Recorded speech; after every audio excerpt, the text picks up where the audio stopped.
Today is Wednesday, February 7th, 2024, approximately 9:34 a.m. This is a code enforcement hearing for the city of North Miami. I am Jose Smith, Special Magistrate for the city of North Miami. The Special Magistrate is empowered under the Florida statutes and the North Miami Code to hold code violation hearings. The purpose of this hearing this morning is to determine if a code violation exists at your property, as observed and cited by a code enforcement officer of the city. If the city is not able to prove its case, then I will dismiss it and you may leave. These proceedings are being recorded, so all persons who are speaking should do so one at a time to ensure that the testimony is clearly audible. If English is not your primary language, then please inform me when I call your case, because we have interpreters who will assist you in these proceedings. When your case is called, the property owner, agent for the property owner, and any witnesses that you may have should announce yourselves. When asked, please speak directly into the microphone so that we can hear you loud and clearly. State your name, spell it for the record, your business or mailing address, and your relationship to the property. If you are not the property owner or an attorney representing the property owner, then you must bring with you an affidavit or a notarized power of attorney in order for your testimony to be taken on behalf of the property owner. For new cases, you will be asked for the record if you're aware and understand the violation that is being heard today. And do you understand what is required to resolve that violation? The city will present its case first, and then the property owner or violator will be given an opportunity to testify on their own behalf, to bring witnesses to testify, to present evidence and photographs, and to cross-examine the city's witnesses.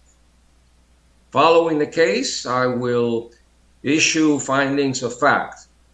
If I find that a violation of city codes exists or existed at the property, then depending on the case, I will set a compliance or an abatement date for the violation to be resolved. And for repeat violations, I will impose a daily fine amount. For new non-repeat cases, my order will include an abatement date by which you must resolve the violation and a daily fine amount that I may impose in the future should the violation not be resolved by the abatement date. If I find sufficient cause to postpone enforcement action at this time, I will table or continue the case until a further hearing date in the future. If you do not agree with my findings of fact or my ruling, then the property owner may appeal my administrative order on the case to the circuit court in Miami-Dade County. An appeal must be filed within 30 days of the date of the signing of my administrative order to be appealed. In accordance with Florida law, if a person decides to appeal any decision made by the special magistrate with respect to any matter considered at these proceedings, then the person will need a verbatim record or a transcript of the proceedings. This record includes the testimony and evidence upon which the appeal is going to be based. The cost of obtaining the verbatim record will be the responsibility of the appellant, and it is recommended that persons who plan to appeal their case should provide their own court reporter at these proceedings. Pursuant to the city code, if the city of North Miami prevails in prosecuting a case before the special magistrate, the city shall be entitled to recover all costs incurred in prosecuting the case. The current cost assessment amount is $100 per case. Once the city reports an order that imposes a fine and authorizes a lien against the property, then the city will charge additional administrative fees to record and release the lien. So at this point, I will turn it over to the clerk for any further actions, including the Pledge of Allegiance.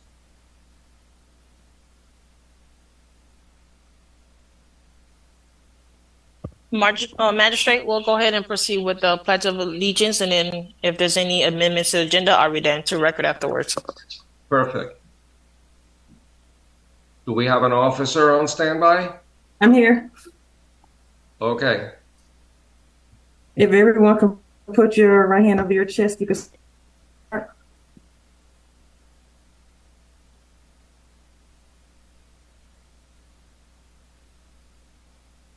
I pledge allegiance to the flag of the United States of America and to the republic for which it stands, one nation, under God, indivisible, with liberty and justice for all.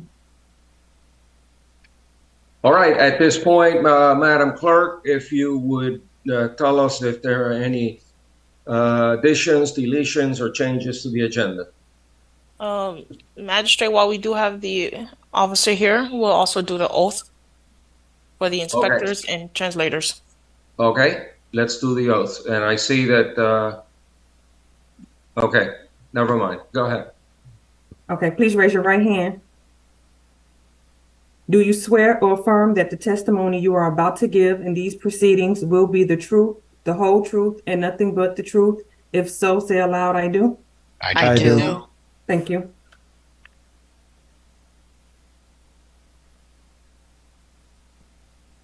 It's only one translator today? Yes. Okay. Please raise your right hand. Do you solemnly swear or affirm that the translations which you are about to give in these proceedings will be accurate and correct to the best of your knowledge, skill, and ability? Say, I do. I do. Thank you. All right, Magistrate. Now, as far as for any amendments to today's agenda, there are none. And I'm ready when you are. All right, that'll make it easier on everyone. We go through the agenda item by item. Are we going to start with number one? If so, let's call that case. No, the first item I'll be calling into record today is item number 38.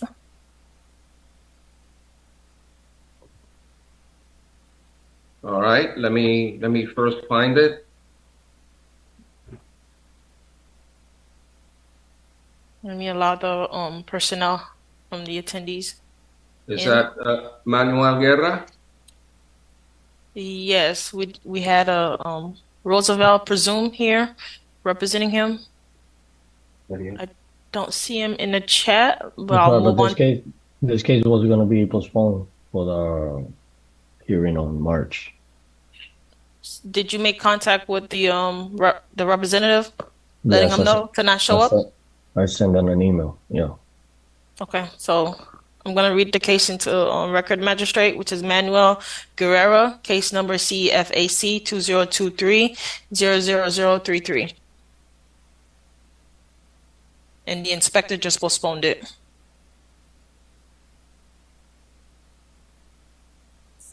Now, the next item I'll be calling into record is item number... Before you go through it, I just want to understand the reason for the postponement. Is that because they provided you with coming reports and? Actually, they asked for a 60-day, which I think it was a lot of time to get an inspector to do an inspection to the unit below. So I grant them a 30-day extension so they could get the inspector and provide me with a report. If not, we're going to meet on the magistrate on March. Okay, because I did review the whole file. Yeah. And I know there's quite a bit of evidence, Yes.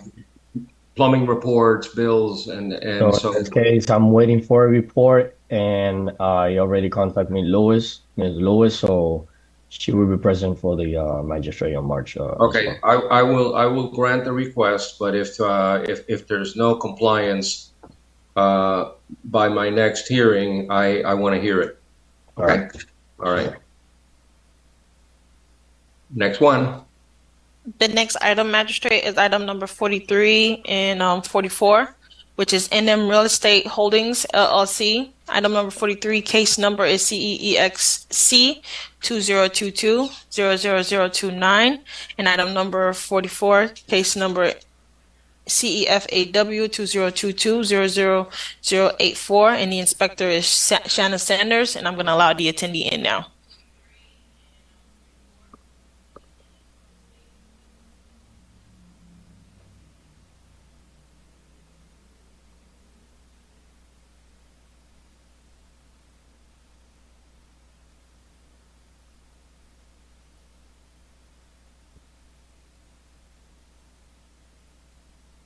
Is the attendee present? Yes, Michael Morero. He just accepted the invitation. He's in now. And I'm going to also ask that the building official, is he present? Is he going to chime in on this case as well? Because this one has a lot of building or extensive building issues.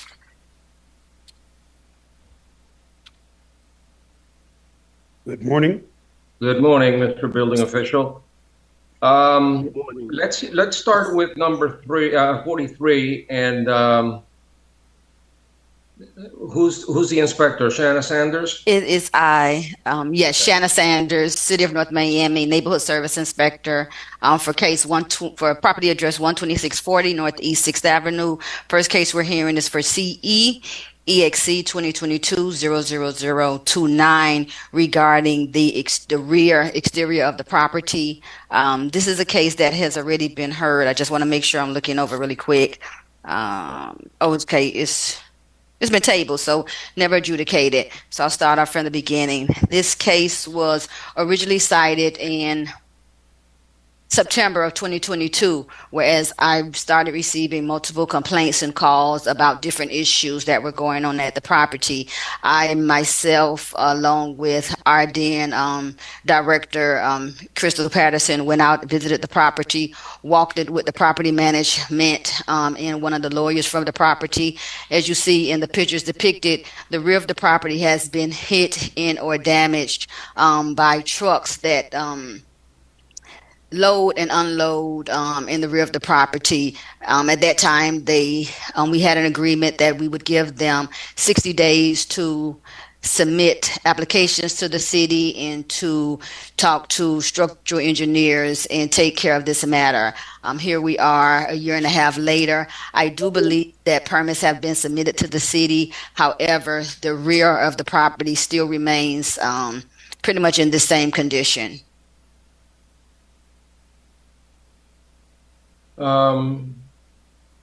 Is that it? Yes, I mean, I think the photos kind of self-explain what the property looks like. We've given, again, several extensions, hoping that this can be taken care of in a timely fashion. However, as of my last inspection 2 weeks ago, the property still remains in need of repair. All right, I've reviewed the file. I'd like you to clarify the ownership situation for me. I see two corporate entities. NM Real Estate Holdings LLC is listed as the owner, the violator. But I see other documents in the file that say that a D&D Company Properties LLC is listed as the owner. Who's the owner? Yeah, I believe over this past year and a half, ownership and management has changed. I think the lawyer is going to chime in and give some information on that as well. I can do a little looking as if he has any knowledge of this and can say offhand, he can. But if not, I'll take a quick look and see when ownership indeed did change over this past year and a half. The document you're putting before me says D&D Company Properties LLC. And Mickey, before you speak, let me just understand, this is a commercial property? Yes, it is. And it has the cracks that I've witnessed in the photographs. Is it a rental property? Yes, it is. It's the red, white, and blue thrift store on a main strip of 6th Avenue. Okay, and where the cracks are shown on the photograph, is that part of what? That structure that you see there, is that a wall or is that a storage shed? What is that structure? Visibly looking at it, it looks like could be a part of the rear of the property. I believe through conversations they said that it's a storage area in the back, but it looks to be, again, I don't know what's being stored inside, but it is a wall that's in the rear of the property. What's inside of it, I'm not sure. Okay, and you're citing under Code Section 5-19, depreciation of surrounding properties. I've read the code section, and I'm familiar with what it says. I'm looking at the photographs again, the ownership information. Mr. Marrero, what's happening? Good morning, Your Honor. Just for the record, Mickey Marrero, attorney for the property owner, and you are correct. This is a lease by Red, White, and Blue Thrift Store. It's actually a very, staff will tell you, it's a very popular and heavily traveled retail store in the city. So when, she's correct, it was cited well over a year ago, and we've actually been working with that tenant and with the city to try and find a way to resolve these issues without having a massive disruption of the business. And we are very much at the tail end of this. As Ms. Sanders pointed out, there is a permit. There actually are several permits. The permit that we obtained, which is not directly germane to the case, but it's important because there's a lot of site improvements happening here regarding resealing and restriping the parking lot. That was approved last month. We did obtain comments in the beginning of last month on the permit, the master permit to address the wall and the actual physical improvements that would go towards resolving this violation and the one you're going to hear after. That permit, those comments were issued over the holidays. Our team had reached out to the city. I think it was January 2nd to try and schedule a meeting to go over the comments. No fault of anybody's, just beginning of the year and schedules being conflicting, but ultimately finally got a meeting with the city on January 30th. And at that meeting, the comments were clarified. That was, of course, last week. Comments were clarified. Our team is expected to resubmit the plans this week. And we believe that since the comments are relatively minor and we understand them well, as long as the city reviews it quickly, we expect to have a permit, within 30 days, hopefully. Again, we're submitting this week the revisions. And my client is anxious to start this work, but they want to do it pursuant to a permit. All the repair work, and there's going to be a new wall that's going to be installed. Again, the reason for the wear and tear of the site, every day there are trucks that come in with the products for the thrift store. They're sorted. And it's a very busy operation back there. Over time, it caused wear and tear to the building. We're addressing it. The permit's been applied for since last year, and we believe will be issued within the next 30 days. Once it's issued, my client the contractor's already been paid. They're ready to start the work. And as soon as the permit is issued, they'll begin, almost immediately. All right. The permit covers the work that is being discussed here that you were cited for. Yeah, the permit. There's the resealing and a restriping that's already been issued. There's a permit to creating a CBS wall to replace the wall that's there now that's been corroded. And then that's what I'm talking about. And there will it covers the work. Yes. Okay, Mr. Murray, the building official, do you concur with what Mr. Marrero just explained as far as getting permits to correct the violation? Good morning, everyone. Mayor Jean, building official. Yes, actually, the engineer met with myself last week, and we went over the comments with him in order to further clarify it. And he looks like he's anxious to turn this around quickly in order to obtain approval and eventually get the permit. Okay, Mr. Building Official, how much time do you think he'll need to fix this cracked wall? Well, for the, I think maybe I'm assuming 2 months, because hopefully by next week they get the permit, and then it's just a matter of doing I believe he's going to remove the wall and kind of do some alterations back there in that area. So I would All say right, 60 Mr. days. Marrero, I saw you're nodding. Is 2 Yeah. months okay?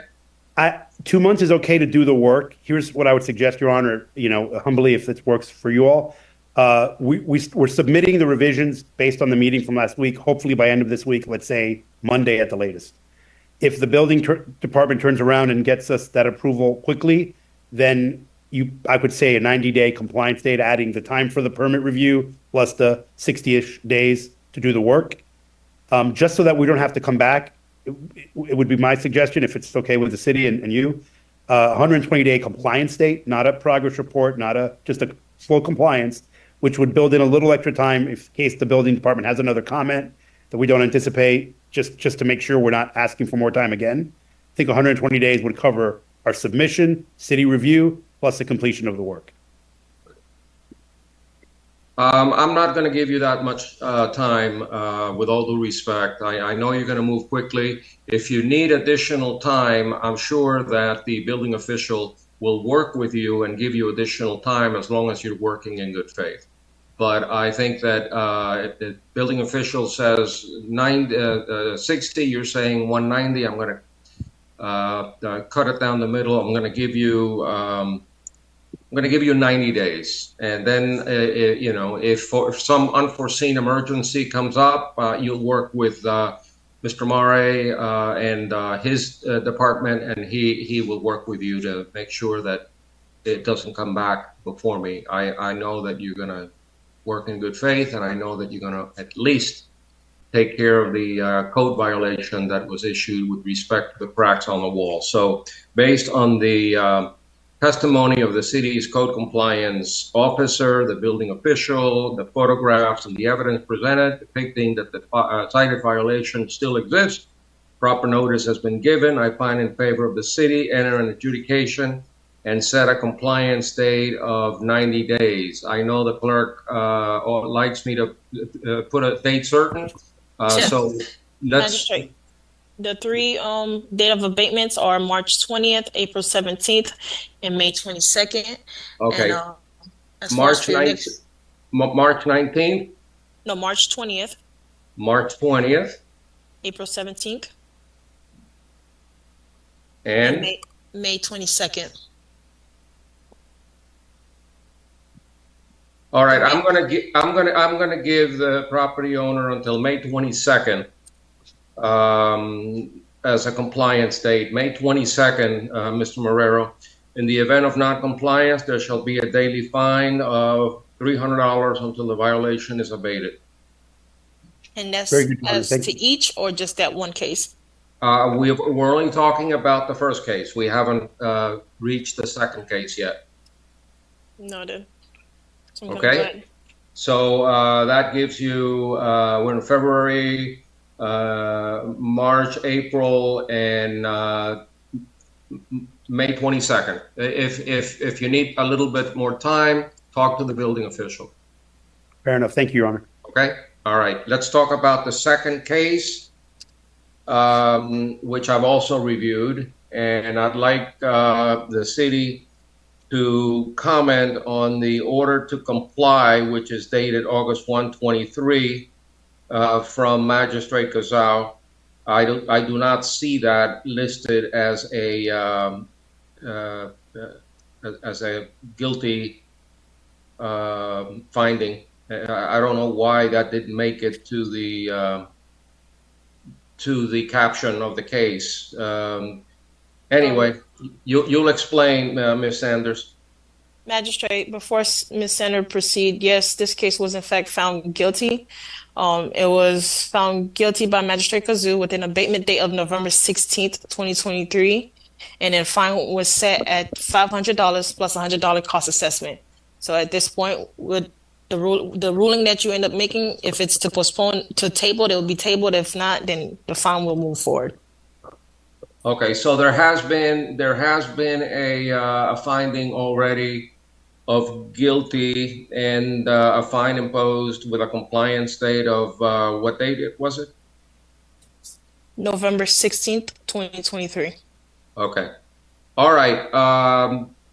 Let's hear about this particular violation, I have seen the photographs. It looks like there's a wall that has the peeling plaster, and it shows the blocks. It looks like there's some holes in that block wall. Just briefly bring me up to speed on what the condition is of the property with respect to this violation. Ms. Sanders? Shanna Sanders, Neighborhood Service Inspector, for violation CEFAW 2022-00084. Same thing. This was originally inspected August of 2022. We've been working with them to submit the applications and obtain the permits. They were applying for the permits together with the building along with the cement wall. As stated, applications have been submitted to the city, but they have not been obtained at this time. As of my last inspection, the property remains in the same condition. Okay. Mr. Marrero, is this part of the whole master permit that you applied for? Yes, Your Honor, that is correct. And just to clarify, there was we were hoping to get this permit issued sooner. We had spoken to the city and in a prior hearing with Special Magistrate Cazot. We did request a timely extension prior to that November date, and I believe that hearing was tabled, but here we are. It's essentially the same facts, same timeline. The permit will include this wall, should be issued, we hope, within 30 days. So if it pleases Your Honor, we're okay with the same exact compliance date. It's going to be done as part of the same project. Okay. Who is the owner? D&D Property Holdings. Not D&D NM? Company. Yeah, I think NM was when the violation was originally issued, but Yeah. we represent the subsequent entity as well. And just as asked with previous case as well as this one, when we first opened the violation in August of 2022, it was a different property owner. Ownership changed on December 17th of that same year. So, both noticed the violations and property ownerships were, included, because I didn't want to close the case out, seeing how with the condition of the building. So I uploaded and just sent out additional mailing to the new owners so that they would be aware of what was going on.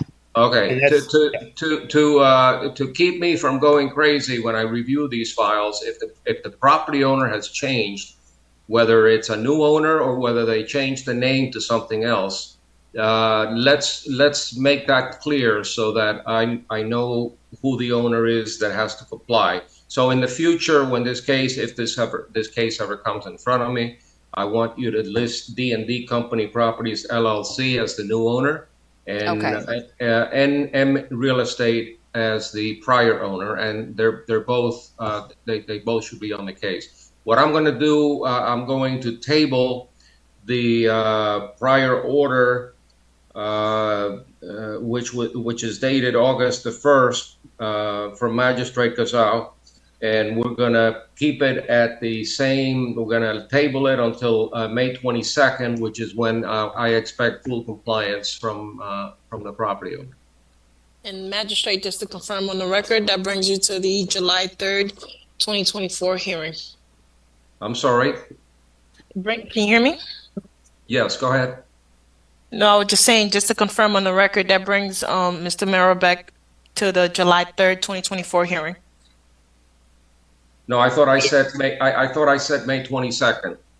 Which is correct, but the May 22nd is the final reinspection date for that hearing. So that hearing will be July 3rd, which you're the magistrate as well. Okay. But if we're in compliance before then, just to clarify, do we have to come back or the case will be closed? No, they'll close the case. If you're in compliance, they're not bringing it before me. Okay, fair enough. Okay, but stay in communications with Ms. Sanders. Make sure that you're both on the same page. Absolutely. Thank you.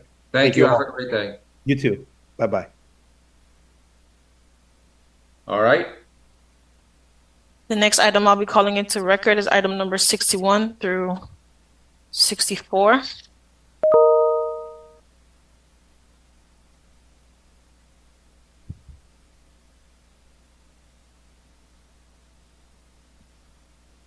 Item number 61 is the White House condo Case number for item number 61 is CEFOB 2022-00398. This case was previously found guilty by Magistrate Kazoo with an abatement date of January 24, 2024. Fine was set at $150 plus $100 cost assessment. Item number 62, case number CEMHE 2022-00062. Previously found guilty by Magistrate Kazoo with an abatement date of January 24, 2024. Fine was set at $150 plus $100 cost assessment. Item number 63, case number CEZCU 2022-00705. Previously found guilty with an abatement date of January 24, 2024. Fine was set at $150 plus $100 cost assessment. And item number 64, case number MHVIO 2022-00680. Previously found guilty with an abatement date of January 24, 2024. Fine was set at $50 plus $100 cost assessment. And the inspector is Lemestre. Let's hear number 61. BTR. Is the property owner present? We have Oh, yes. Angela Aspra and John Asia. I'm not sure if I'm pronouncing your name correct, sir. Oh, like Garcia, but no G, ma'am. Arcia. Okay. Yes, thank you all. Okay. Angela, are you an attorney? Madam Clerk, I'm the attorney, John Arcia, and Miss Aspra is the one with the personal knowledge. She's the property manager. Okay, give me once before we proceed. Angela, please raise your right hand.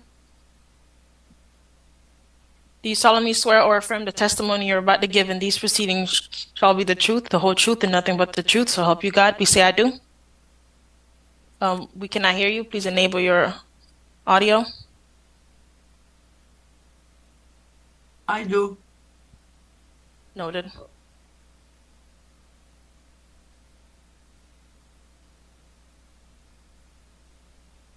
Magistrate Smith, whenever you're ready.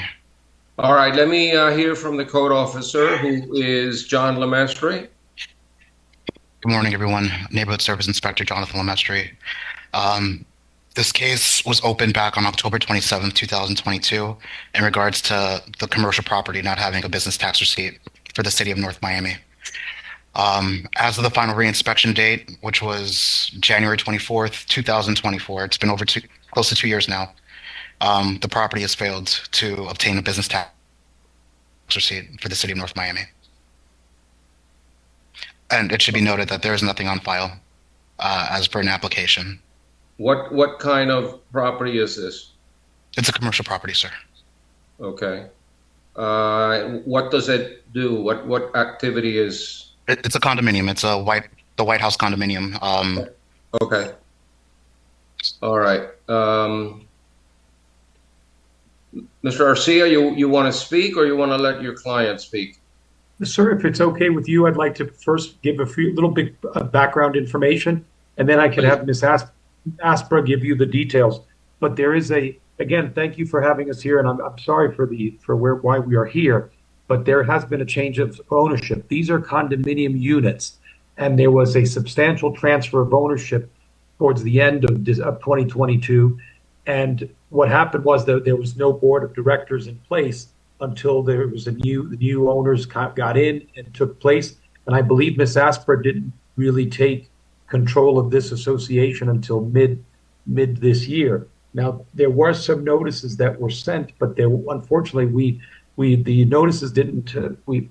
Listen, we're here to comply, and I believe you're going to be happy with what Ms. Aspra is going to say. But we are asking for a lot of the things are in process. The fire alarm repairs, and the certificate of use. Again, there was no certificate of use applied for because of this transfer of ownership, and there was really no board of directors. And when I say transfer of ownership, remember that condominium units are owned individually.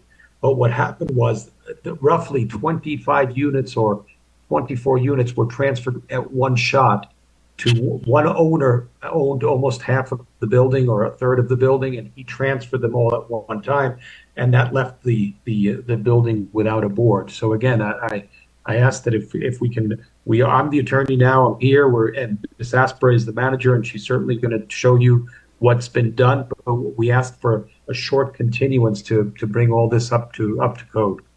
And that's why we haven't submitted any documentation for this hearing as well. So again, I beg that you allow us the opportunity. When you hear from Ms. Aspra, you'll see what's been done, and you'll see that we only need a short period of time. And with that, Okay, you understand that a prior magistrate already found the association guilty back in December, and there was an abatement date of January 24th.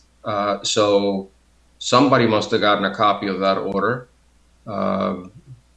And I just I understand what you're saying, that somebody bought 25 units and maybe the paperwork got lost in the shuffle. Maybe there's somebody didn't know, but what I want to know what is being done to correct the violations. And let's start with obviously the business tax receipt. You can't get the business tax receipt if you have violations on the property. And if you are required to provide an extermination report or get a certificate of use, or the fire extinguisher, which in my mind is a life safety issue, and if it would have come before me, the fine would have been a lot more than $50. But let me hear from the property owner to see what is being done, like immediately, to correct these violations. Ms. Aspra? Yes. I was aware of this particular violation back in August. We received I'm assuming Mr. The inspector, he sent to our office, I think it was like 11 different violations. We were working in all of those. And when we received the tax receipt violation, we first needed to get the certificate of use in order to get that, wait, let me see a second, please. Yeah, certificate of use. For us to get the certificate of use, we first need to clear a fire alarm report. We've been working in that. It took basically 6 months to get it. We have to inspect units. We have to inspect inside the units and do a lot of the repairs. We finally got that report last Thursday, February 1st. We have that report, the clear from any deficiencies, and now we'll be able to get the certificate of use to be able to get the tax receipt. So we have that document already. We have complied with our main concern. The time we've been working with the White House has been get all the violations that had to do with the fire department. And we're almost done. And one of the things was to get a clear report from the fire alarm company, and we already accomplished that. I don't know if I can talk about the fire extinguisher breaker bars. They're there. Yeah, ma'am, fire alarm is not a subject for discussion this morning. What you're being cited in case 64 is the fire extinguisher breaker bar is missing. From what I saw in the pictures, that is a big issue, because in the event of a fire, you can't break that box to get the fire extinguisher out. That's the issue. It's not the alarm. No, I know. I'm talking about to get a certificate of use and then the business tax. We first needed that report. Now, when it comes to the fire extinguisher breakers, we have replaced those. I have pictures that were taken on last Friday, because when the January 31st that Mr. Arcia sent us these notifications, I immediately sent somebody over there, and there is just one missing. They're all there. I have pictures. I couldn't send them because the date to send it was until January 24th. So I right now can send the pictures to whoever, but they're there. I have. No, I'm not, unless you have them with you, I'm not going to take any, I'm not going to deal with it. When you keep saying we, who are you? What do you do? What is your, I'm a property manager, and we're working with the board of directors. you're working with who? The board of directors. The board of, so there is a board of directors right now. Yeah, right now there's a board of directors. We started working with them last year. All right. Next time. This is the first time. I'm sorry, but this is the first time Okay. You tell the board of directors that if there's going to be a next time, if this is not going to be fixed by the time that I give you, I want the entire board to be present, including the president. Okay. They're not going to be sending a property manager to hide or cover themselves for the work that they should have been doing on behalf of all the property owners. I'm sure that your attorney can explain to the board that they have a fiduciary duty to all the property owners to comply with the law. And if I decide that I'm going to cite everyone for the violations, every unit owner is going to be responsible. So I want the board to know that. And what about the issue with the fumigation, the extermination, pest control? Have you provided the city? Yes, with a copy I also have the agreement with the pest control, but I didn't provide it because, as I said, that's not good enough. You're going to have to do the agreement is not going to satisfy this code violation. You have to provide a certificate from the exterminating company that you have fumigated and make sure that the property is not infected with pests and rats and mice and termites and everything else.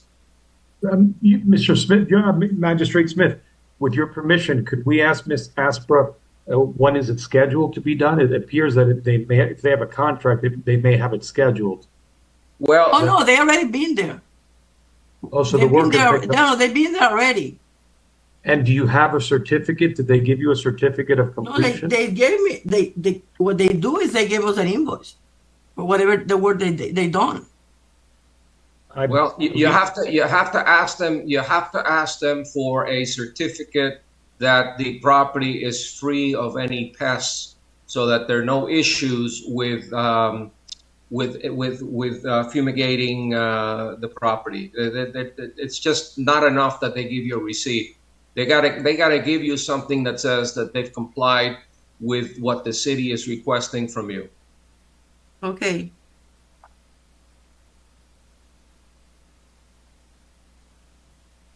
Whenever the city does an annual housing inspection, one of the items that they want to make sure, this is for your benefit, Mr. Arcia, one of the items that they have to satisfy is they have to satisfy the city that there are no pest control issues. And at this moment, the property is not in compliance. Okay, I understand. And having a contract or paying their bill is not sufficient. Perhaps an affidavit from the, or a report from the exterminator that the property has been properly exterminated, maybe that'll satisfy the inspection. What do you suggest, Mr. Lemestre?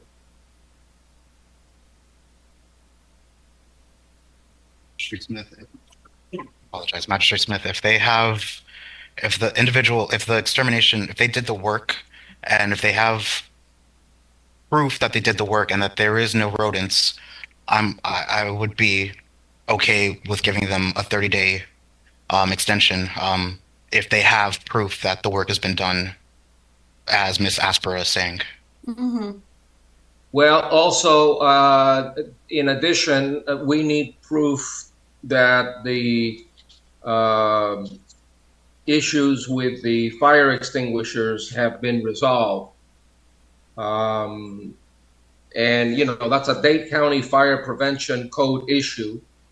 And it's a serious issue, and I need either the inspector to go out and check it, or at the very minimum, pictures of every one of the extinguishers showing that they have the appropriate bar so that they can be broken in the event of a fire. Yeah, we have those pictures. The only one that we found that was missing is one. We have those pictures from Friday, last Friday. Well, the inspector will go back and take a look at it and ensure compliance. And until there is compliance, you're not going to be able to get a business tax receipt, which all it takes is for you to go to the city and pay for the business tax receipt, and you're done. But you're not going to get one until all the violations have been cleared. You understand that? Yes. Yes. Okay. So I'm going to table based on the testimony that I've heard with no objection from the inspector. In view of the fact that there have been significant turnover in the ownership, and apparently the board is a new board and they may not know about this. They will know now, and if there's no compliance within 30 days, I'm going to make the entire board appear in front of me, and I'm going to issue a heavy fine to impress upon the board their fiduciary duty to make sure that they do not violate the law, because ultimately the people who pay are the property owners. So we'll make it March 20th is the compliance date. I'm going to table the four cases. We have 4 cases involving the White House. I'm going to table them until March 20th, which means that they will come before me when? If there's no compliance, it'll come before me in April? Your next hearing after that would be May 1st. Okay. Well, then I don't want them waiting that long. So we'll do it before that. Before May 1st. Madam Clerk, if they're not in compliance by March the 20th, and I've asked that the board come to the meeting if they're not in compliance, then I guess we'll have to wait until May to hear it. I want to hear it myself. I don't want another magistrate to hear it.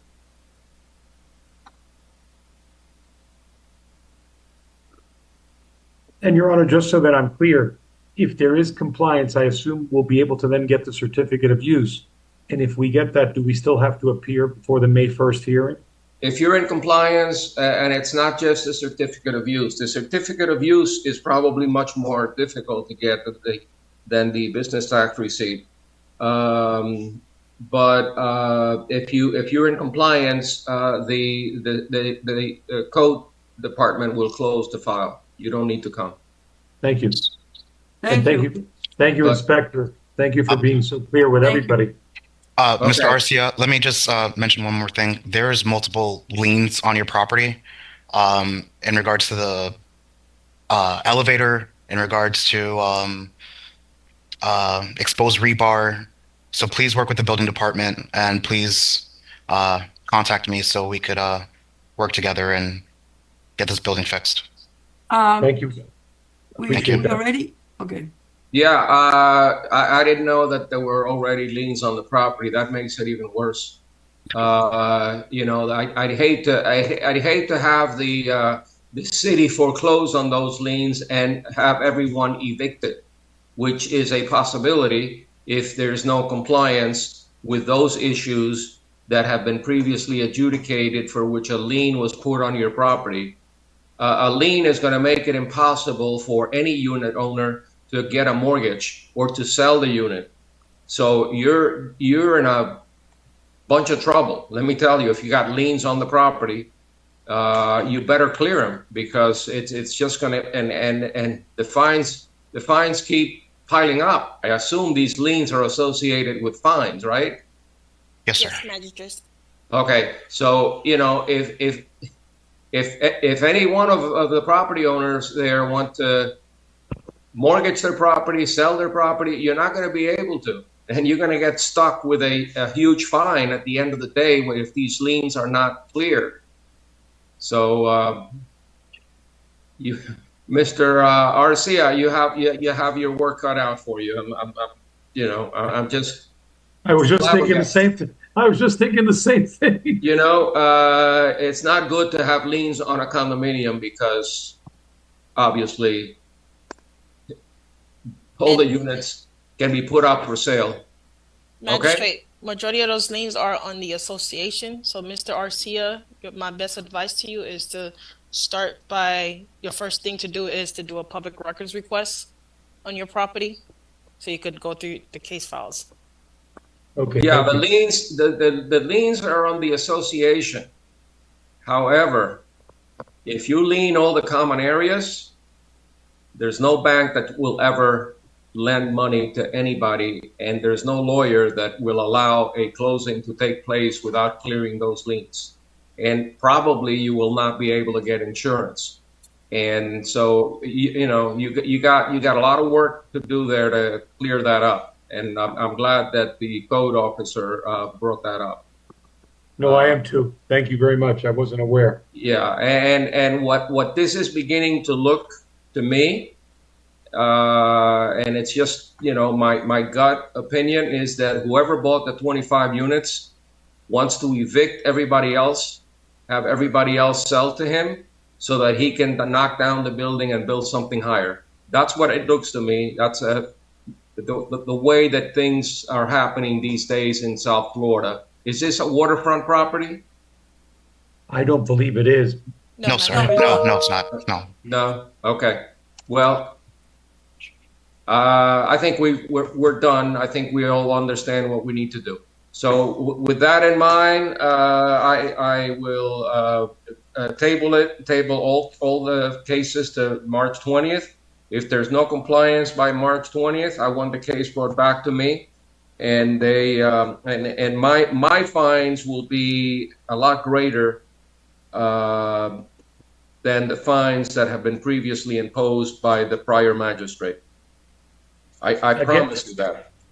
Well, again, Magistrate Smith, I want to thank you and the clerk and the inspector. Again, this has been very informative to myself and Ms. Aspera, and I will go back to the board with everything we've said. And thank you for clarifying. Yeah, tell them that the magistrate is not happy, and I'm ready to really cite him a much higher amount if they don't comply. All right, let's move on to the next one. Thank you again. Thank you.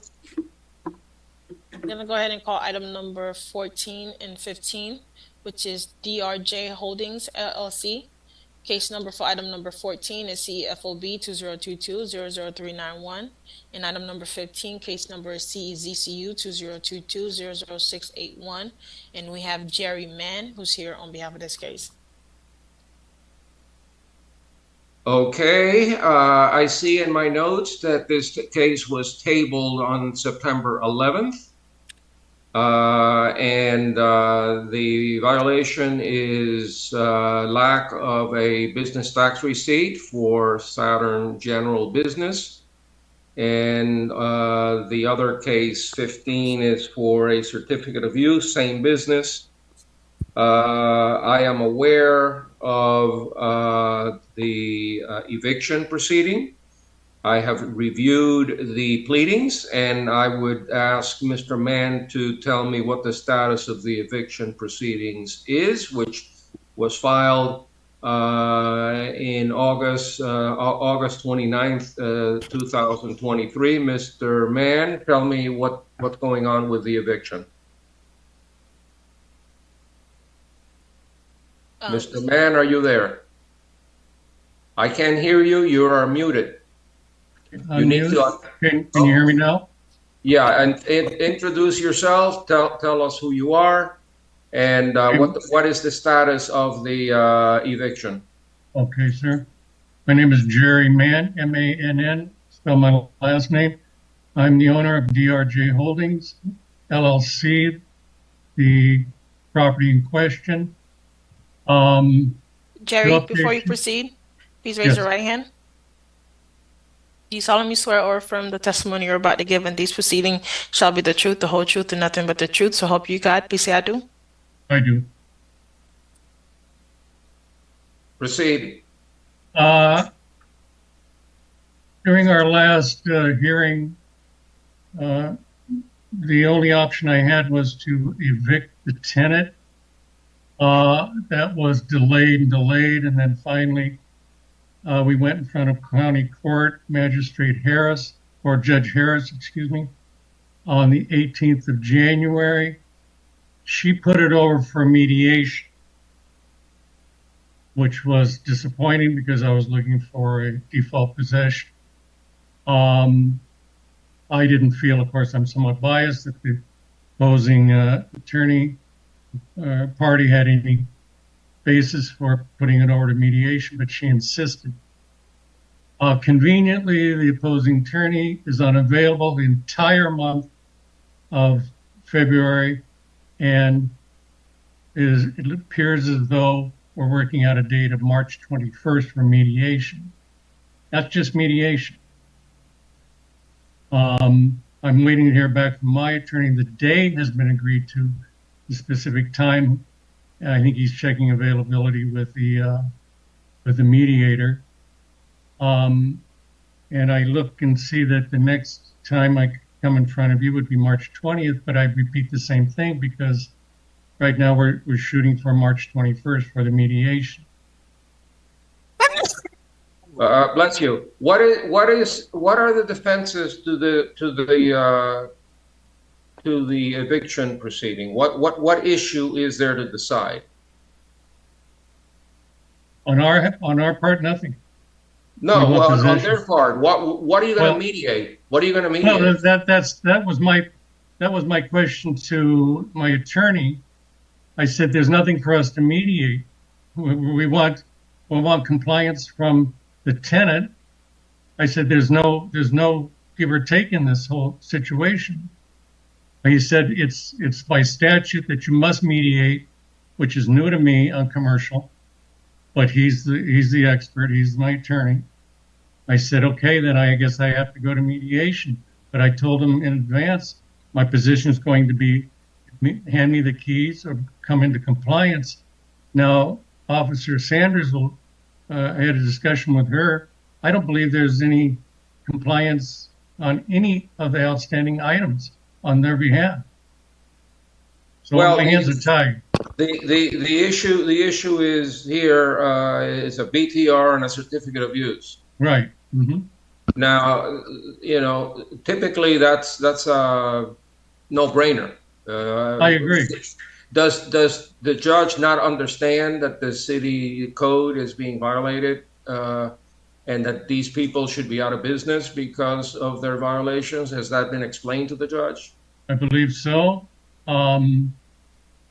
The attorney fumbled a bunch of kind of non-answers as to why compliance wasn't met. She thought it would be best to set it over to mediation, which I found perplexing because there's nothing to mediate.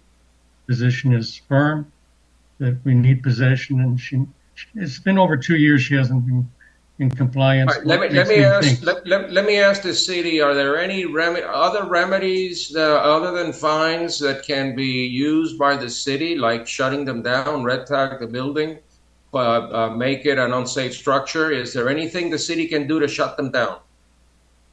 And I would be more comfortable with the assistant attorney, city attorney, maybe chiming in as per, assistant city attorney.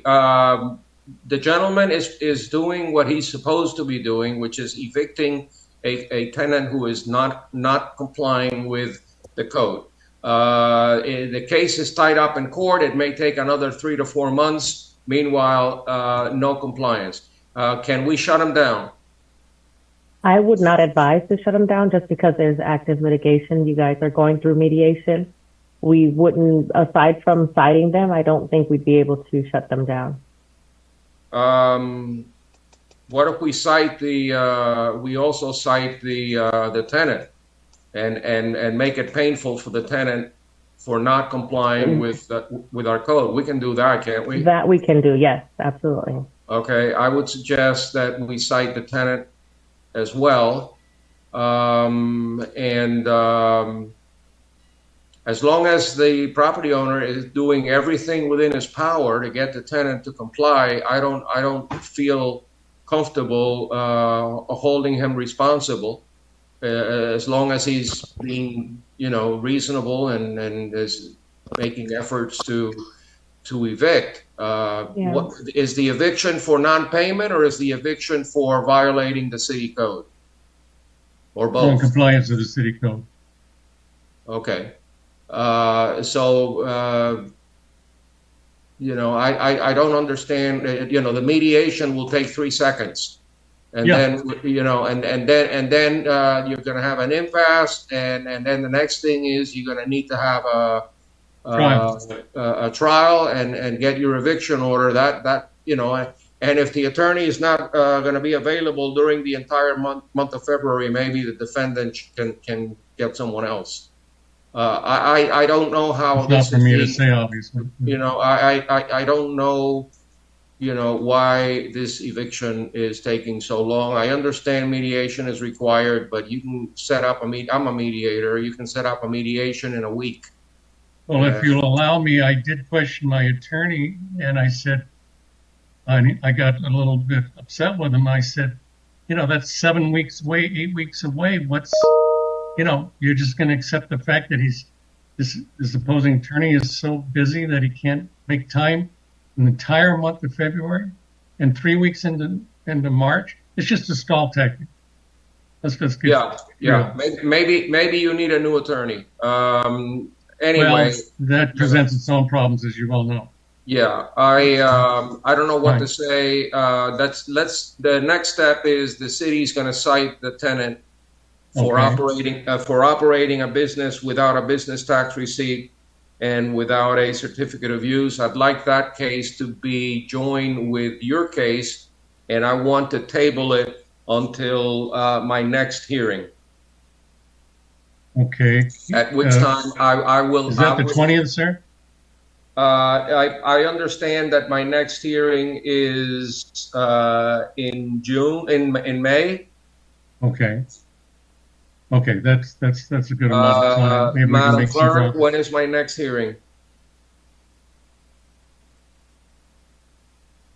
Madam Clerk? After this hearing, the next hearing, Magistrate, is on May 1st, 2024. Okay, so by then I want to have the tenant cited, and I want to hear that case along with the case against the 2 cases against the property owner, Mr. Mann, and Magistrate? Yeah. Before you proceed, the tenant is Saturn General Business, and Jerry Mann is the property owner. So the violation runs with the property owner, not the tenant. And Jerry, if we can, I apologize. Do you know the name of your tenant? I want to just chime in. She came into the office this morning. She wanted to log on and attend the hearing, so I believe she's logged on. The clerk is asking me what's her name so that we can verify. She wants to give testimony as to what's going on with this case as well. So what is her name? Louisiana Simone. Well, before we leave the issue, I thought the city attorney had opined just a couple minutes ago that the tenant can also be cited for the violation for doing business without a business tax receipt and without a certificate of use. Ideally, if DRJ Holdings, which is Jerry Mann's property, did not have a business tax receipt or certificate of use, he would be cited as well. And for Saturn General, it would be cited in the body of the description. It would indicate Saturn General, which is Jerry Mann's tenant, also requires a business tax receipt and certificate of use. So either way, both violations will go to the property owner. One would simply indicate the tenant. I believe that's the case. That is correct. That's exactly what's going on now. I can't get it for her. I can't get it for her. Yeah, can I hear from the city attorney on whether or not a violation issued as to the tenant can be enforced monetarily against the tenant. Well, as the secretary stated, once it's cited both to the property owner and the tenant for operating a business. So it would implicate both parties, the tenant as well as property owner. All right, I'd go with the city attorney's advice. I think we can both agree that if of course the owner is responsible. We all understand that. The code says the owner is always responsible. Yes, I understand. Violation of any code is a responsibility of the owner. Nonetheless, there's a legal entity operating a business in the city under a lease. They're not the owner, but they're the lessee. They are violating the law as well. Correct. So the operator would as well be liable.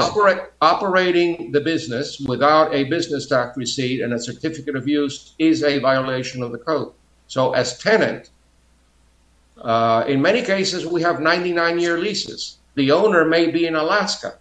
And so ultimately, the tenant who's there, who violates the law, should be held liable. And so I'm not the attorney. I'm not going to, but I've done a lot of work in municipal law, and I know that tenants can be held responsible for violating themselves, their violation of the code. And so I would urge the city attorney to give a legal opinion to code enforcement saying that in this particular scenario, the tenant is subject to a citation.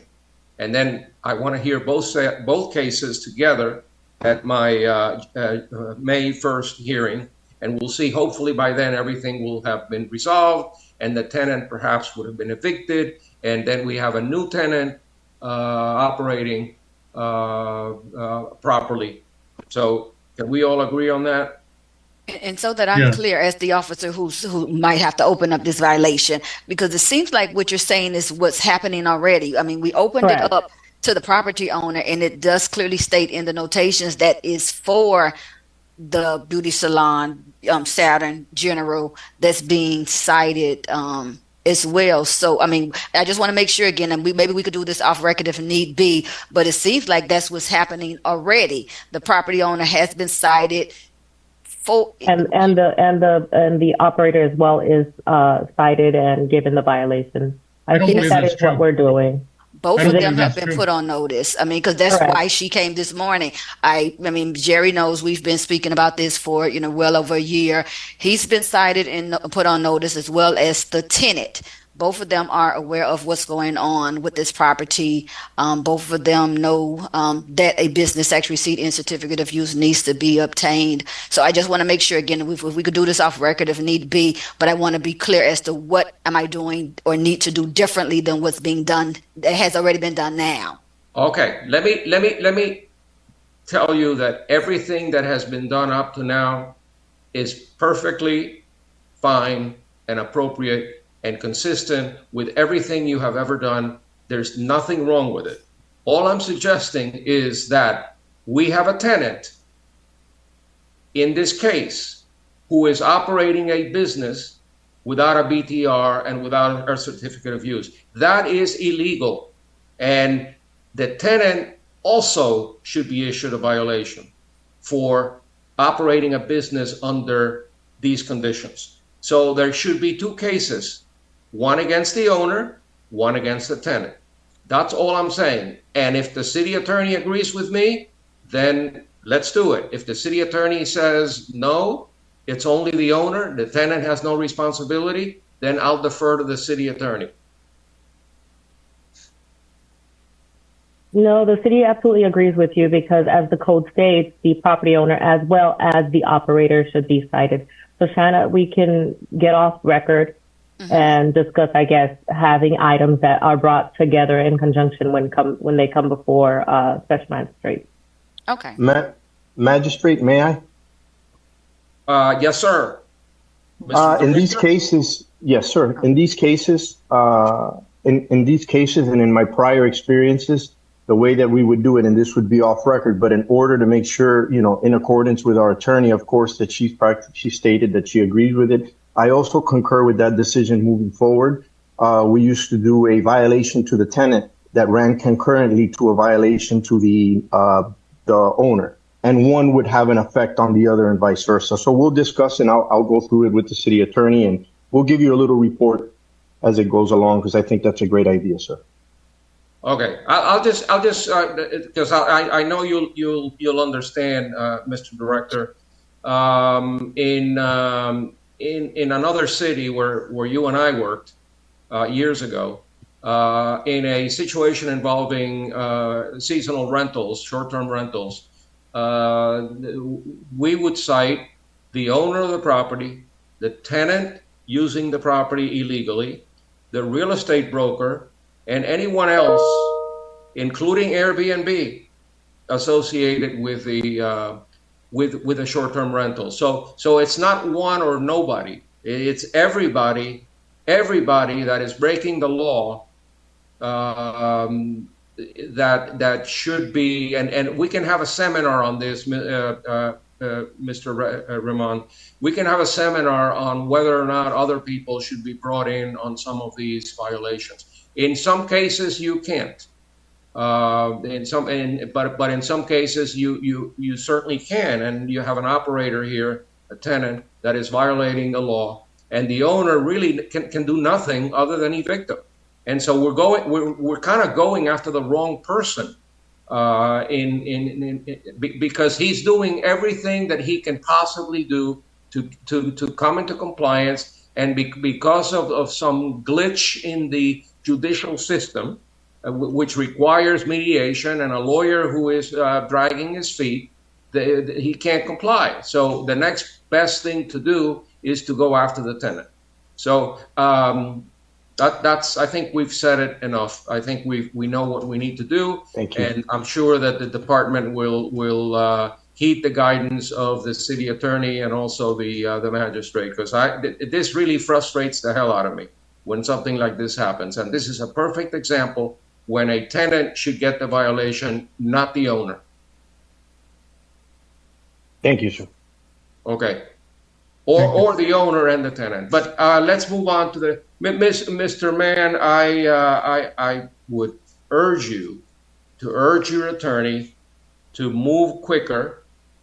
And if the attorney is unavailable, go to the judge and get somebody else to attend. Okay. But tell them how, let the judge know how serious the city considers these violations.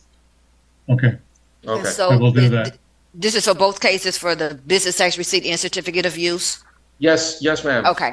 And so bring this back for a status hearing on unless there's compliance. If there's no compliance, bring both parties before me on May 1. Is the tenant listening to any of this? I know she was here this morning. I mean, I was asking our clerk if she did, because they assisted her with logging on or something to that nature. I really wanted her to stay and be a part of this, so I'm not sure. Well, let her know that she's going to be cited. And it's going to cost them a lot more than the eviction if she doesn't comply. All right, Madam Clerk, let's move on. Thank you.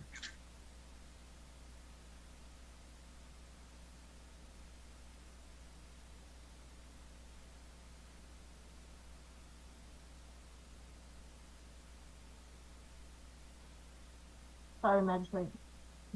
I'm going to call item number 27 through 33, which is Umahu 2 Investment LLC. Case number for 27 is CEMHS 2022-00363. Item 28, case number CEMHS 2022-00365. Item number 29, case number. All right, who's here? Who's here on behalf of the owner?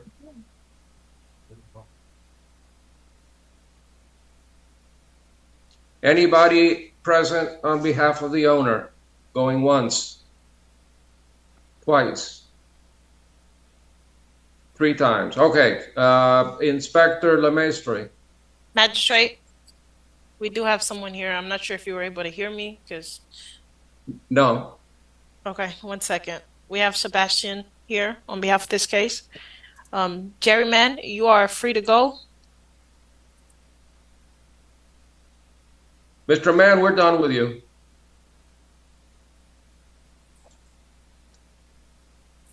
Okay, I don't see any Sebastians here. I'm giving him access now. Magistrate? Yes. He's item number 27 through 33. I understand.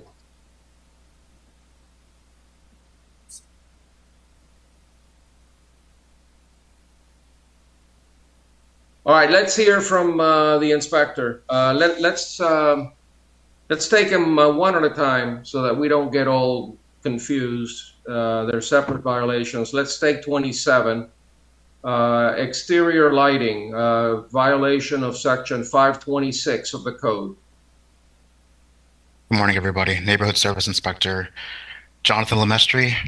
And this case was opened back on April 13th, 2022 by Code Officer Erin Barber. She's retired, so I'm taking over the case. This is in regard to the lighting in the property. The city requested that they repaired the damaged exterior lighting throughout the property. Admin, I don't know if you could show him the pictures.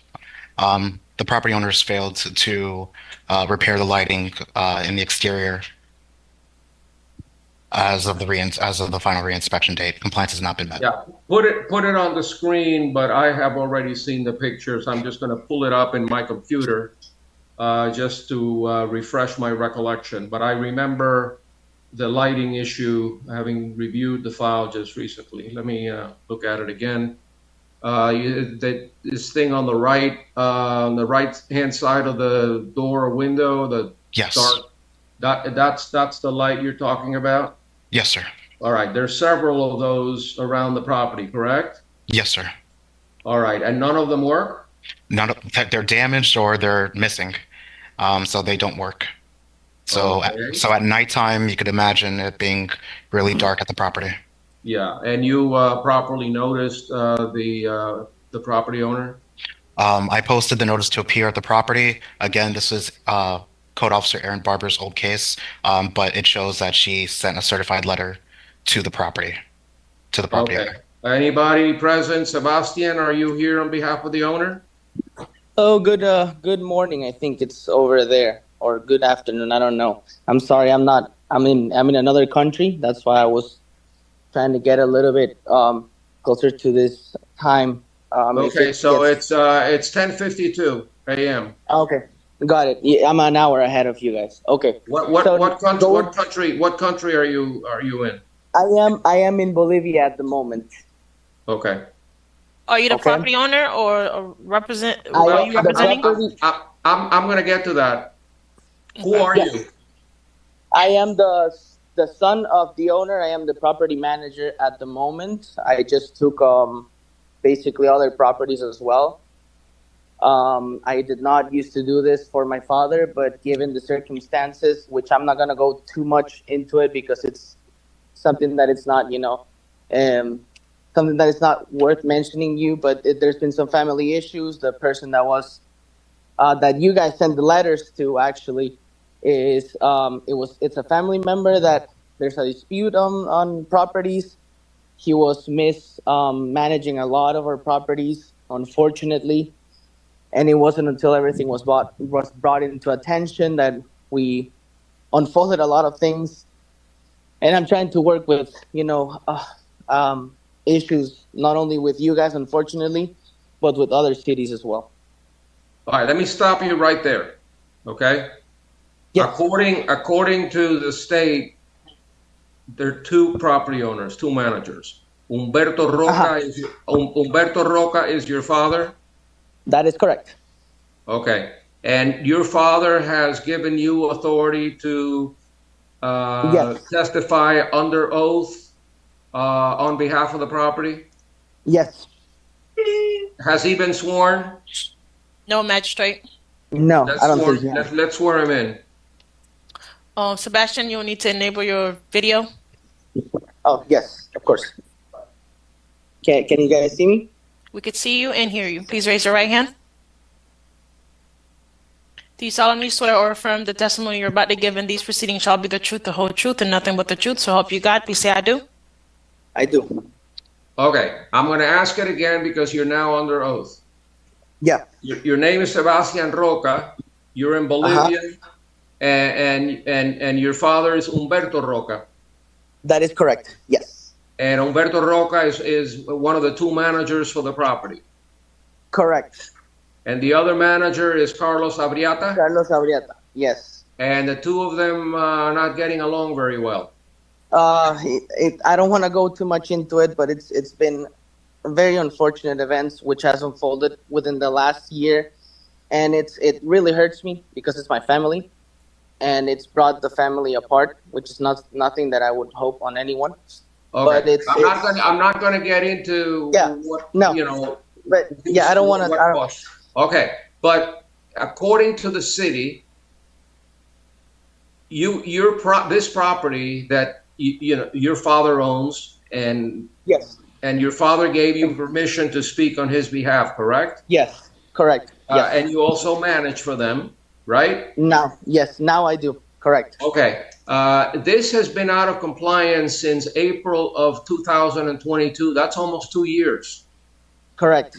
What has been happening for the last 2 years that has allowed this property to become such a burden on the city? So basically, the other manager, Carlos Abriata, was the person that was in charge of all of the properties that we own, let's say. He was supposed to stay on top of everything, like violations, payments for everything. And of course, all of the notifications, all of the things go to his house, not to our house, to his house only. So whatever notices or anything that he had or he's gotten, he's never sent them, let's say, to our house or anything. So therefore, the issues that were constantly like this were never actually fixed. Actually, and I want to say something from way back. There was a time where the place was even worse at one time, and we had to go into it and be like, hey, you have to fix all these things, you have to do it. But the problem is that I wasn't there all the time, so he continually did this. I don't want to say in purpose, because I don't know why you would do this in purpose, but basically it's he left it there and then let it happen, basically. And now that's what I'm dealing with things now, which I'm going into an agreement with him that we need money to fix all the things that were left like this because of his poor management. Okay, so how are you going to do all that from Bolivia? Well, I'm not there at the moment because we have things in Bolivia as well, which is what I'm doing here. I'm not in vacation only. I'm basically 2 days I'm off here, and then the rest I have to do a lot of other things here in this country. Because like I said, I am from Bolivia. My dad is from Bolivia. So I have a lot of things that I'm doing. We are hopefully signing some documents within the next week with this person, with Carlos Abriata, in order to get all the things, going in terms of like funding and everything, so that we can start on compliance for all of the things that the property has, of course. And it's going to be all on an agreement, of course. That is nothing that is going to be only between us, but it's going to be an agreement done with an attorney and everything. We're working already on it. All right. I think I've heard enough. You have an issue with the lighting, which correct doesn't seem to be like a big deal. All you need to do is put some light bulbs in there, or maybe get an electrician to fix some wiring or something. How much time do you need to fix that? Well, the thing is that what I want you to see there's other cases as well. No, I'm not interested. I'm not interested in anything except the lighting. How much time do you need to fix the lighting? That's gonna take me, I want to say like 2 weeks from now. All right, But I'm gonna be more generous. I'm gonna give you till March the 20th okay. to fix the violations charged under number 27, Yeah. violation of section 526, damaged exterior lights. I'm going to give you till March 22nd. I'm going to enter an adjudication. Wait a second. Don't Yeah, speak. no, I'm not going. No, Yeah. just stop. Mhm. Okay. All right. Yeah. Let me talk. Let me talk now. I'm working with you. I'm giving you more time than you're asking for. So just be quiet for a minute. Based on the unrebutted testimony of the city's code compliance officer, the photographs and the evidence presented depicting that the cited violation still exists, proper notice has been given. I find in favor of the city, enter an adjudication and set a compliance date of March the 20th. In the event of non-compliance, there shall be a daily fine of make it $300 until the violation is abated. So we have now finished with the lighting issue. Now we're going to talk about the meter rooms that need to be cleaned, the doors need to be repaired, and the fire extinguishers need to be installed. And so first of all, I want to hear from the city before I hear from Mr. Roca. Yes, Magistrate Smith. For case number 28, CMHS-2022-00365, this is in regard to the meter rooms at the property. There's two meter rooms, one on the south side, one on the north side. On the south side, they have a door, but when you open it, you're going to see a bunch of, there it is right there, beer bottles. I don't know who was drinking, but they left all their beer bottles inside the meter room. As for the north side, that's it right there. There is no door. It's just out in the open. And also there is no fire extinguisher as well. I'm looking at the same photographs on my computer.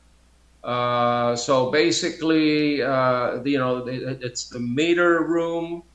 Does the meter room have electrical wiring and things like that? I believe so. I mean, yes. Okay, so if somebody can tamper with the meters, the equipment in there, and you can have a child absolutely basically get a shock, get electrocuted. It's a life safety issue. Yes, sir. Okay.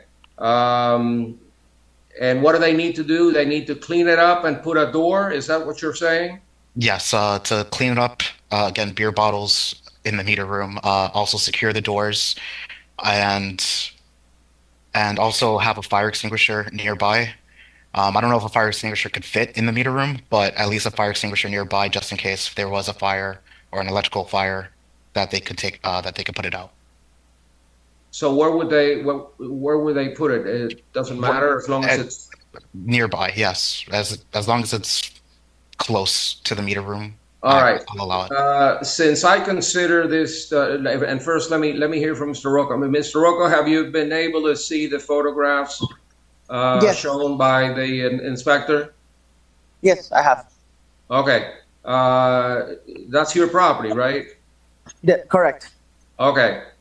Because it is a safety issue that could expose a child to electrocution, and because it's also a fire hazard, I am going to require you to correct those violations within 30 days. And it'll come before whatever special magistrate is assigned to sit next after that. So I'm going to give you 30 days to correct those violations cited in number 28, violations of the management and maintenance of public space, section 518. Based on the unrebutted testimony of the city's code compliance officer, the photographs and the evidence presented depicting that the cited violation still exists, proper notice has been given. I find in favor of the city and enter an adjudication. set a compliance date of 30 days. In the event of non-compliance, there shall be a daily fine of $500 until the violations are abated.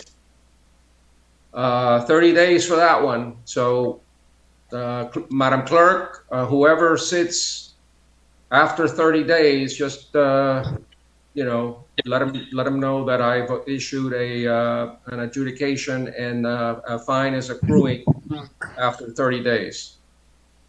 Okay, let's deal with number 29, broken, missing windows, watertight conditions, soffit, screens, vermin. Show me some pictures on 29.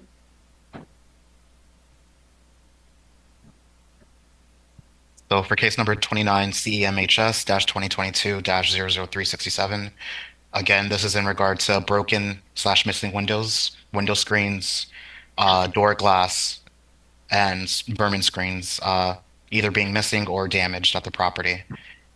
Once our city clerk could open our pictures. I'm looking at the pictures myself on my computer. They clearly depict broken windows, missing windows, no screens. Is anyone living there? Yes, there's. Sorry, no, I'm not asking you, Mr. Roque. Okay. I'm asking the inspector. My bad. Yes, Magistrate Smith. There is, I believe, if I'm not mistaken, it's either 8 or 10 units at the property.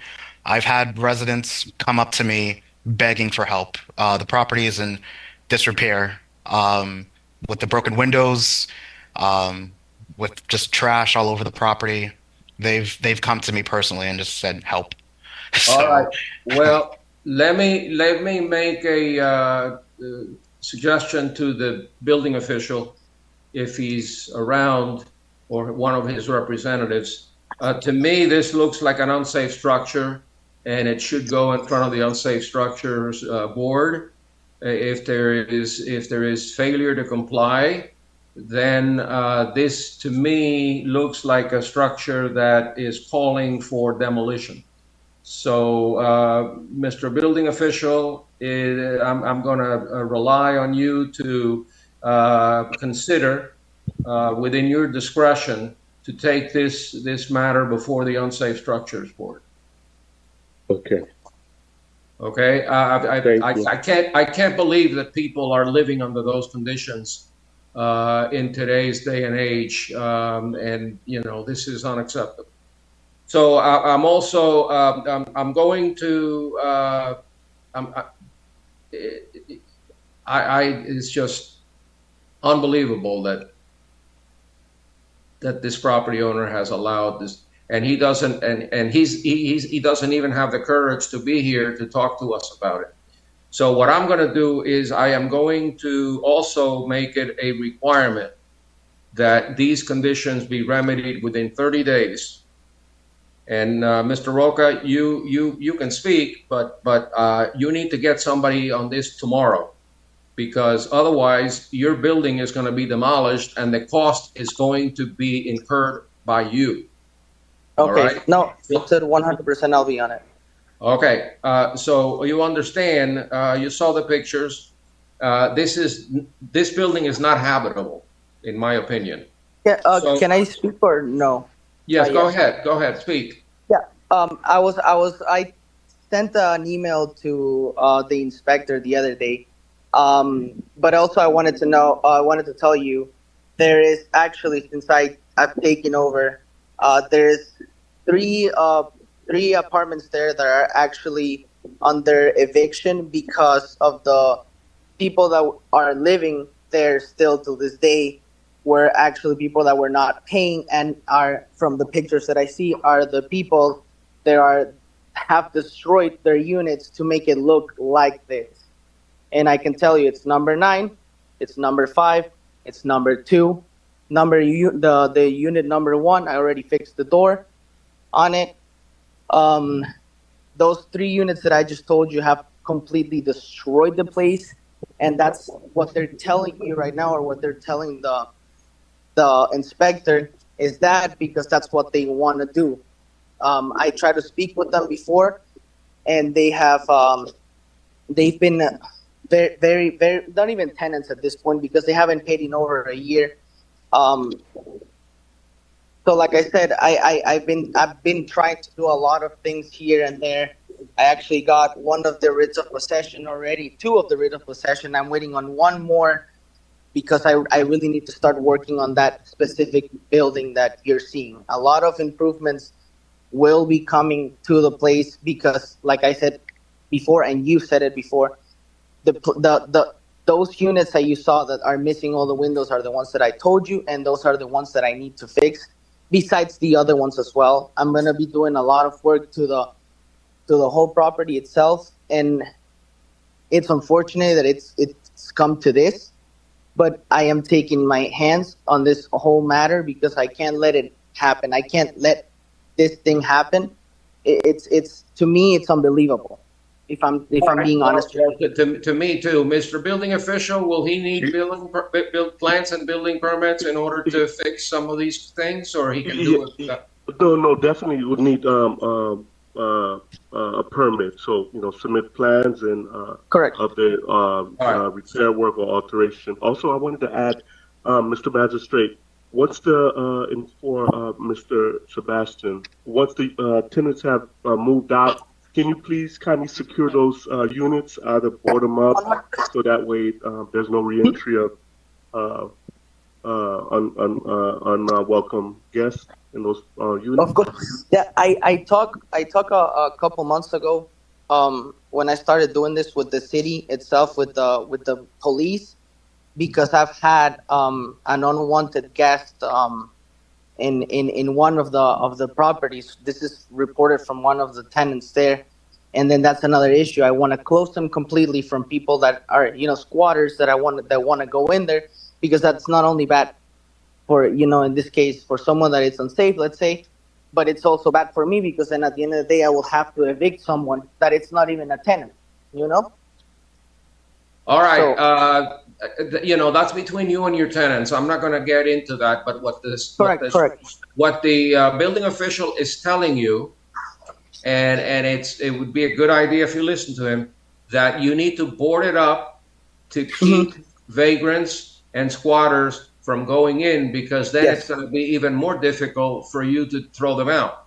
So 100%. And you understand that for these repairs, you're going to need an architect. You're going to need an architect to do the plans, and you got to submit plans, and you got to go before the building department and get your permits before you do any work, because otherwise you're going to be cited for doing work without a permit, and you're going to come back in front of me. I completely agree with you on the building department over there. Like I said before on this call, I am dealing with some kind of the same situation from another city, and I need to do the same thing. So I am 100% willing to work with the city to make this property okay.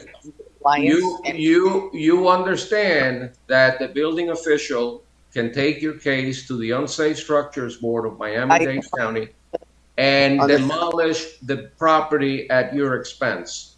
So you better work with him closely on this. I'm going to give you until March 20th as an abatement date to get all your, first of all, get the property boarded up, and then present plans to the city, get your permits, and get all of these things fixed. All the screens, the windows, the doors, soffit, everything that you're being cited for, you have a compliance date of March 20th. Yes. Okay? Question.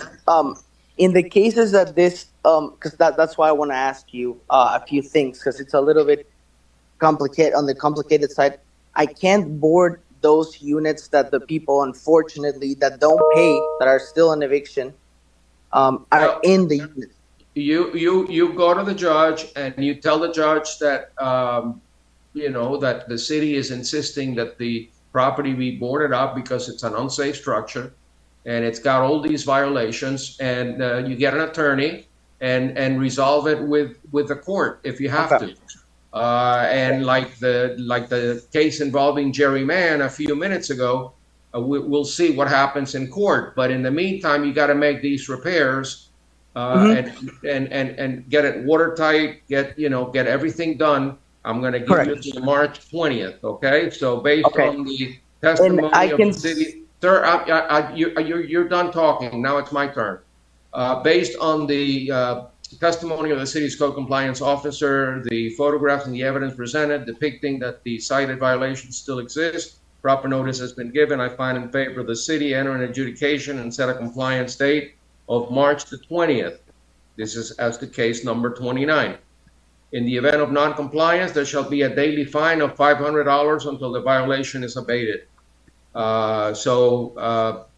Get down here and or up here in your case, because you're south of us, and then get the experts that you need, whether they're legal, design, architecture, general contractors, whatever you need to do. Otherwise, you're going to lose your building. Okay. Correct. I completely understand. And I have one question. Do I work with the building department directly after this? And then let's say that I do have the architects and everything, let's say do the plan and everything, but if it happens because of whatever reason, the reviewing of the plans or anything gets longer than the 20th of March, how do I go about that? Because it's not, let's say it's not on my hands. Once the architect is done with the things, they have to review it, they have to do everything, but it takes longer. How do I? You can deal with the building department. If you run into a problem, they'll be happy to help you.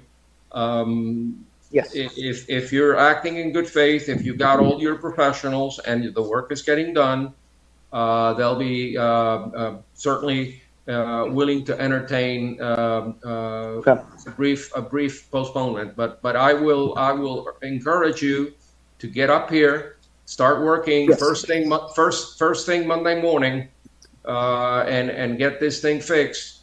I'm gonna be on it today. I'm gonna start doing everything that I can starting today. If I already sent, like I said, to the inspector my email. If there's any chance that you can reply to that email with the information of the building department and everything, so because I don't think this is an issue that you can resolve by emails. You're gonna have to get to City Hall and talk to people face to face. Okay. Don't think emails will be of much help. They get lost in the shuffle. You need to see. You need to sit down with somebody and get it fixed. Okay, we're done. We're done. Yep. Next case. So, for the same property, case number 30, CMHS-2022-00368. The city is requesting that the building be pressure washed and that they paint all the soffits and the fascia and have all the common areas cleaned before the reinspection date. As you can see from these photos, outdoor storage, paint chipping, the soffits damage. As you can see next to the AC, I've seen the pictures. Yes, they're an abomination. It's horrible. Mr. Roca, you agree that this needs to be fixed? You need to pressure everything clean. Okay. Clean the building, the whole building. All right. So based on the unrebutted testimony of the city's code compliance officer, the photographs and the evidence presented depicting that the cited violations still exist, that proper notice has been given, I find in favor of the city, enter an adjudication and set a compliance date of March 20th. In the event of non-compliance, there shall be a daily fine of $500 until the violation is abated. Okay, case number 31, CMHS 2022-00369. This is in regard to the parking lot with trash, litter and trash throughout the parking lots and potholes in the parking lot. As you can tell by the photos as well, you'll see trash, bottles, cups, tire, just trash throughout the property. They have a pothole in the entrance of the property, trash next to the dumpster enclosure. And again, this has been going on for the past 2 years. Yeah. Mr. Roca, you're going to take care of that? I already cleaned the property. You already cleaned it? Yep. I had a tenant of mine that lives there cleaned the whole property. Sent me a video yesterday or 2 days ago. All right, I haven't seen proof of it, so I couldn't send it because it says send it until the 24th or something like that. So I'm still gonna adjudicate you guilty until the inspector is satisfied that the parking lot is clean. Based on the testimony of the city's code compliance officer, the photographs and the evidence presented depicting that the cited violation still exists, proper notice has been given. I find in favor of the city, enter an adjudication and set a compliance date of March 20th. The event of non-compliance, there shall be a daily fine of $500 until the violation is abated. This violation deals with the parking lot issues, litter, trash, potholes, etc. Mr. Lemestre, just when you have a chance, go by there and see if, in fact, the violations have been corrected. The potholes, in particular, as they represent a life safety issue. So let's hear number 32, which is the contact information required under 5-18C. Yes, sir. So for case number CMHS-2022-00383, this is in regard to emergency contact information.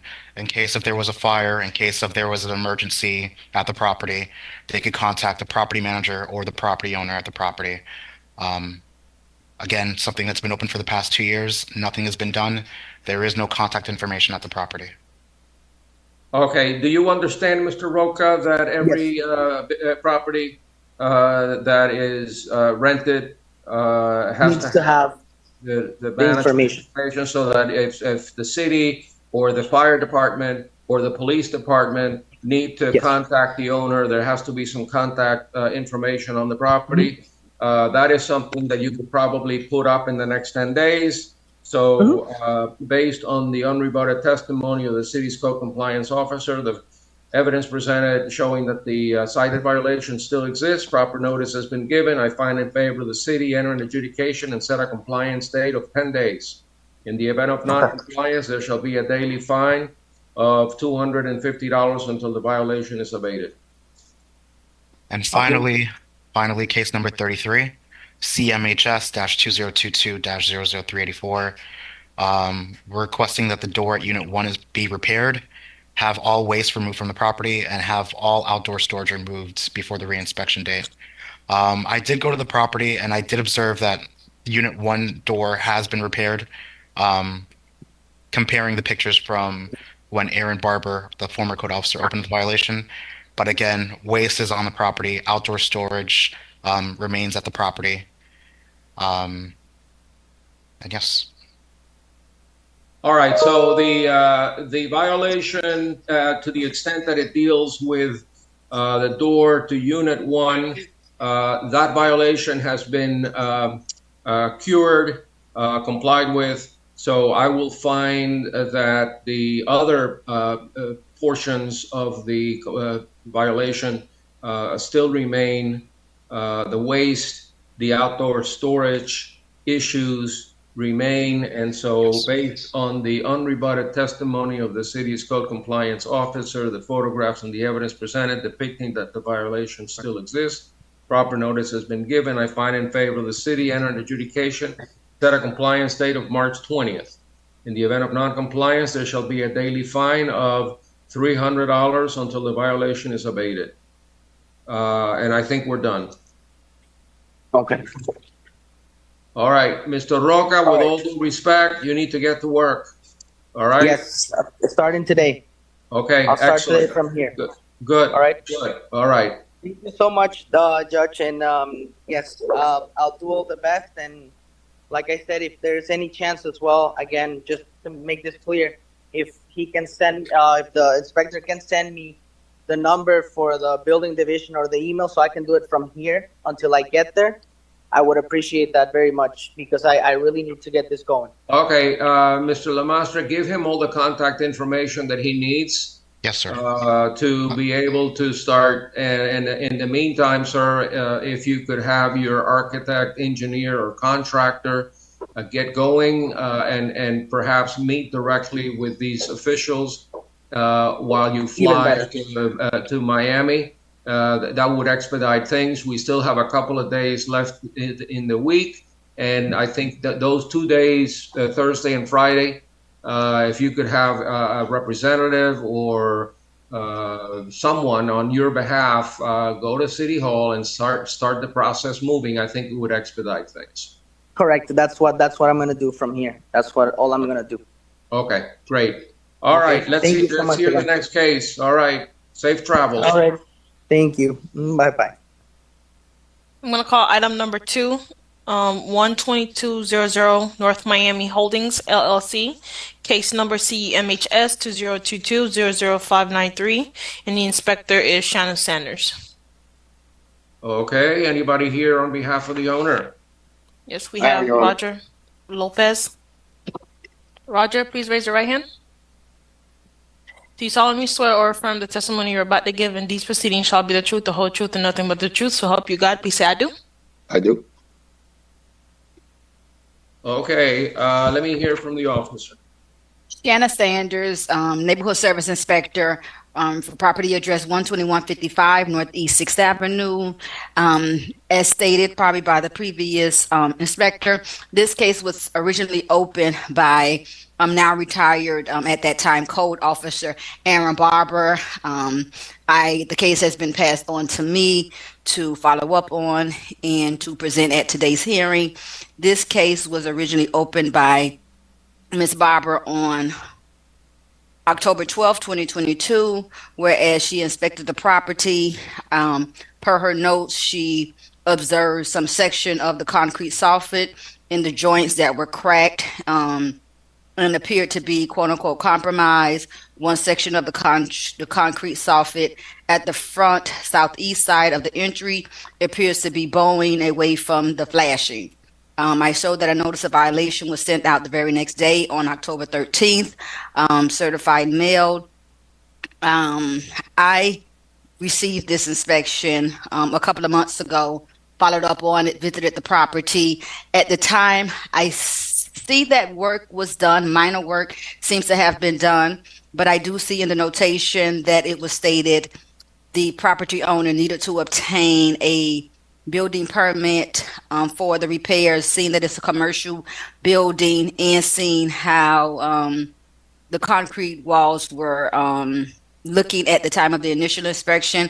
Again, upon my inspection on January 10th, I did notice that work appeared to have been done. I didn't see any major violations. However, no permit has been obtained for the work that was done. Therefore, the violation remained open. I have been in contact with representatives from the property who stated that they were going to be submitting the applications. They were under the impression they could just go ahead and do the repairs themselves. I believe I received a phone call from someone yesterday stating that they had talks with Mr. Gene, the building official, and an application was submitted. It has not been obtained, but again, there was a conversation that was had at the very end of the day, just saying the application was submitted. So I'll let Mr. Rogers speak. You know, we've spoken many times about this as well as other properties, tell what's going on. But as of my last inspection, the violation still remains and a permit needs to be obtained. Okay, a permit needs to be, you mean after the fact permit? Yes. Has the work been done? Have they repaired those cracks that I saw on the pictures? Some majority of the cracks and again, I want to make sure I'm saying on record, this was originally opened by another officer who's now retired. So I just went by the pictures from what she showed. When I observed the property in January, when this was given to me, it does appear to be repairs made. I didn't see any large gouges or anything. So I would answer your question comfortably enough to say, yes, it was repaired. You know, as the condition of it, and is it, you know, safe? Is it structurally sound? That's why we point them in the direction of building to get permits so that, you know, they can be looked at a little more detailed than what the normal code, if not neighborhood inspector's eyes would see. Okay, let me hear from the representative for the owner. First, tell me your name and your involvement with the property. Good morning, Your Honor. My name is Roger Lopez. I am manager for 12200 North Miami Holdings, owner of the property located at 12155 Northeast 6th Avenue. The property records show that there's a Felix and a Leticia who are the managers for the LLC. Are they the real owners? They are the managers for the LLC. Okay, and so they're the owners of the LLC, and they've given you authority as the property manager to speak on their behalf? That is correct. That's what I've done in the past. Okay. I do recognize your face. I wasn't sure if it was on this property or some other property. Tell me where you are in terms of getting building permits, after the fact building permits, to satisfy the requirements of the code. Okay, so short answer will be the permit number is BBC 00 2024-00011, as an agreement was reached with the building official to pull a permit and get, as I stated on my previous testimony when you recited over this case back in November, that the work was done through maintenance, did not require a permit. But there were some pictures that depicted a wall that had nothing to do with the soffit. So basically, the compromise with the building official was to go ahead and pull a permit, which we did. It's denied because I need to get them a certified letter from a either an engineer or an architect. I've already hired an architect to do it, to say that the repairs were done in accordance with the building code, and that would satisfy and close the permit. So as it states, it says on the permit, ATF after the fact, miscellaneous concrete repairs to address violation number CEMHS 2022-00593. Sorry for that. Have you already done the repairs? The repairs were done. So on both and on the cracked, and if you look at picture, the latest picture that Ms. Sanders took, which is, I believe, picture number 1, which will be, I don't have it in front of me because I just printed it. The one that says no smoking sign, that is not a soffit. That's the entrance of the building that's required or paint. It was painted. And then I believe there is, if you look at, let's see if I can find the item. The picture that Miss Barber took back in 2022 is not a soffit, it's the slab on the second floor that joins with a meter room on the bottom. And that will be the picture that's labeled October 12, 2022, 10:56:05 a.m. Aaron Barber, Code Enforcement Officer or Code Compliance Officer. That is not a soffit, but that has been repaired. So the building official, all he wants is a letter from an architect saying that the repairs were done in accordance to the code for that concrete work, and pictures to be included in the report. All right, Mr. Building Official, is that an accurate statement? Again, Mayor Jean, Building Official. Mr. Lopez came in yesterday, and I did advise him to submit for a permit. So they currently have a permit application. So I'm waiting on the certification letter from an architect or engineer, along with photographic evidence stating that the repairs were indeed done to code. So once I get that, we can resolve issue the permit and also close the permit upon the letter, that certification letter from the design professional. Okay, having heard the testimony in the case, I am going to table it until my next hearing. And if there are still pending issues, then bring them up at that time. I see that the parties seem to be reaching the right result, and there is no reason for an adjudication at this time. So let's move on to the next case. Thank you, Your Honor. You're welcome.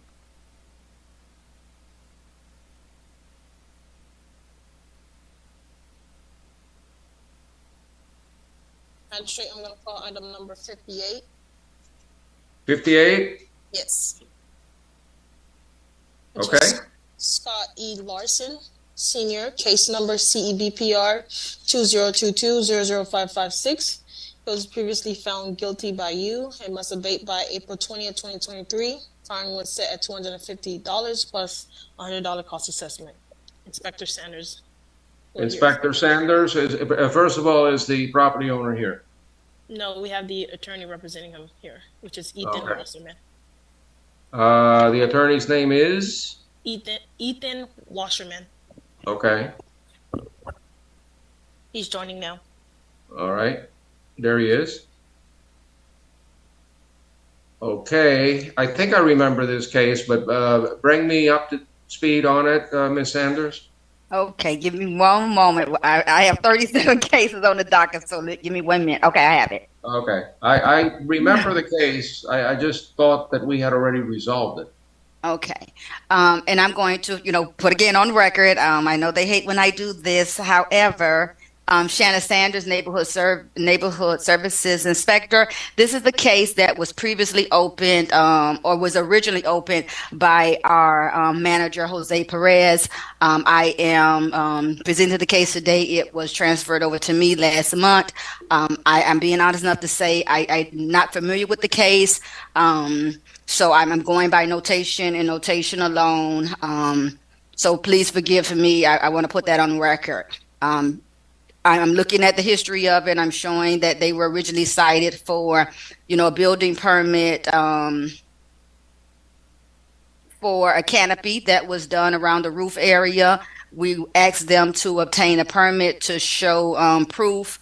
Proof of permits are not shown, then a building permit must be obtained for the canopy. As of my last inspection, they're showing in the pictures here. I'm assuming this is the canopy area that they are referring to.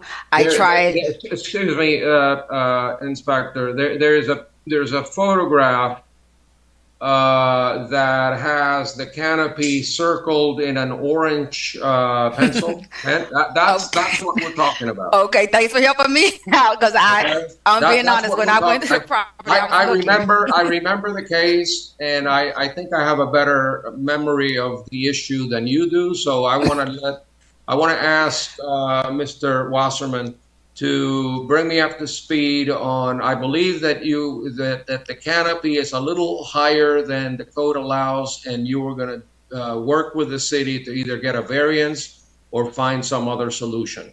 So where are we in terms of that issue? That's exactly right. Your memory is correct. Good morning, Your Honor. Ethan Wasserman, attorney for the owner.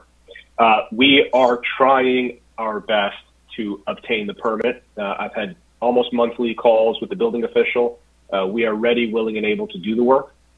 We actually, what has transpired since our last call is we finally, I say finally because it's been a process, obtained what I'll call clearance for a master permit for the new pergola system. We had to break it up into two, drop the height, keep the square footage under code allowances. Zoning has agreed to the pergola configuration, structural has agreed to the system, and at the last step, zoning basically said, we're fine, but we're not going to issue you a master permit till you get a demo permit. So at the tail end of September last year, we were basically approved, but told, no, go get a demo. We're not demoing anything. It caused a lot of confusion. What we're doing is taking down the pergola system and essentially repurposing it. So we're going to reuse about 90% of what's up there. That's caused a ton of confusion in terms of what permit do we need to get and how do we get it. I personally have had calls with zoning staff and with the building official on several occasions. And my client wants to do this work. He's ready to do the work. We just need a permit. All permit docs are in, and we just keep getting comments back. So we're not able to do the work is the problem. All right, we had this conversation, Ethan, back in when I heard it back in August, and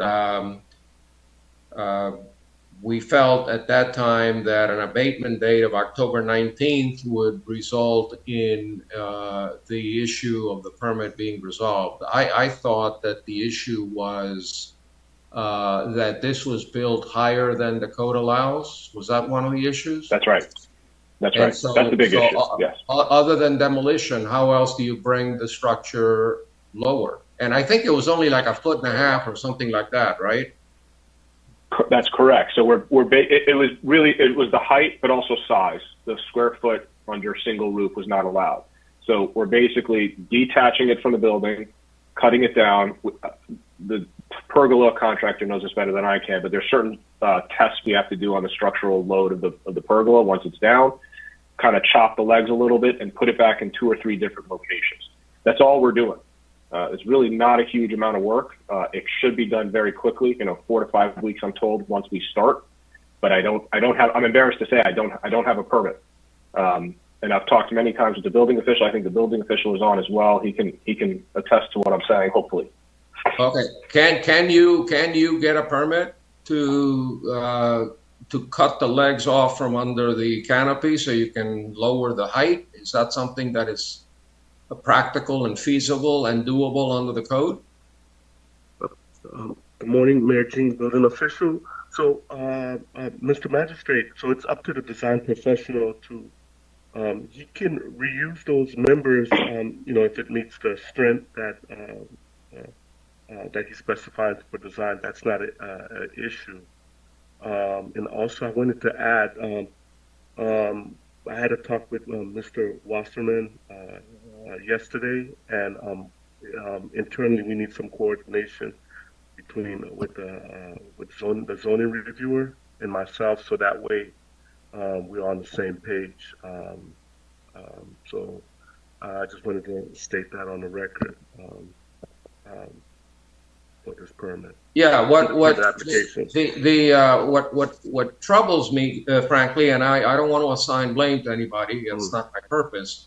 That we had this conversation back in August, and here we are many months later, and we're in the same situation. What can we do to expedite this? And I'm putting the responsibility on the city, the building official, and also the owner and the owner's representatives. I want to get this done already, and as soon as possible. What can I do, or what can we do to make this happen quicker?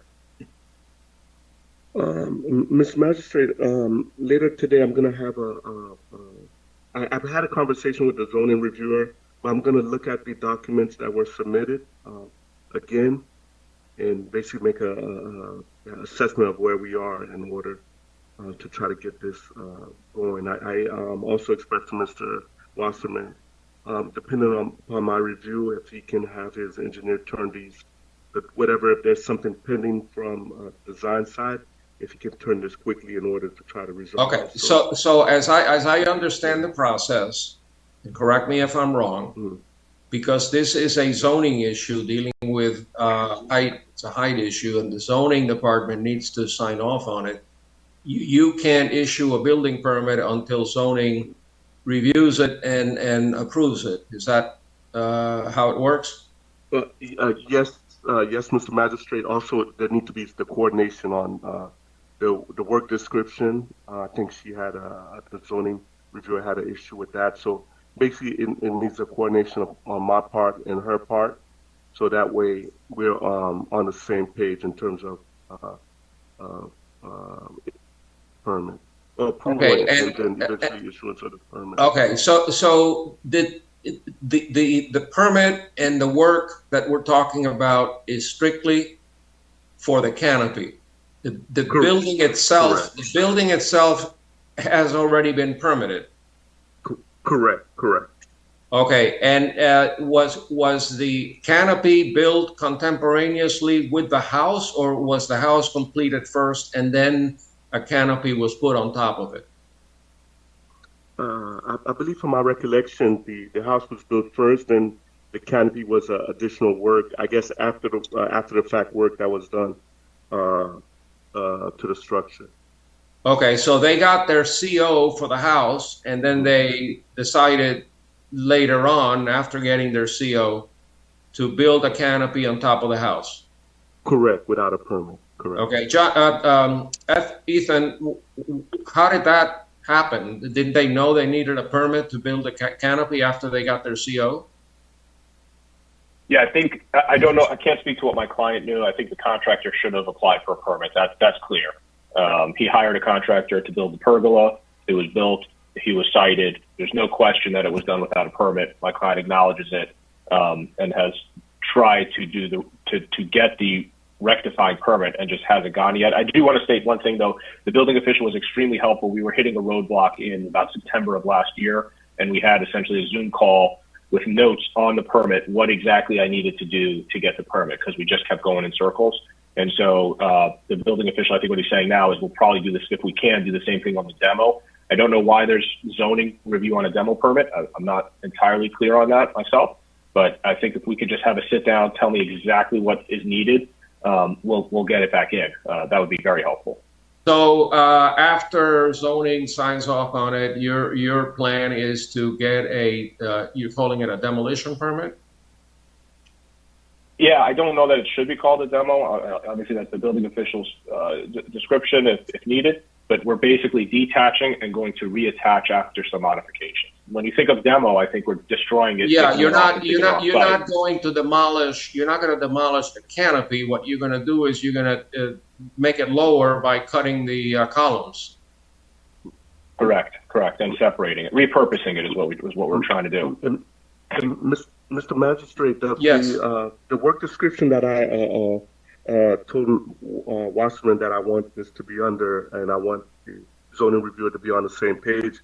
I wanted to say after the fact, a roof canopy to be reconfigured to the correct height. So that's the scope of work that would basically capture the reconstruction of this canopy. So the demolition, we may void that submission in order to keep it all in under one permit. You're not requesting that they completely demolish the canopy and rebuild it at a lower height, are you? It's going to be reconfiguration to basically disassemble and adjust the height down, however they need to adjust it. All right, and that's feasible and allowed by the building code. Yes, Your Honor, because it's up to the engineer to put it together, and that he feels confident with the material properties to get it to the strength that basically if it complies with the strength he's specifying on his drawings. So if he's okay with it and he shows analysis, I'm good with that. Okay. To that point, for the record, Your Honor, I would just tell you that building permit BBR 00-2022-00321 actually reflects that. That's the redesign for the what I'll call the compliance permit. That's been approved by structural and it's been approved by zoning. It just has a condition subject to a demo permit, and that's where it's kind of going off the rails a little bit. So that's the wrinkle that is keeping you from moving forward. Yes. Yes, correct. Correct. Okay. And when are you expected to start this? As soon as we get a permit. It's the same contractor. He's ready to go. He tells me it's a 30, 45-day build from the time we have an approved permit. So as soon as we can get a permit, we're ready to go. Okay. I'm going to table this case, and hopefully you'll get it done by March 20th, which is the compliance date that I'm told is the soonest I can give you. So I'm going to table it and require that the work be substantially completed by March 20th. Is that clear to everybody? And if it's not, then I want to hear it. Then I want to hear it at my next May 1st hearing, at which time I will consider ratifying the fines accrued and also issuing new fines if there's no compliance. Understood. Okay. We will work with staff and we'll have an update. All right. Very good. All right. Do you think that March 20th is feasible to get substantial compliance, Mr. Wasserman? I'll make an assumption. Let's assume the demo permit condition is eliminated and we have a permit Monday morning. Again, I'm talking to the contractor, it's a 30 to 45 day, because they do have to fabricate some parts to fill in.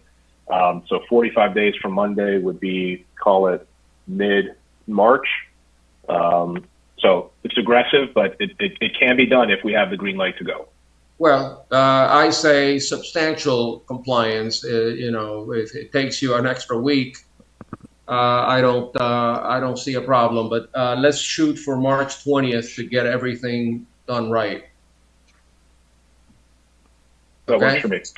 Okay. Thank you. Thank you, everyone.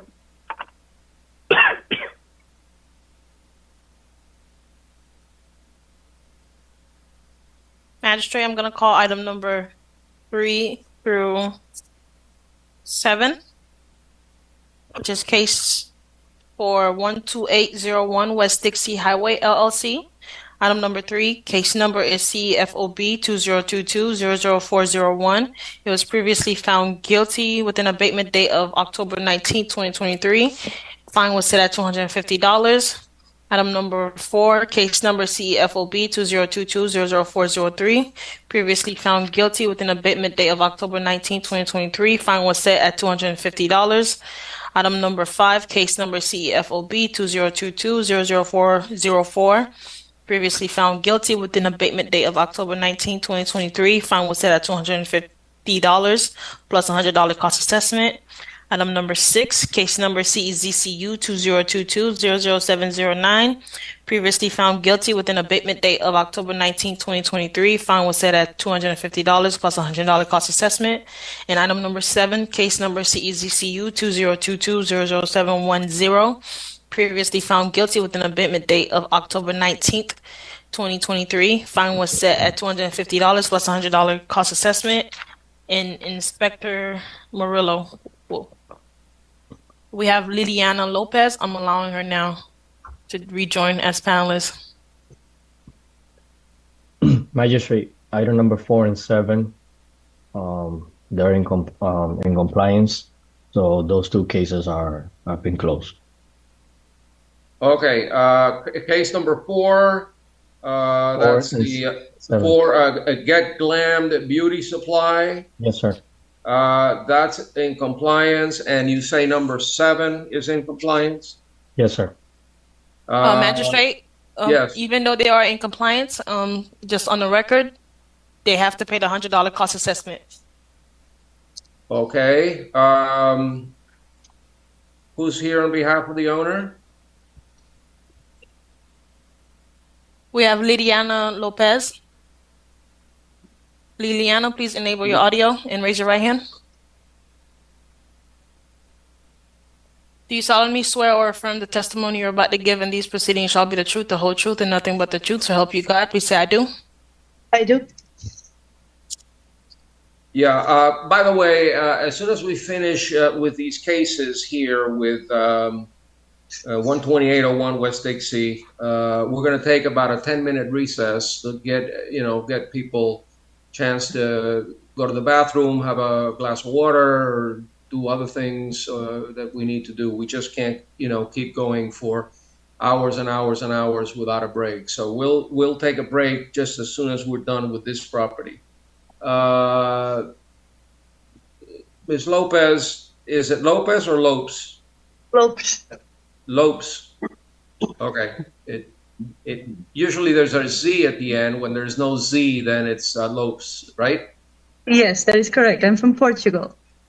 Okay. All right. So anyway, the city has acknowledged that your property, the property that you're representing, that as the number 4, Get Glammed Beauty Supply, the requirement for a business tax certificate, and number 7, Get Glammed Beauty Supply certificate of usage, that you have, the property has come into compliance. Nonetheless, I am going to award the city $100 in costs for each of those cases. Do you understand that? Correct. I do. Okay. All right. So, by the way, what is your relationship to the property, and have you been sworn? Yes, I have. Okay. What is your Assistant management. relationship? What is your relationship to the property? Assistant management. Okay. I show a Mendy Lieberman as the corporate manager. Is that correct? Correct. Okay. And she has authorized you to speak on her behalf? Yes. Okay. So let's do the first case is number 3, Bedia Security Training School. Yes. Mr. Murillo, tell me about that. Yes, Your Honor. Good morning, Neighborhood Services Department, Inspector Murillo. On November 5th of 2022, the case was open at the property address of 12801 West Dixie Highway for Bedia Security Training School at 12811 West Dixie. They were cited for not having a business site receipt from the city of North Miami. I had an inspection on November 17 of 2022 where there was no compliance. An order to comply was posted on September 22nd of 2023. And a notice to appear was posted and mailed on January 5th, 2024. And as of my final inspection on January 24th of 2024, there has been no compliance. Okay, Ms. Lopes, why don't we have compliance by Bedia Security Training School for business tax receipt? What's the problem? Okay, so we have an issue because the address that we have here is not our mailing address, so this is going to a different place. Our correct address is 14340 Biscayne Boulevard. What I have here is 12801 West Dixie Highway, North Miami. So this goes to the tenants. I cannot answer for the tenants, I understand. We already sent notice to them to comply, and we're trying to resolve this as soon as possible. So I need some more time to get this in order. Well, I issued an order requiring compliance by October 19th. And here we are, and we don't have compliance. You're saying you never knew about it? No. Why not? Yes, I didn't receive this. Let me see. Mr. Murillo, what did you do to notify the owner about this violation? Okay, so it was posted, and you can see on the property appraisal page, they have a mailing address of 12801 West Dixie Highway. Right.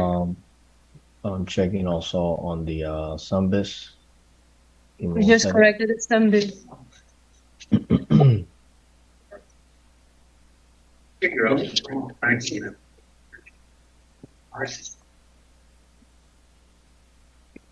And this is the address at Sunbis, but I have a Sunbis for 12801 West Dixie Highway, LLC. Yeah, Ms. Lopes, what else can he do to serve you with proper notice? If that's the notice that you're telling the whole world is notice to your It's been a mistake. This is not the correct address, so I have to update the address, and from now forward, it will be okay. Well, it is the correct address because that's what the public records show. So if it is not the correct address, you should have fixed it months ago. You're absolutely right. I should have, but I only got notice now, so we're going to go ahead and do that right away. And also for the order to comply, I mean, everything has been posted on the property as well. Have you called the tenant to let them know that they're in violation? Yes, absolutely. Yes, we sent a notice to comply right away, and I'm going to be going there personally as well to get copies of everything to have a file here, and then send it to Mr. Murillo. Also spoke with the city of North Miami, Mr. Marceline that takes care of all the CUs and the BTRs, and he gave me the list that I forwarded to Mr. Murillo this morning, showing who has been complying and not. So, well, you got the beauty salon to comply, right? correct. So Yes. why didn't Badia comply? That's what I'm gonna go next to him.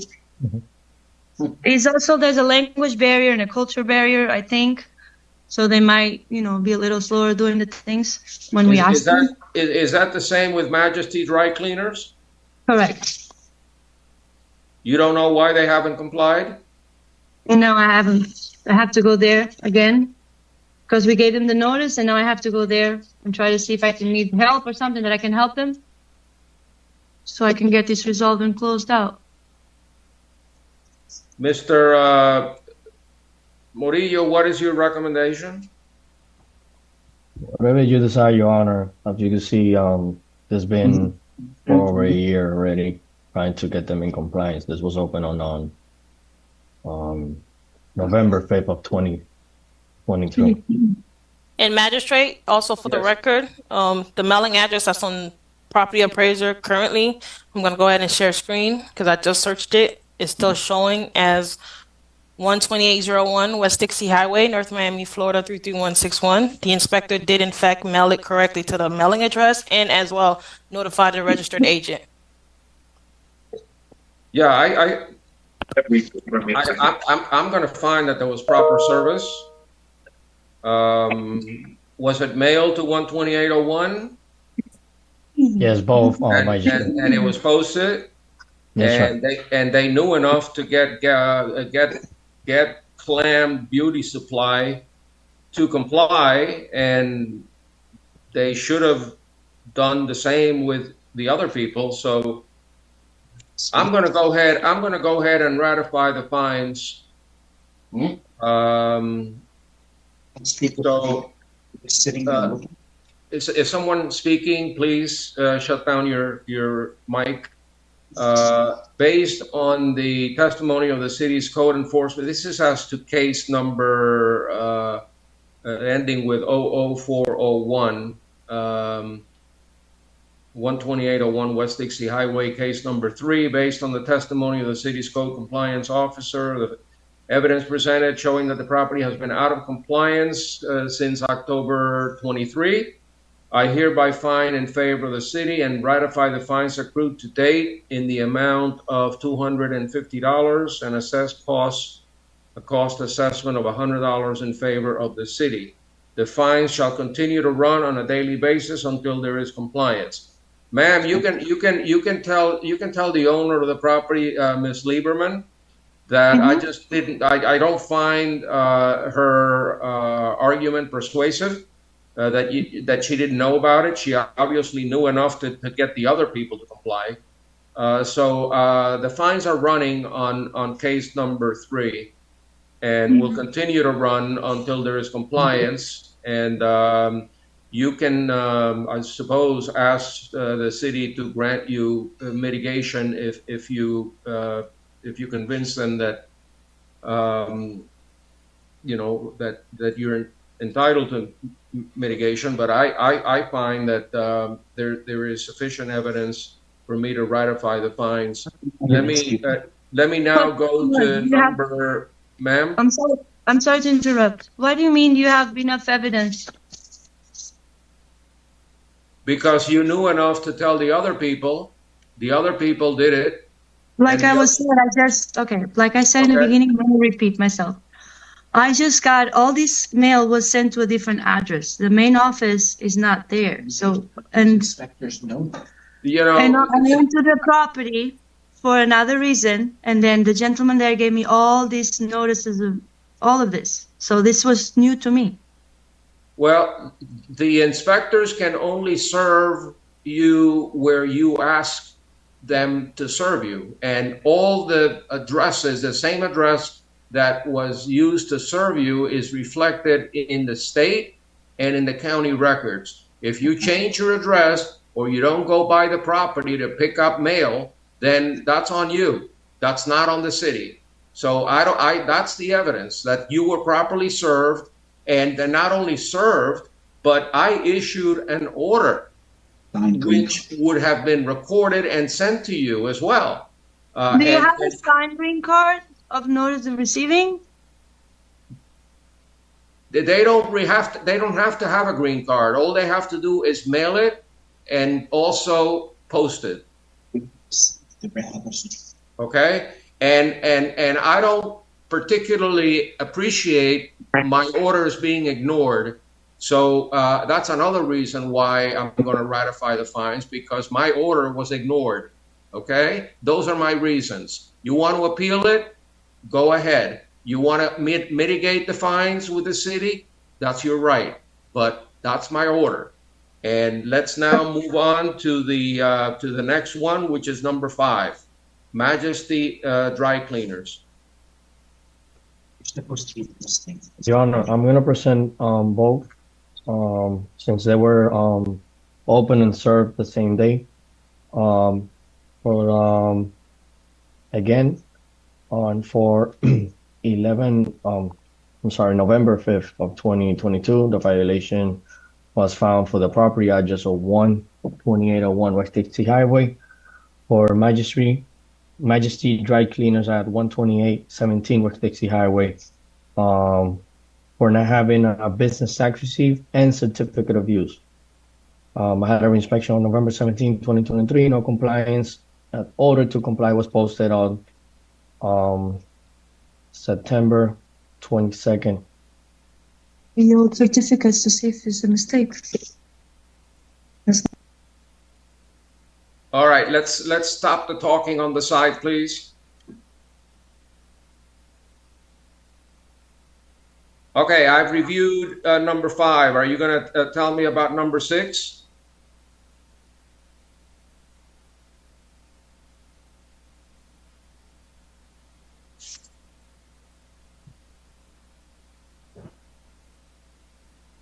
I'm not hearing anything. Mr. Murillo, please tell me about case number 6. So for case number 6, this was for 12817 West Dixie Highway at the property address 12801 West Dixie for Magistrate Dry Cleaner for not having a certificate of use. I had the order to comply was posted on September 22nd of 2023, and for today magistrate, the notice to appear was posted on January 5th. It was mailed on January 8th, and as of my final inspection on January 24th of 2024, there has been no compliance. Okay, I also, the property owner's representative asked, what proof do I have? Well, I'm a landlord. I've represented landlords for years, and I know what a reasonable landlord would do with a tenant. And one of the things that landlords do with tenants, aside from the fact that they have to demonstrate evidence of insurance, is evidence that they have their proper licenses, whether it's a county license or whether it's a certificate of occupancy or a business tax receipt. And you as a landlord have a duty to make sure that they have all their necessary licenses, failing which it is your responsibility when they don't have a business tax receipt or a certificate of use or a DERM permit or whatever it is that they need in order to exercise to do their business. They have to be licensed. And so I find that this is going back to November of 2022. That's a year and a half ago. So, and somehow 2 of them got compliant and the other 2 didn't. So, again, I'm going to ask the representative for the property owner, what happened with Magistrate Dry Cleaners? Have you had a conversation with them now that you've been noticed, you're here? Have you had a conversation with Magistrate Dry Cleaners? I gave them notice to everybody that they need to do their CUs and BTRs and give me a copy to me. And I'm going to go back to the shopping plaza and see if they need assistance so I can resolve this with them.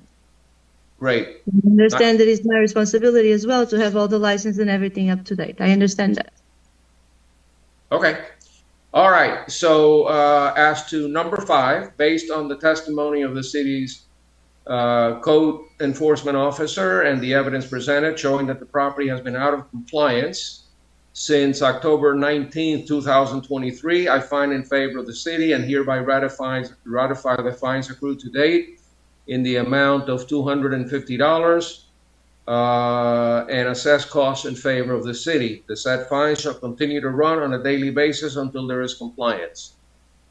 As to number 6, the same tenant failing to have a certificate of use. In one of those cases, $250 they find that. Please, if it's not about this case, please don't interrupt. Okay. Based on the unrebutted testimony of the city's code enforcement officer, the evidence presented showing that the property has been out of compliance since October 19th, 2023, I find in favor of the city and hereby ratify the fines accrued to date in the amount of $250 plus $100 in cost assessment. The fine shall continue to run on a daily basis until there is compliance. The message that I want there to be heard and sent out loud is that I will not tolerate people ignoring duly entered orders from the special magistrate. So once an order is entered, it is to be complied with. Otherwise, there will be sanctions, there will be a lien, and there will be extra costs accruing to the city. My orders have to mean something. You just can't disregard it and say, well, I never got the order, when everything seems to show that the property address is the same property address that the city is using to serve the property owner, as registered in Sunbiz and in the county records. And also, I have to assume that if you have a tenant that gets an order from the magistrate, that tenant is going to turn that over to the property owner for the property owner to deal with. It just doesn't make sense to me. Yes. It just does not make any sense to me that you're coming in here and you're pleading ignorance. Okay? Okay. It's a business. All right. Magistrate, before we go on a break, while we have Liliana on, she does have item number 9 and 10 as well. Do you want to hear her case now or when we come back from break? Yeah, I'll accommodate her so she doesn't have to stay around. Let's do number 9 and 10. Item number 9 is 1530 Northeast 130th Street, Inc. Case number CFOB 2022-00374. This case was previously found guilty by Magistrate Cazot. Must abate by January 24, 2024. Fine was set at $150 plus $100 cost assessment. As for item number 10, case number CEZCU 2022-00672. It was previously found guilty with an abatement date of January 24, 2024. Fine was set at $150 plus $100 cost assessment. Inspector Sanders will hear this case. Okay. Again, for the record, Liliana Lopes, can you please be sworn? Has she been sworn? Yes, she has. Yes, I have. Okay. You represent the property owner? Correct. And the property owner that I see here is Jacob Ney. Correct. And also Francis Jacob. Correct. They gave you authority to testify on their behalf. Correct. All right. Let me hear from the officer. The violation is business tax receipt under Code Section 1119. For the inspection. Let's hear from Shanna Sanders. Shanna Sanders, Neighborhood Service Inspector. First case is for running a business without first obtaining the local business tax receipt from the city of North Miami. This was previously heard and adjudicated upon my last reinspection of the property and looking through our files for the business tax receipt office. The business tax receipt still has not been obtained. All right, Ms. Lopes, why not? Well, we had a name change on the business, and we're doing the name change with the DBPR. Mr. Rafael does not take the BTRs and the CUs without having that completed first. We're waiting for inspection. Last one that I did was I filed in October, and I only got inspection in January. So I might need a little bit more time for this one. We're talking about a business tax receipt. You asked for an Correct. extension, right? You asked for an extension. The city granted you an extension. Correct. Why are you unable to get a business tax receipt? There was a name change, and I'm still waiting for the inspection from the DBPR for the non-transience license. And the city will not let me renew it until I have that in order.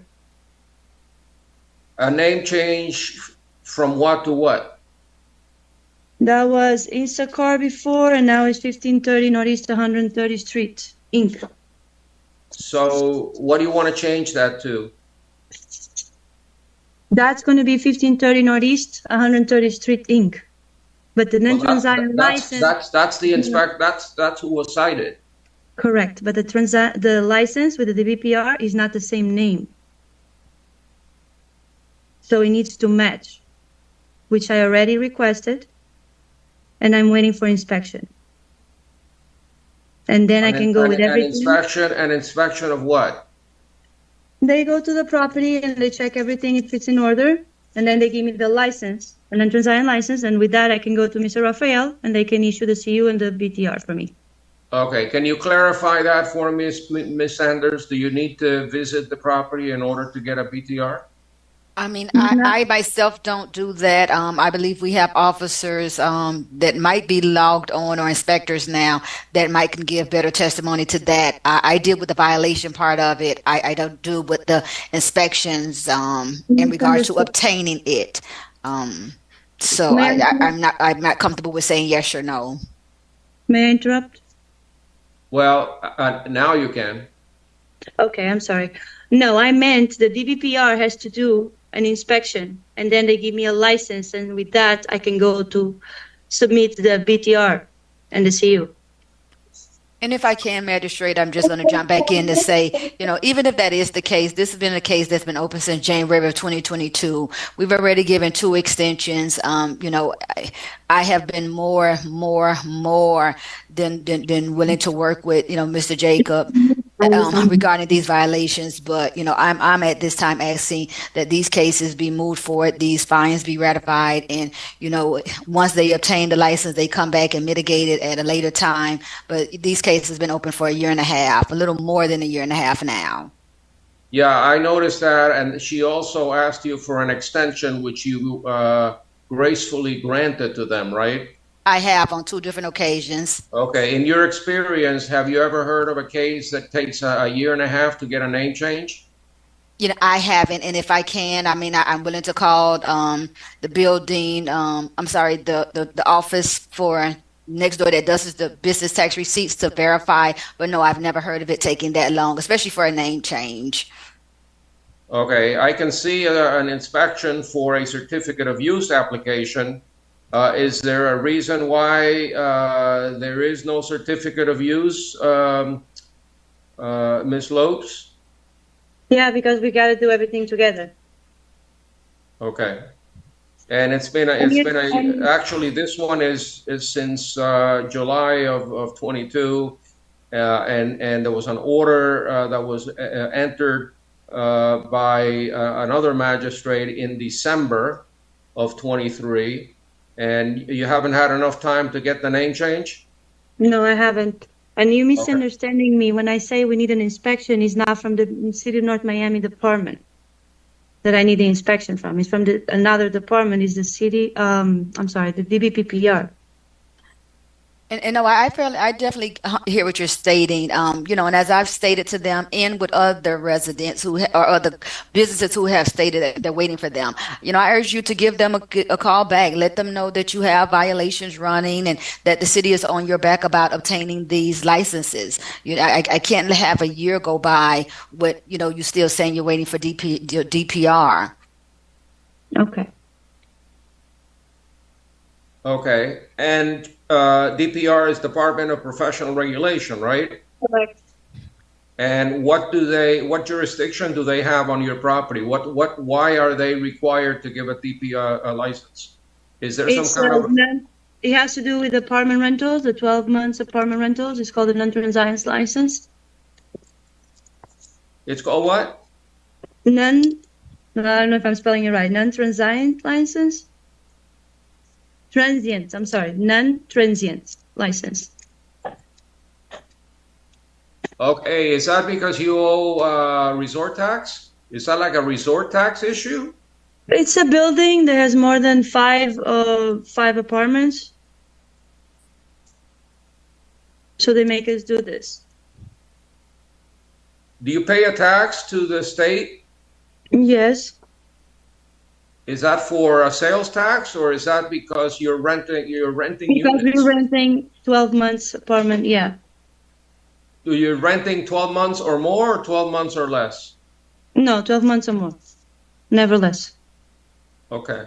So you need to get the state to give you a Correct. license. I already applied. They need to give me an inspection, and then they give me the license. And with that, I go to the city and I get this resolved.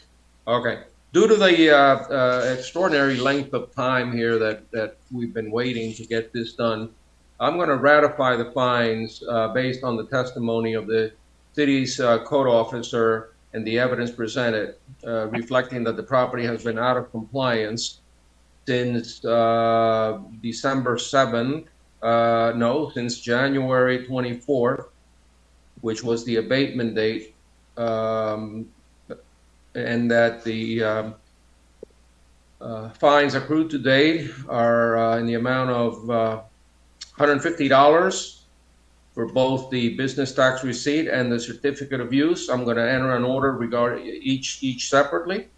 Okay. And ratify the fines accrued to date and assess costs in favor of the city. The said fine shall continue to run on a daily basis until there is compliance. As to cases 9 and 10, are there any other cases involving this property owner? No. Okay, so at this moment, I am going to take a 10-minute recess, and we will resume at approximately 12:30. We're adjourned until 12:30. Thank you.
Okay, are we ready to proceed?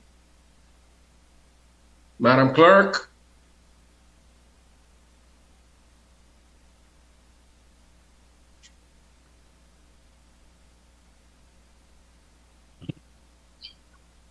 Are we ready?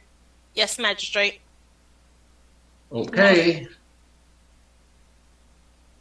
I'm going to go ahead and call item number 47, which is Paul B. Roth, case number CEBPR 2022-00549. He's not there? All right. Sorry, Magistrate. Okay. I'm going to go ahead and go back to item number 35, which is Jean R. Kodata. Case number is CGMP 2022-00118, and the inspector is Murillo.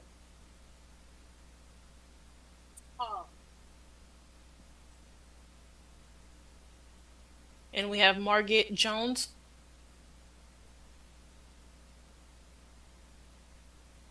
Okay, property owner is Marguerite Jones.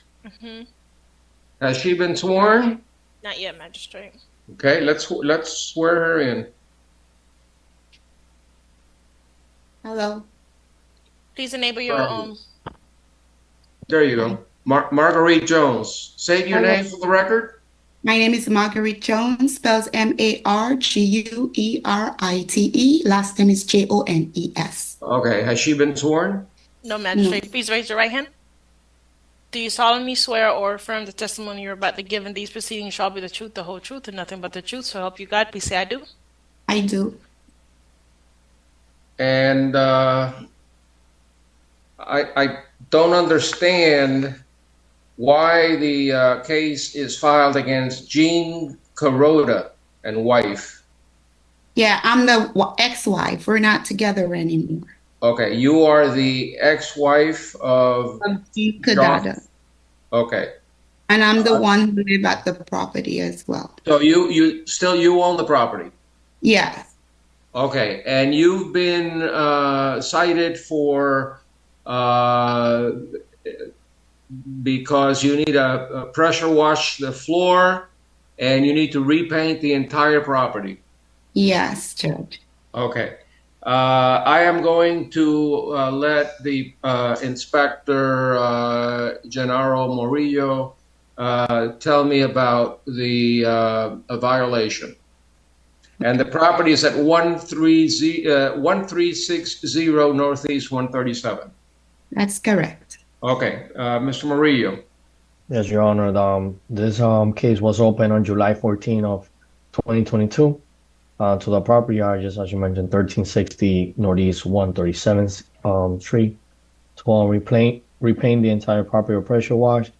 I had a reinspection on July 25th of 2022. There was no compliance. A notice to appear was posted on January 5th of 2024. It was also mailed on January 8th of 2024, and some final inspection on January 24th. There has been no compliance. I want to mention that this case was previously postponed because from the housing department, they asked to grant an extension because they were going to assist the property owner, and one from the housing coordinator, he told me that they never submitted the application. The application for what? They were gonna the housing department from the city of Miami. They were gonna grant request a grant, a housing grant. Yes, for to paint the property, but they never submitted the application. And how long ago was that? This was on July. Okay. All right. Ms. Jones, you know what the city's asking for, correct? Yes, Judge, but I have an explanation. Yeah, clearly from the pictures that I've seen, it does need a paint job. It does. And pressure clean. And And I hear that you applied for some kind of a grant. Is that correct? So somebody told me that the city helps with the painting of the house. So I went down to the area where they're helping and they were willing to help me. At the time, I was going through a financial hardship. So they were willing to help me. But then I got a job and I was working overtime. So I was able to buy the paint to paint the house. And I went down to Mr. Morillo's office and I spoke to him and the lady who was at the front desk. I told them I do have the paint. I showed them the picture of the paint. But the man who came to paint the house, I mean, all that was explained to them.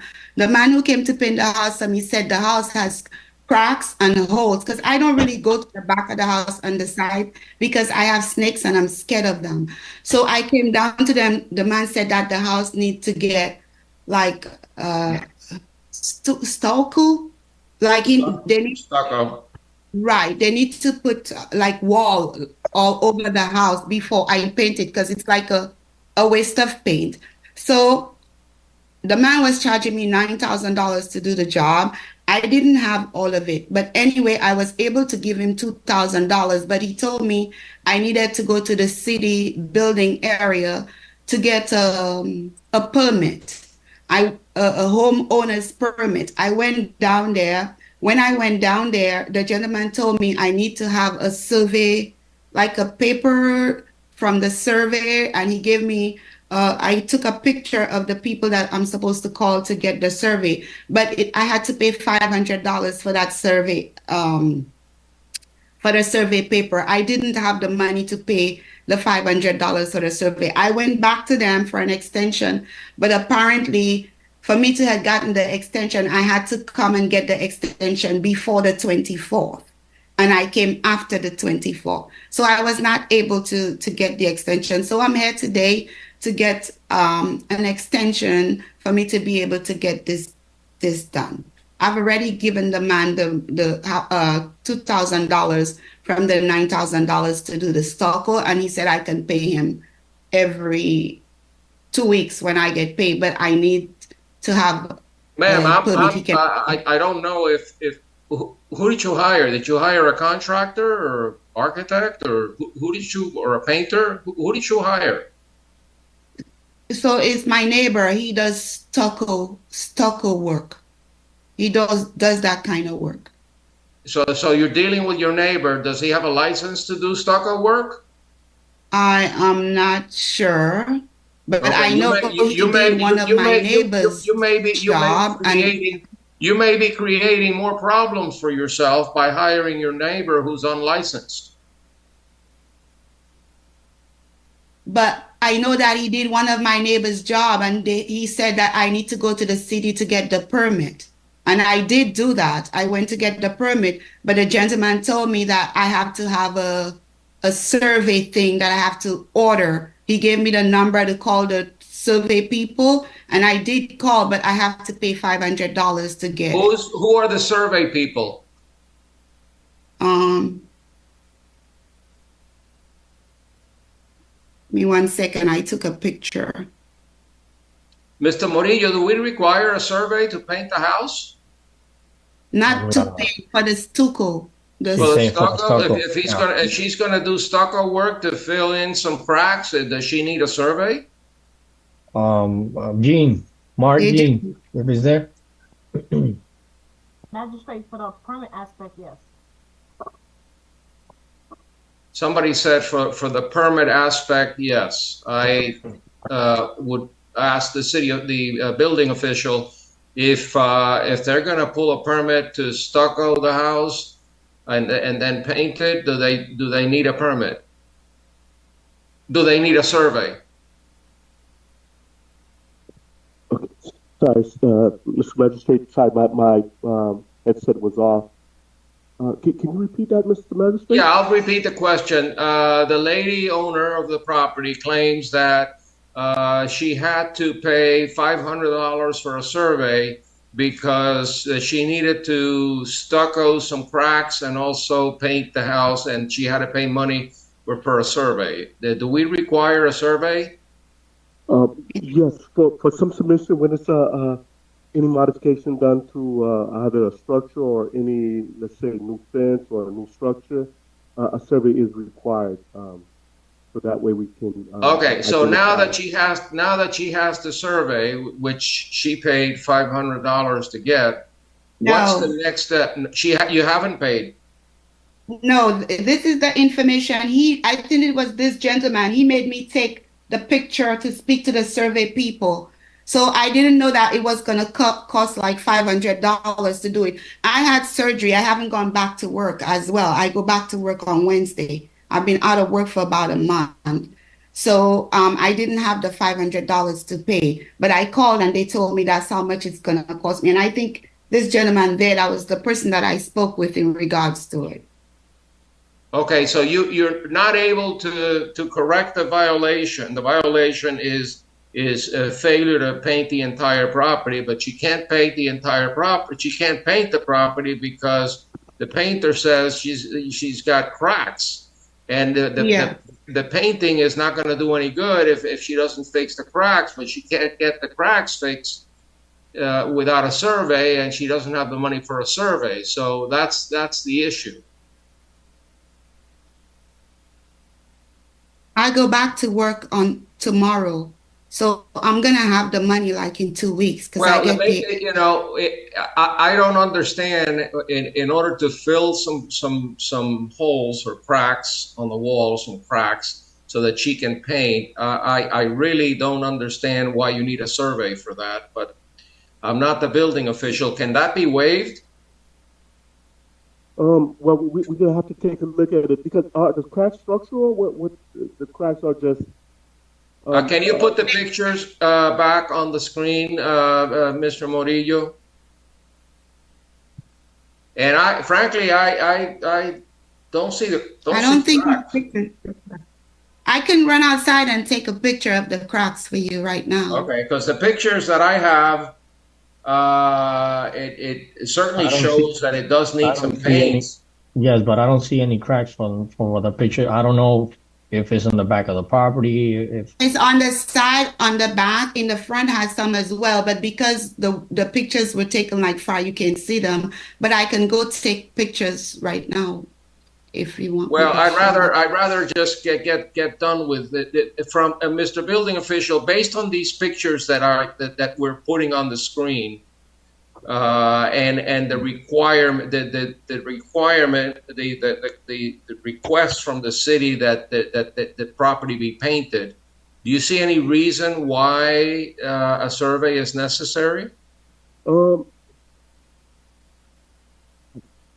No, you know what? We probably could work with her because if it's just if paint would just paint would be sufficient to cover, provided the cracks are not a structural nature. If it's just kind of superficial cracks, show the rest of the pictures.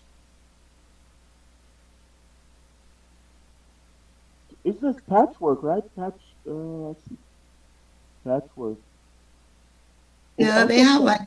There's one right here. You see it? Here's one. Where? Right there on the side. A crack? They have several of them.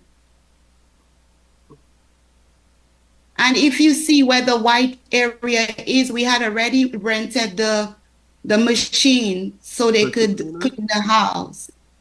And then the man said it's like a waste of time to paint it like that. They had already started, and how you call it? The pressure wash. They had already rented it from Home Depot. Ma'am, you're getting a company to do that work for you, or who's doing the painting for you?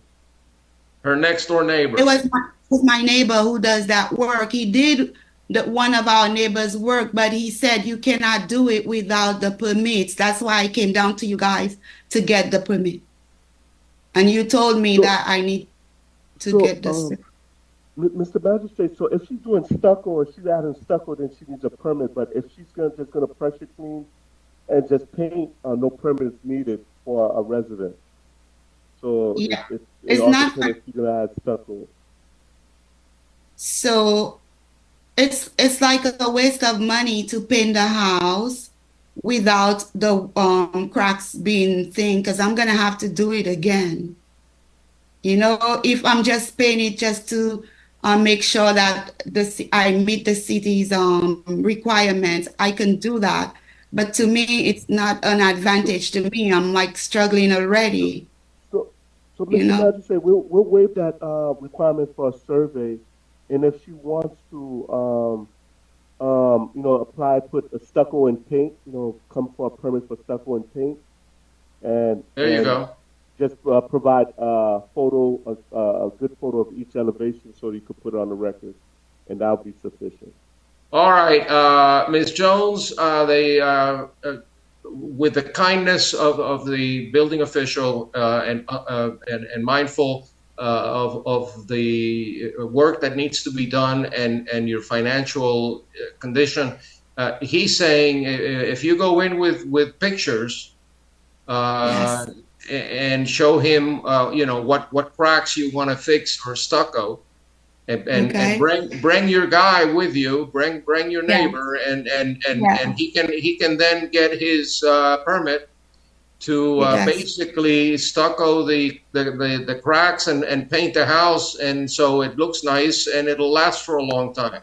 Okay. So you can Yes. come to City Hall and Yes. take You care can come of the today. issue. Okay, and Okay. take care of the issue with the building department's people. They will help you through the process to make sure that you're in compliance. I don't want to have to fine you, okay? Unless you're going to ignore me. I hope you don't. But I'm gonna table your case until my next hearing, which will give you about 2.5-3 months to get this thing completed. Thank If you. it's not done by Thank you so much. then I'm gonna have to start getting a little tougher. Okay. So go to the building Yeah. department, bring a Understood. lot of pictures, bring videos, and show them what you want to Yes. do, and then pay for the building permit and get your neighbor to finish the job for you. Thank you so much. Thank Okay, you, you're Judge. welcome. Next case.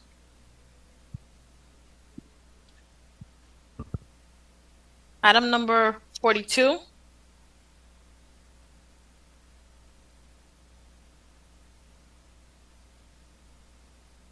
Natasha Jean Paul. It's Natasha Jean Paul, case number CEBPR 2022-00780. We have the tenants here, Magistrate. Okay, but the tenant is not a party, right? No, Okay, is Natasha Jean Paul present? no, Magistrate. We have Nashley Camfort. Yes, I'm with my mom in the car right now. She's driving. Okay, I don't want you to get into an accident. Let me hear first of all from the inspector. Magistrate, let me go ahead and swear in Nashley Camfort. She's the passenger. Please raise your right hand. Do you solemnly swear or affirm the testimony you're about to give in these proceedings shall be the truth, the whole truth, and nothing but the truth? So help you God. Please say I do. I do. Provided I give her the opportunity. She's not a party, so unless the city has no objection, I'll hear from her later, but let me hear from the inspector first. Good afternoon, everybody. Neighborhood Service Inspector Jonathan Lemestry, and this case is being heard for the first time. This is in regard to a driveway being installed on the property without a permit on file. On December 30th, 2022, I observed construction work being done on the driveway at the property at 1190 Northwest 128th Terrace. I opened a notice of violation. I posted the notice of violation, and I also mailed the notice of violation to the property owner. As of the final reinspection date of January 24th, 2024, the property owners failed to obtain a permit for the driveway. I did speak to a resident at the property on January 24th, and the individual told me that they've attempted to obtain an after-the-fact permit, but has been denied by the building department for failing to provide the proper documents for the driveway. And as you can tell by the pictures, December 30th, I observed that the driveway was being installed without anything on file.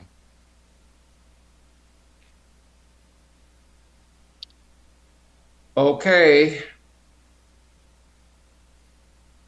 Is the tenant the one that built the driveway without building permits? It was a contractor. I observed the contractor working. I told them that they had to stop. They didn't stop. They continued building the driveway. And I guess the contractor, according to someone that lives at the house, they said that they hired the contractor, but again, the contractor never pulled the permits to build the driveway at the property. Yeah, yeah. You know, when that happens, Mr. Lemestre, contact the county and let the county know that there's a contractor doing work without a permit. And they have jurisdiction over unlicensed contractors or contractors that work without a permit. And they have been known in the past to send police to arrest them. And this is something that, you know, a lot of people don't know or don't take advantage of. But there's a department in the county called Building Code Compliance. And if you call them and let them know that somebody's out there doing work without a license or a permit, they can be arrested right on the spot. So anyway, I'm going to hear from the tenant. Ma'am, you can't do this. Were you involved in this construction, or one of your contractors involved in this construction, or was it the owner of the property? So I was the one that actually found the contractor. Before we started any work, we were able to get his ID and his residence just to make sure that he would complete the job, he would get the permit. And when I believe the inspector came to the property, he told him to stop, but the contractor said there's a way that we're able to get, and after the plan is done, the work is done, we're able to get a permit. So we were able to send him the money to get the permit. We gave him the survey and everything, and I believe it's been 2 years. He has never done the permit. He has never responded back to us, and that's really where we are now. We've been trying to find architects to do an after-the-fact survey, but it's been really hard for us ever since then to get this work licensed or certified. Okay, how did you get this work done without the owner of the property signing off on it? So my mom is the owner of the one driving, Natasha Jean Paul. So your mother is Natasha Jean Paul? Yes. And so she gave you authority to go ahead and build out the driveway. Yeah, so we made a deal with him. We're like, okay, we're gonna do the work, and then after the fact, he's gonna submit a permit to license the work. Yeah, I understand Yes. that part, but this was done with your mother's permission, and your mother is the owner. No, it wasn't my permit. The guy said you're gonna do the permits. I can only hear one person at a time. Yes, the owner. He said you're gonna do the permit. I told him I'm not doing the job without a permit. It's a promise me. He promised me. He been do the job after a while. He gonna put the permit. I said no. He come here. I wasn't here when he come to do the job. I was at work when the inspector come in. My son called me. He said, "Mommy, inspector here." I said, oh, "Did you talk to the inspector?" Because he was on his way to go to the practice football. So I've been calling the guy. He never answered the phone, but he was at the house to tell him, "We told me you're gonna put the permit. So did you do the job without a permit?" He never answered his phone. Okay, ma'am, I gotta stop you.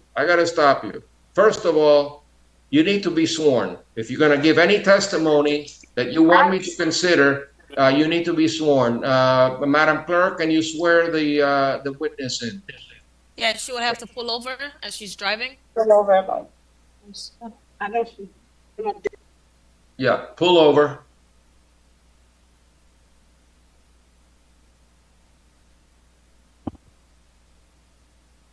All right, I wanna hear sound. You're muted.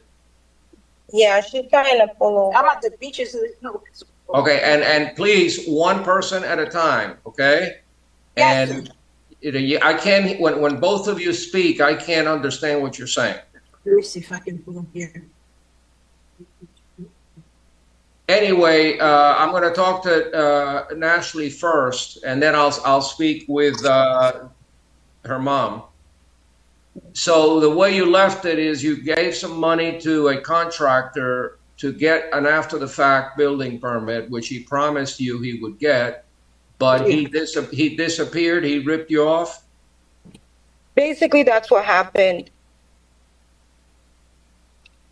Right? Did he? Yes. Did he or she fight? Who was this person? Who did you give the money? What's his name? Andy Anderson Rodriguez. Ando Rodriguez, or yeah, and we have a picture of his ID. He's a social security, give me green card, everything. Okay, so let me suggest, because you got ripped off because he didn't do the work he charged you for, that you go and file a report with the state attorney's office. Okay.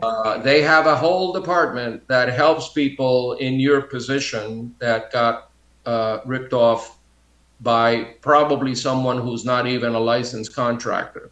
But having said that, you still need to have an after the fact building permit because the work was done without a license. So what are you going to do? How much time do you need to get this work done with a licensed, competent contractor who's not going to rip you off? How much time do you need? I'm not sure if you guys can refer us to someone that can help us. No, we're not allowed to do that. The code, our ethics code do not allow us to do that. Okay. So you're gonna have to find your own contractor, architect, engineer to file documents with the city to get the city to issue you an after the fact building permit. The city needs to see plans and make sure that the work was done properly in accordance with the plans and in accordance with the code. It shouldn't take you more than 2 or 3 months to get this done. Okay? I will give you 3 months to do what needs to be done, but you've got to do it. If you don't do it, then what I'm going to have to do is issue an order setting fines per day until you get it done. You need to do it. Is there any way you can extend the time, Your Honor? I can't do more than 3 months. Okay. It should not take you more than 3 months. If there's a money issue, you're going to have to get a loan, or you're going to have to get somebody to give you a mortgage, or some other way. Maybe the city has money in the housing department that, if you qualify, if you're eligible, you may be eligible for a grant. But I cannot, especially since we don't know if the contractor did it right. He may have created a structural problem or a safety problem for that may hurt you or a pedestrian walking on that driveway, or maybe the car, maybe it'll sink. Who knows? I don't know what he did. So you need to get this fixed. So what I'm going to do is I'm going to find you guilty, but I'm going to give you plenty of time to correct the violation. And so what you need to do is you need to find an engineer or a contractor to do plans to bring to the city's building department, and ask for an after the fact building permit.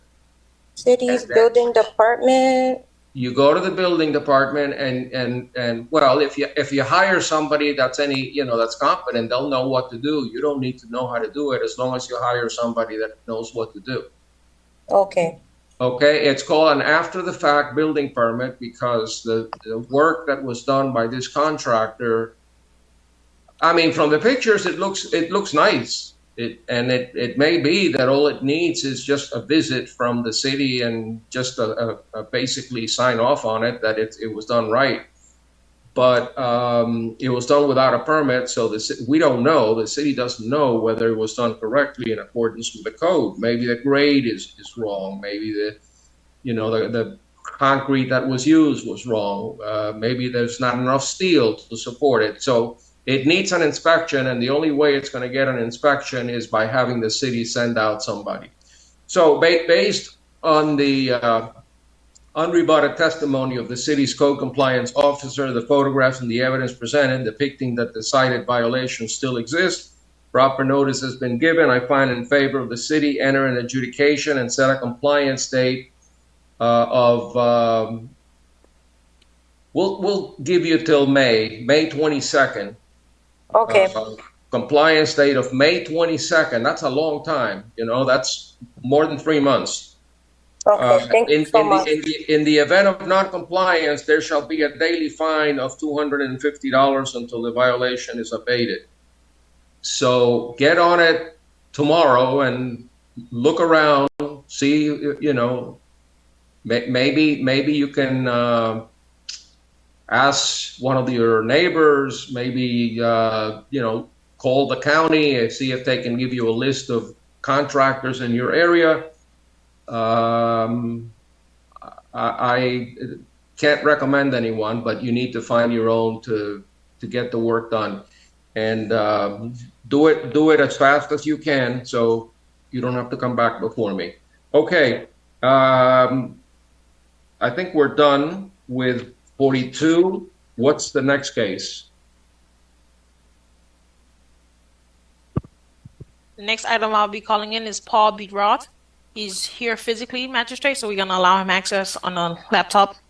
The case number is CEBPR 2022-00549. This case was previously found guilty with an abatement date of May 18th, 2023. Fine was set at $500 plus $100 cost assessment. What's the case number? 47. And the inspector is Sanders.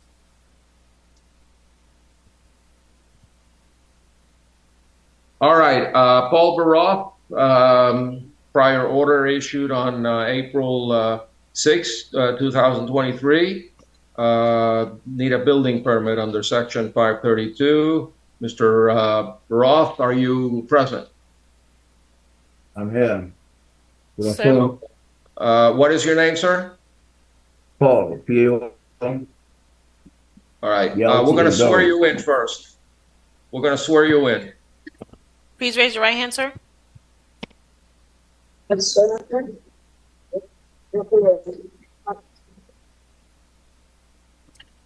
you solemnly swear or affirm the testimony you're about to give in these proceedings shall be the truth, the whole truth, and nothing but the truth? So help you God. Please say I do. Yes. All right, let me hear from Inspector Sanders. Shanna Sanders, Neighborhood Service Inspector. This is a case for that's already been heard for a building permit in work, interior renovations and work that was done without first obtaining the permits. I met with the property owner. We walked through the property, had detailed conversation regarding permits that need to be obtained at his home. He has submitted an application to the city. However, it's been a year and a half, almost 2 years, and no permit has yet been obtained. It's been denied by several. I'm looking here at the history. It seems like it's been denied by almost every discipline. However, the work was done without permits, and it still needs to be, and after the fact, permit still needs to be obtained. Well, from what I'm looking at, there doesn't seem to be a lot of work here. It seems like it's a house that it's almost like a derelict house. It's got holes and things all over the place. It doesn't look like any work was done. Are you saying that they did the work and didn't do it with a permit? Well, this was just the beginning phase of it, and sadly, but honestly, the work has now been even further. It's been completed. Someone is actually even now living in the house. Just to give a brief history, he had tenants that were living there before, and from what I remember, Again, this was almost 2 years ago. They called in a complaint because I think they were living in the back or something to that effect. But in short, the tenant called in and complained that work was being done inside the unit. I visited the property. Mr. Paul came out there and met with me as well. I think the next day or two after the tenant allowed me to do this walkthrough. But as of now, work has been fully completed. The tenant has moved out. He has new tenants now occupying the space, and it is a fully renovated home. All right, because all of these pictures are dated January 25th, 2022. Do you have any recent pictures showing I the don't. work? The couple of times that I visited with the property to do re-inspections, of course, now he has new tenants. As most people wouldn't, they won't let me in. I mean, I could kind of see from the door, but if they're not going to let me in, I'm not going to try to pull out my camera and or phone and start quickly taking pictures. But I visibly saw that the house is completely renovated, but I haven't been able to gain entry to the unit or to the home since that inspection. And it's been about a year and a half. Yeah. With a tenant present. Paul, tell me, what's the status of your building permit application? Where are you at? What's going on here? Okay, listen carefully. The first thing she need to do, she need to check with the city of North Miami because all my application, the plan and everything already end. The first time they asked me for the correction, then I already been to the architect. He did it 2 times. I just been to the city just about the 2 things they said need to be called the flood and the landscaping. That is what I mean because I've been to the city not my every day to check out everything. They said 2 things I need to fix. That's this the flood to the zoning and the landscaping. That 2 things. The only word that I understood, sir, was fraud. Yeah, I think he's saying flood. He's saying flood. It's been and the landscaping.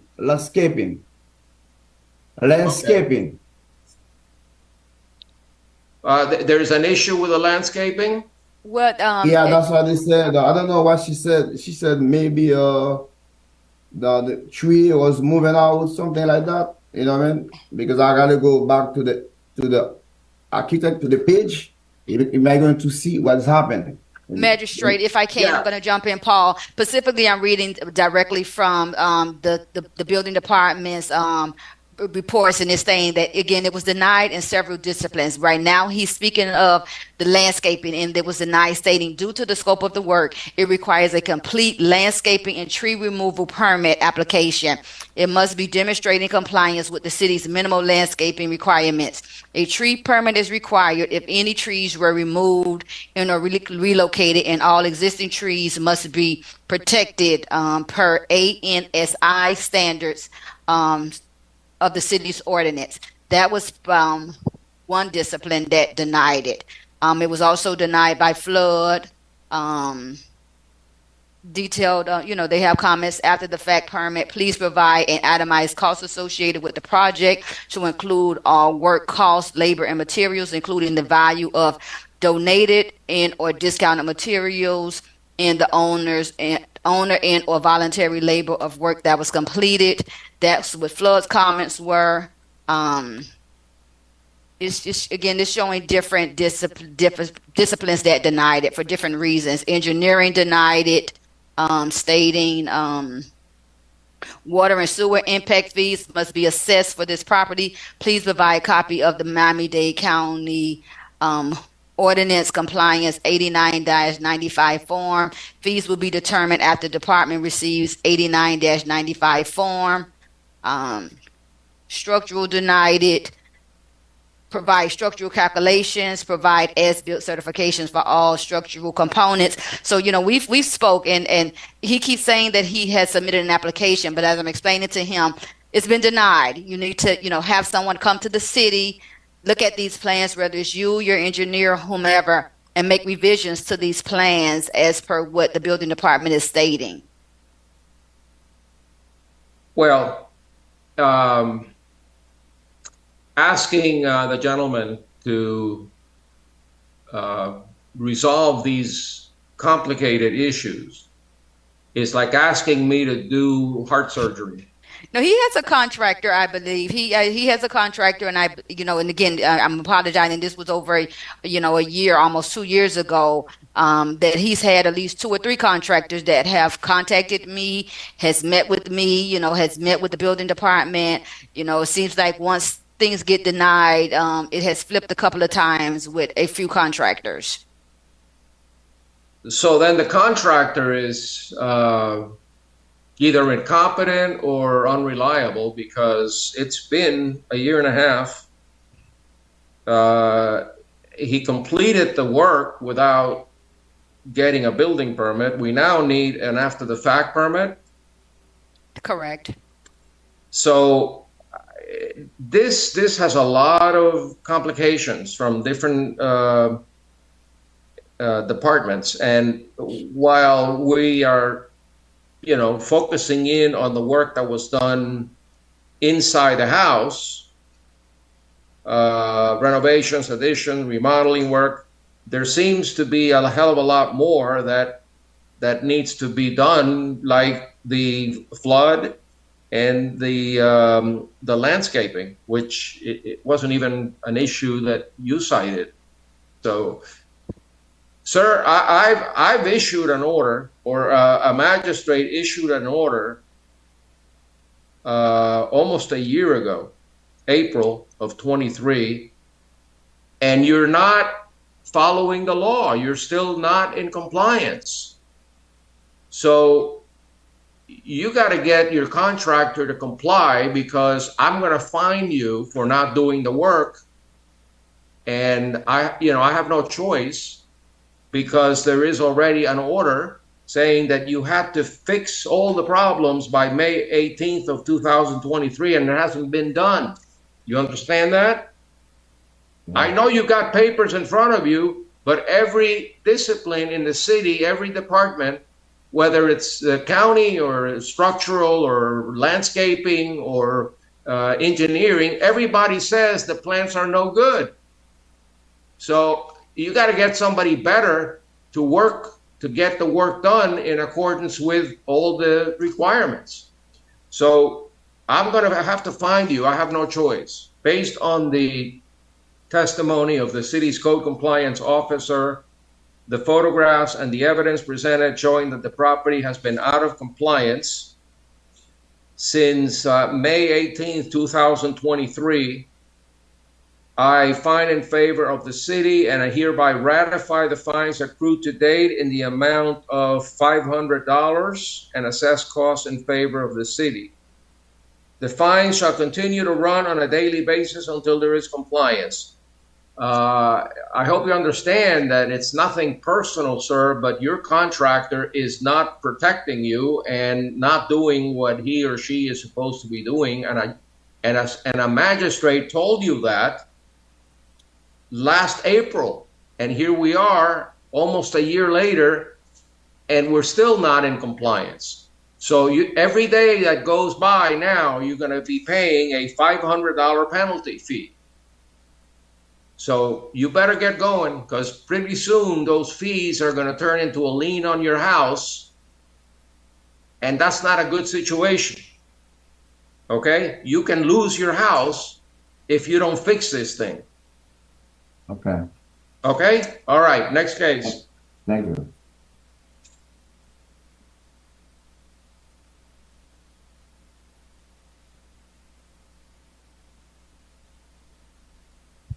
Item number 37, Jesus Gayton and Yolanda Gayton.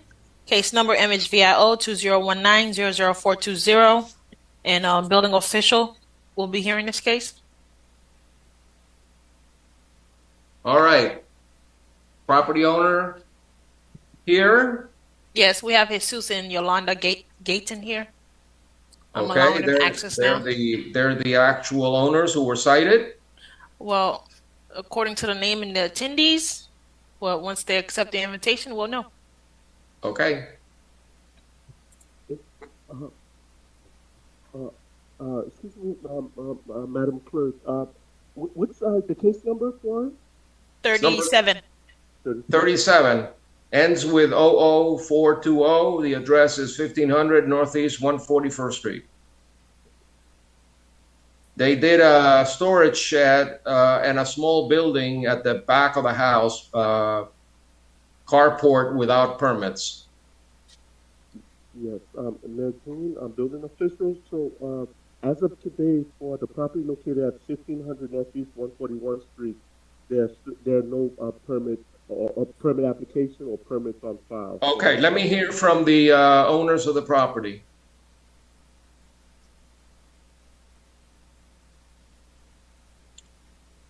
Jesus Gaitan, Yolanda Gaitan. Can you hear us? They were just here, Magistrate. I'm not sure they're having a connection issue. All right, let's give it a few seconds. Yeah. If not, Yolanda Gaitan, can you hear me? Jesus Gaitan, Yolanda Gaitan. Yolanda Gaitan has made an appearance, I think. Yes, we're here. There you go. You're there with your husband? Yes. And what is his name? Jesus Gaitan. All right. Both of you, raise your right hand and be sworn. Do you solemnly swear? Do you solemnly swear or affirm the testimony you're about to give in these proceedings shall be the truth, the whole truth, and nothing but the truth? So help you God. Please say, I do. I do. Okay. You both own the property at 1500 Northeast 141st Street? Yes. Okay. And I'm going to let the inspector show the pictures of the work. And then I'll ask you if you received the permits for that work. Okay, let me hear from the building official.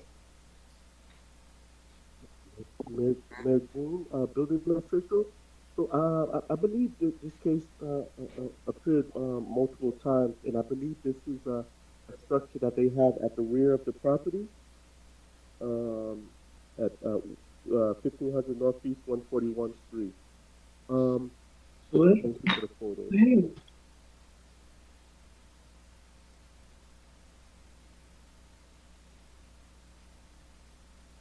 Mr. Building Officials, do you have the file? Have you seen the pictures? I've seen the pictures before in recent case. It's just property. Yeah, that's the structure in question. All right. I see a tall white fence surrounding the property. It happens to be a pretty nice looking property, by the way. Nicely maintained. It's got some very nice landscaping. But it does have like a white fence. Well, I'm looking at the back of the house now. It's not so nice. Might need a pressure wash cleaning. But there's no permit on file for the fence. Is that it? And the storage? No, actually, it's the structure at the rear. Can you modify your mic or the volume? I'm having trouble hearing you, sir. Okay, give me one moment. I'm sorry. Is it better, Mr. Magistrate? Yeah, if you could speak a little bit louder. Okay. Okay. Yes, so it's the property there in front of you. It's a storage shed at the rear of the property. Okay, and the fence. Is the fence is the fence okay? Is the fence okay? For this case, it's only the construction of the storage shed at the rear of the building. Okay. It says a storage shed and small building at the rear of carport without permits. Okay. And Mr. Magistrate, this was brought by another officer, so I'm basically taking the case over for that. So I think from what I remembered in previous cases, I think they had the rear structure. I believe she had. I think she had did some demolition of the rear structure. But the photos from 2019, it's probably not the current photo as of date, because this appeared multiple times. Okay, bottom line, they did a carport without a permit. Correct. Yeah, correct. Okay, storage shed. Okay. Yolanda, Jesus, you did some work at the house without a permit? Yes or no? Can't hear you. You muted yourself. Can't hear you. No, the picture that you're showing right now, we correct that on February 2021. I have pictures. I tried to send the pictures this week, but I haven't. Right here, it's corrected. It's open already. It's from 2021. It's corrected already. Look, this from the other side of the house, and we open. It's just the walls that we built right there. We did not build nothing in there. We just put the walls to try to stop the rain. There's a place that we have for family reunions and things like that, but never it was a room inside. It was just the two walls to stop the rain, and then we opened that space. I can show you right here. It's open. Everything is open. So, and that is correct from the 2020, from February 2021. I sent pictures to the City of North Miami, and then I will talking also with other inspectors that they're not working no more over there. But they still saying that I have a little building. I really do not understand. It has to be all this time. I'm not understanding. Also, that they told me about another storage shed that I demolished because when they told me to make the permits, so we also demolished the shed. It's a metal shed that we have in the backyard. So if you build a wall, it doesn't need to be an enclosed room. If you put up a wall, you need a building permit. Yeah, but I said it's not because they told me it wasn't like kind of a room. Never was open. I just put the wall and then we removed the wall already. All right, I'm going to stop this right now because I don't understand what the citation is for. If the lady says that she demolished the wall and everything looks different today, I'm gonna ask the city to go back and do another inspection with the property owner's participation, and I want to see more recent pictures. Some of these pictures go back to 2019. They're 5 years old. So if something was built without a permit that should have had a permit, I want to know specifically what it was. Was it a wall? Was it a room? Was it a shed? So this case is really not ripe right now for me to rule on it. I'd like the building department to go back and tell me and tell the property owner what they need to do that they haven't done on exactly what part of the property, the back, the front, the side, and if there's a building that was built or a storage shed or a carport that was built without permits, then I need to know that. These pictures from 2019 are not helping. I need more recent pictures. So I'm going to table this until my next hearing, and hopefully by then we'll be able to sort out what, if any, violations still exist on the property. And ma'am, if you did work without a permit that is still there, you better start getting ready to get the permits from the city, because I'm taking you at your word that whatever you did was demolished and that nothing that is there was done without a permit. So if it turns out that it's different from what you're telling me, I'm going to levy a heavy fine. So I'll hear this case at my next hearing. Magistrate, Yes. just to add on to what you just mentioned to the property owner, can you please request for them to allow us access into the property? Yes, ma'am. Ma'am, as a condition of not finding you today, because typically, I listen to the evidence, I look at the pictures, and I make a decision. In order for us to be able to determine that you are in compliance, I need you to cooperate with the city, the building official, and the inspector so that they can go around to make sure that you have complied. If you do not let them in, then I will assume that there are violations. So will you commit to having a building inspector official go to your house to do an inspection? Okay. Okay? All right. Okay, Done. Okay. All right. We all have our marching orders. Let's move on.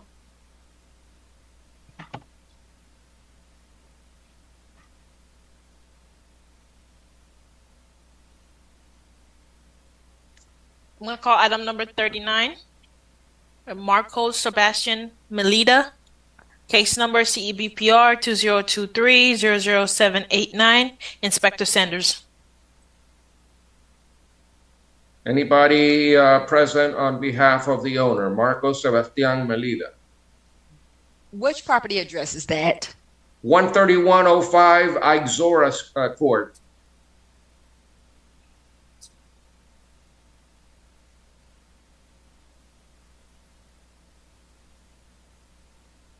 This seems to be an expired permit issue.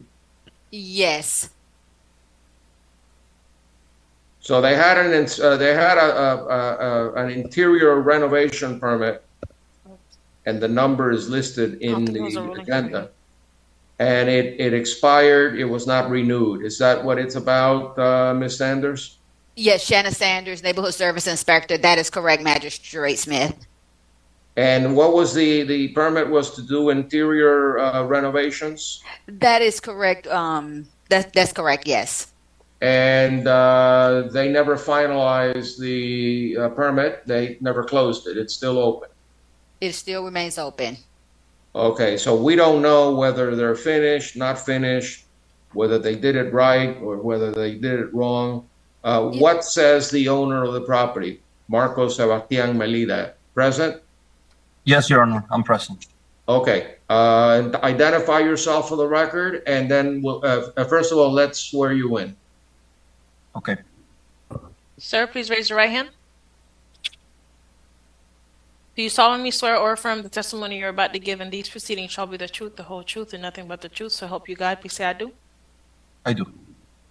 Mr. Melida, the inspector says that your permit for Unit 107 expired, and you need to renew it. That is correct, Your Honor. Unfortunately, I ran into a company or a contractor that didn't finish what I paid for. They ran away. I ran into some issues family-wise. I had to bring my father that is it's ill and it has severe diabetes and is currently living in the property. And work-wise, I'm not doing well. I need some time to recover. I'm planning to hire another person to finish this. I'm not in the position to do it as of right now. I need some time to finish with this. The apartment is fully remodeled inside. It's just this person ran away and never closed the permit. Everything was done properly, but it was not closed. Okay, but the work was done? Yes. My father is currently living in the property. All right, so the permit appears to have been issued in 2019. Correct. And you were cited in January 23. Now we're more than a year into this. I'm going to give you, I understand your situation. I'm going to give you until April 17th because my next hearing is May 1. So I'm going to give you until April 17th to renew your permit. And could I do it myself, or I need to hire someone? I will defer to the building official. If you know how to get a building permit, I think you're going to need architectural or engineering plans. I don't know what it takes to get an after-the-fact building permit. I think I do believe that you need an inspection from the city after presenting the plans, the as-built plans. And Marcos, refresh my memory, because I was the officer that originally cited cited you some years back when I first moved over to that area. I remember it was some plumbing work, some walls were done. Refresh my memory. I remember it was a woman that I met at the property. It was extensive work, electrical and plumbing and things of that nature. Am I correct? They did electrical and they did plumbing as well, and they did the cabinets on the kitchen. Yeah, so I'm safe to say he needs a permit for that. Anything electrical wise, a permit would be, a contractor would be needed for that. So I need to hire a contractor, and he'll be the one finishing the work. For the electrical part, yes, definitely. Yes. Well, he said he's already finished the work. So if the work was finished, he would still obtain it just like as if he was applying for the first time. He's just doing it after the fact. Okay. All right. Listen, if you have any questions, call the inspector or call the building department. But I'm going to give you plenty of time to do that.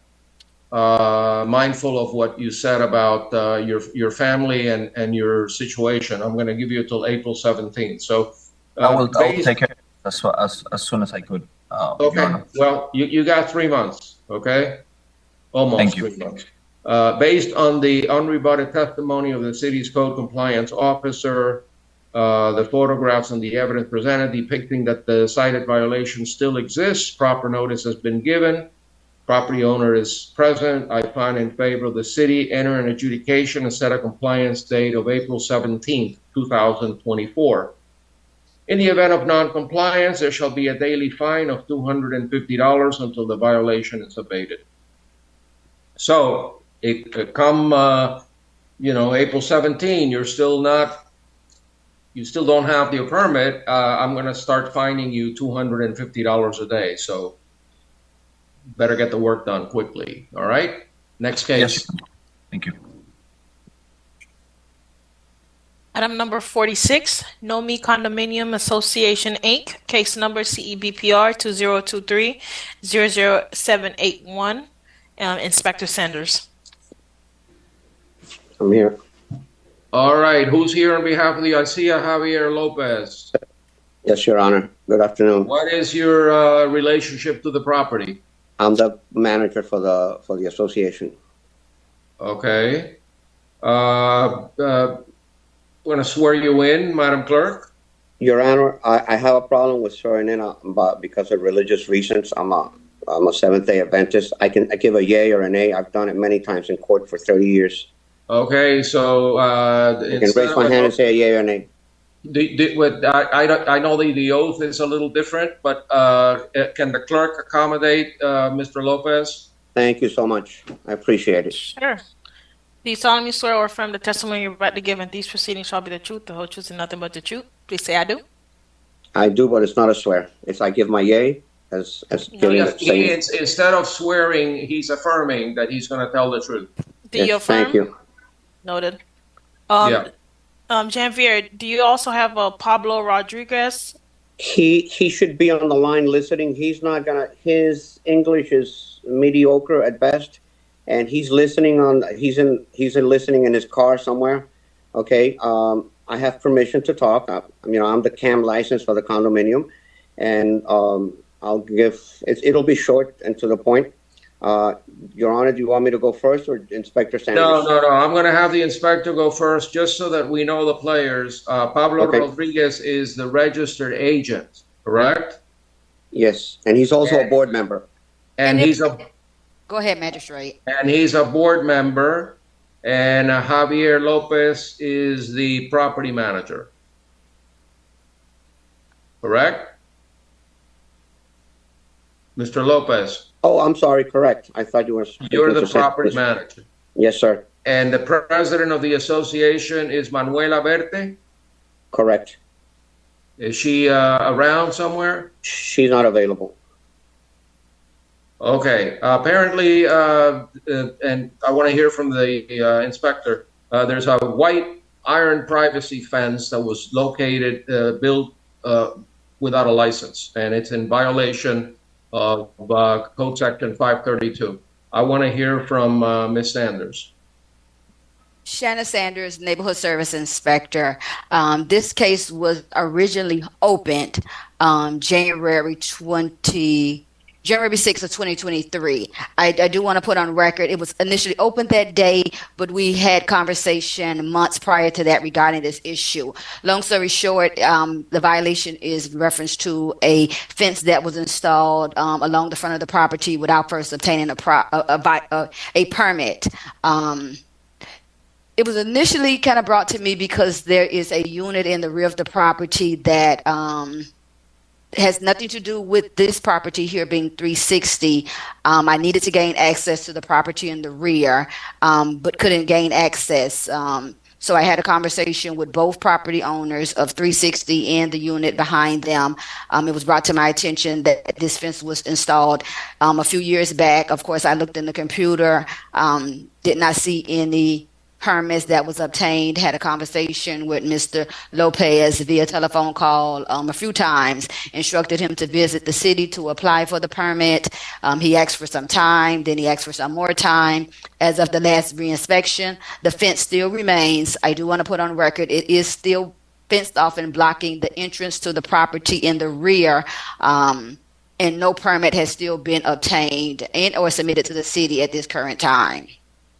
All right, let me ask a couple of questions. Okay. There's a long fence, and then there's a little fence that allows or doesn't allow access to the property in the rear. Is that correct? That's correct. And the property in the rear is or is not part of the condominium association? That is a separate building that is not a part of that complex at all. It's a different property owner as a whole. And did the condo association at any point in time seek permission from the property owner at the rear to block their access? And I don't want to give hearsay, but per our conversation, because she was being cited for something else, and again, I needed to gain access. She's out of the country. From her conversation with me, no, she was not. She did not give them any approval to block that area off. She was pretty much dismayed as well that it was instructed, and even asked how was that done. That again, you can't even get anyone visiting her property can't get to the back. Was she given access? Honest, and I'll let Mr. Lopez just give me one moment. I'm not sure if she is or not.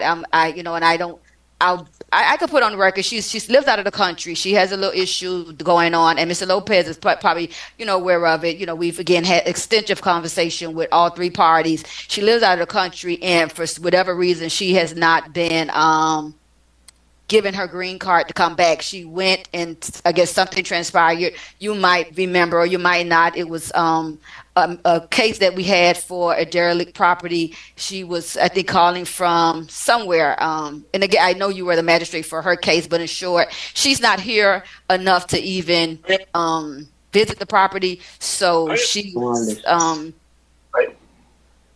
I'm not gonna say she's not bothered by it, but she's not really concerned with it like that. The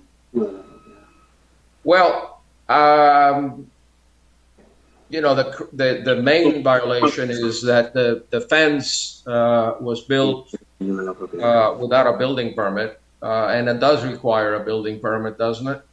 That's correct.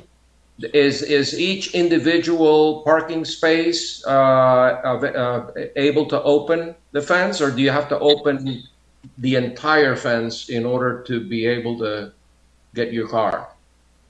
Mr. Lopez, I'll let you answer that, because when I visited, it doesn't seem like there's entry, but what is it? How do you gain entry to the property? The entrance on the west side is all the tenants have remotes to it. The entrance on the east side, which is the exit, the gate on the east side, which is the exit, When you pull up, it opens, or you have a remote, either one. Okay, so this fence is at the rear of the property. The front, Your Honor, the front. Well, how do the cars get out? There's a gate on the east side. Okay. The gate, the picture that you just showed is the west side, which is the entrance, and it has a lockbox of the fire department. It has there you go. That's the entrance where you just pointed, and behind the white van is another. It's the exit. Now, I want to add something. I can get in writing from the owner of the back. I think the unit was sold, if I'm not mistaken. All right, I'm not going to get into that right now. The main issue is that large fence across the whole property. Correct. That whole fence was put up without a permit.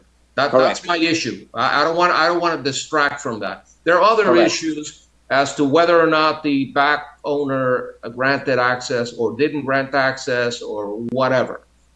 So when those cars that you're showing there, when those cars want to leave the property, they go straight ahead and then they make a turn, or does the gate open? They go and they open the gate with a remote. Okay, I see some bumpers. Those gates, those six openings in the front, they pull back. There's a little driveway there, and you make a turn, and they exit on the east side. All the cars, including the cars for the back unit, have access to entrance and to exit.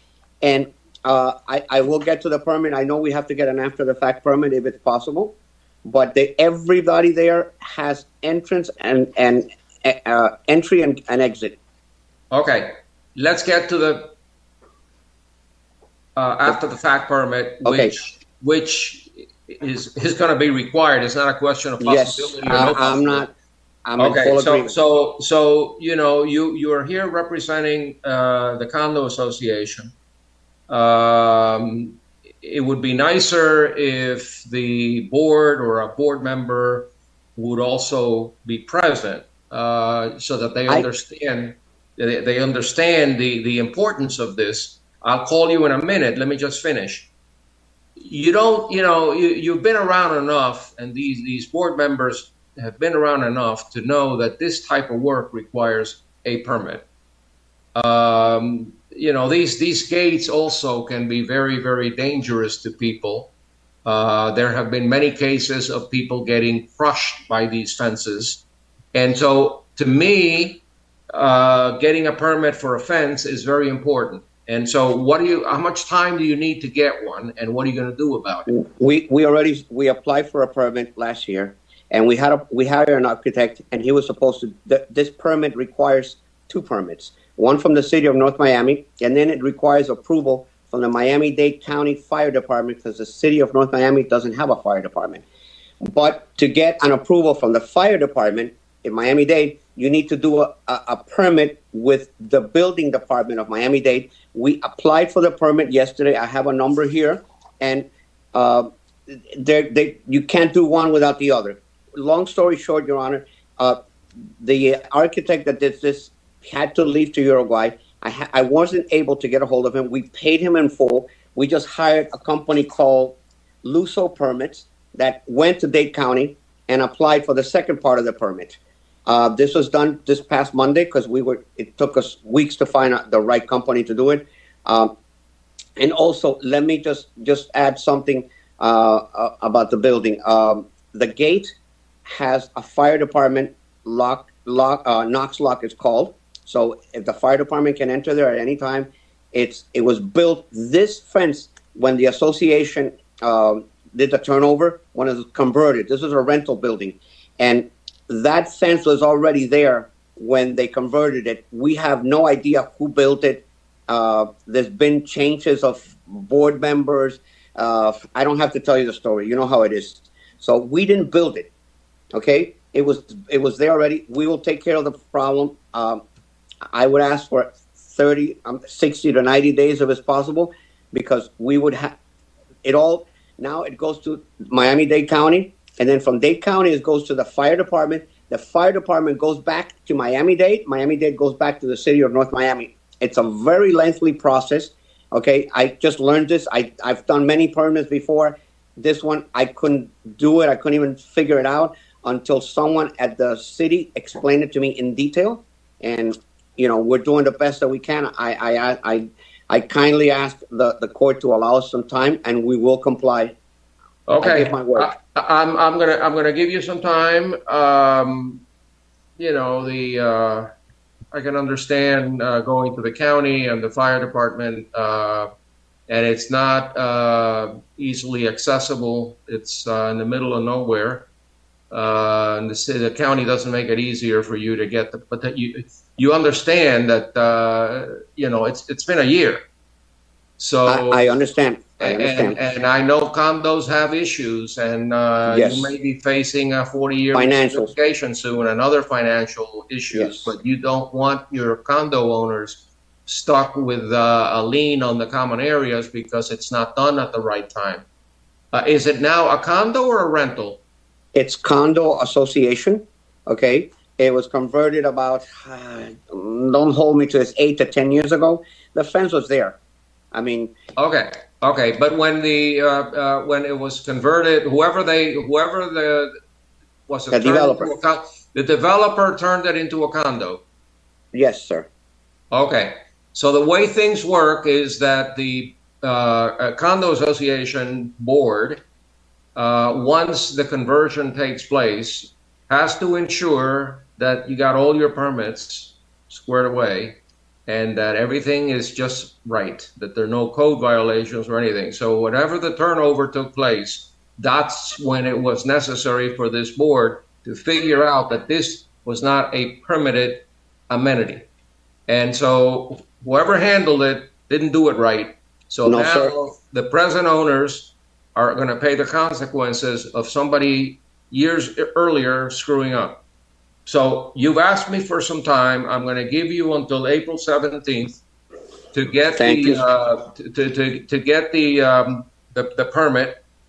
It's not like you have to do new construction. It's basically approving the plans and getting an inspection and, you know, going through the fire department. Some people get an expediter. Some people don't. If you know how to do it, do it. If you don't know, We got an expediter. We got a company that specializes. You get an expediter. You do it quicker that way. Yes, sir. I know. Just getting a permit. Okay. So based on the testimony of the city's code compliance officer, the photographs and the evidence presented depicting that the cited violations still exist, proper notice has been given. I find in favor of the city, enter an adjudication and set a compliance date of April 17th. In the event of non-compliance, there shall be a daily fine of $250 until the violation is abated. Thank you so much, Your Honor. I would encourage you to tell the board that this is going to have to be a priority for them, and they're going to have to get this permit right away, or they're going to all, you know, have to pay. The association is going to have to pass a special assessment if necessary. They're going to, if whatever it needs to be done. And I really appreciate you understanding, and thank you for the Inspector Sanders. Listen, this is not. I know it takes time, and I know you're dealing with bureaucracies, but in the scheme of things, if you know, all you need is a permit. And yes, sir. Okay. All right. Let's hear the next Thank you so much. case. Have You're a good day. Bye.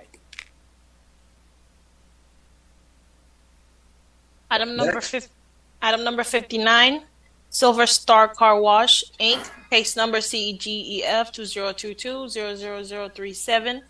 This case was previously found guilty with an abatement date of October 19, 2023. Fine was set at $350 plus $100 plus assessment. And we have David Silverman. All right. Let's swear in the owner witness. David, please enable your audio and video.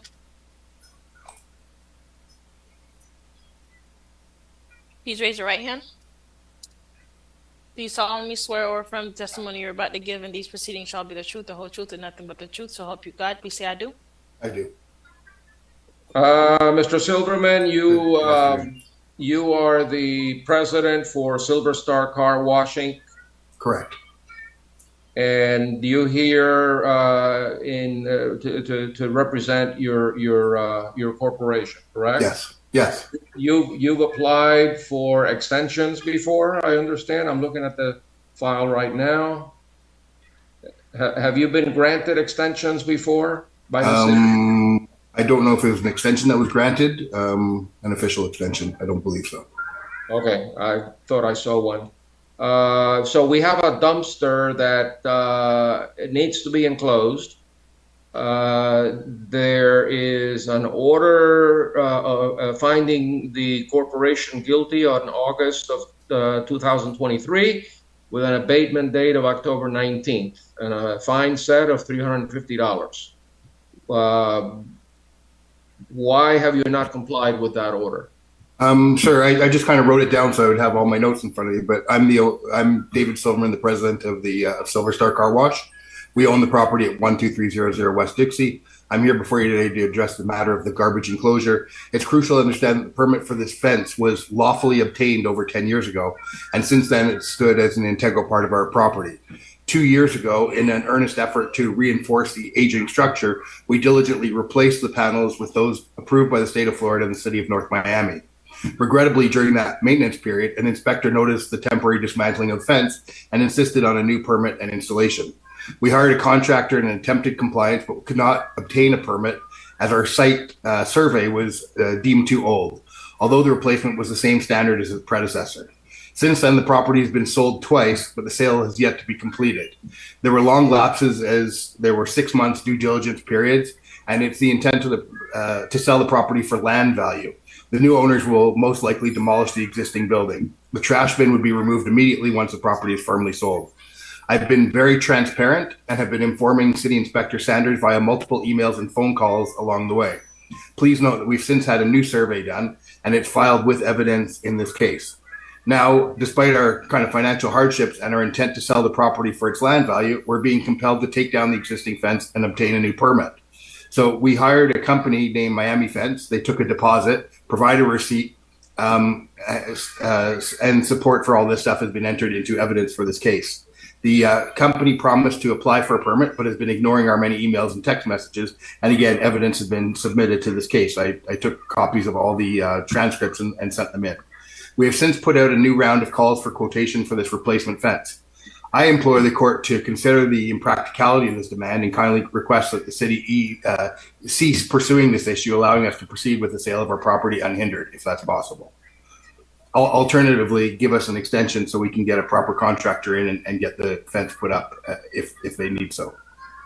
You have a contract for purchase and sale in effect? I have 2 of them that have expired. Not expired, but during the due diligence period, they canceled at the last minute, and I've got a couple offers that are apparently coming in this week. Okay, so you don't have a contract for sale and purchase. Not at this exact moment, but that could change. And you're still doing business as a car wash. Yes, sir. All right.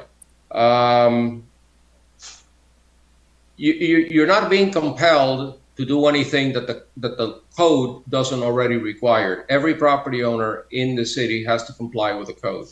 Right. And the fact that you had a permit years ago doesn't mean that you are forever excused from getting a new permit if you're going to put up a new enclosure. So right. If in fact you're going to still be in business, I mean, if you had shut down, I'd be more lenient. But if you're still going to be doing business and no contract for sale and purchase is going to close at least for the next 3 or 4 months. Right. So, and the cost of putting up a fence is not a big burden on your property, especially if you're selling it. So about $3,000. And I feel very strongly that when a special magistrate issues an order, especially one that required you to abate back in October, I take that seriously, okay? And as much as I hate to put a lien on your property to ensure payment, you know, if you're stating under oath right now that you're in the process of getting a fence contractor. They're going to close this dumpster.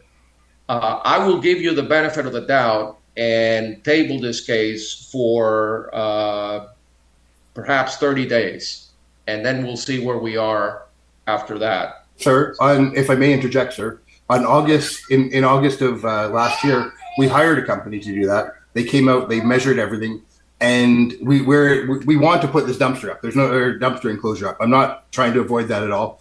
And if you look at the records that I've submitted to the court, that I paid $300 as a deposit, and this company was supposed to get a permit for us. So we're doing everything we can to put the permit up there. I'm not trying to avoid putting this fence up. These guys gave us the absolute royal runaround up until right now.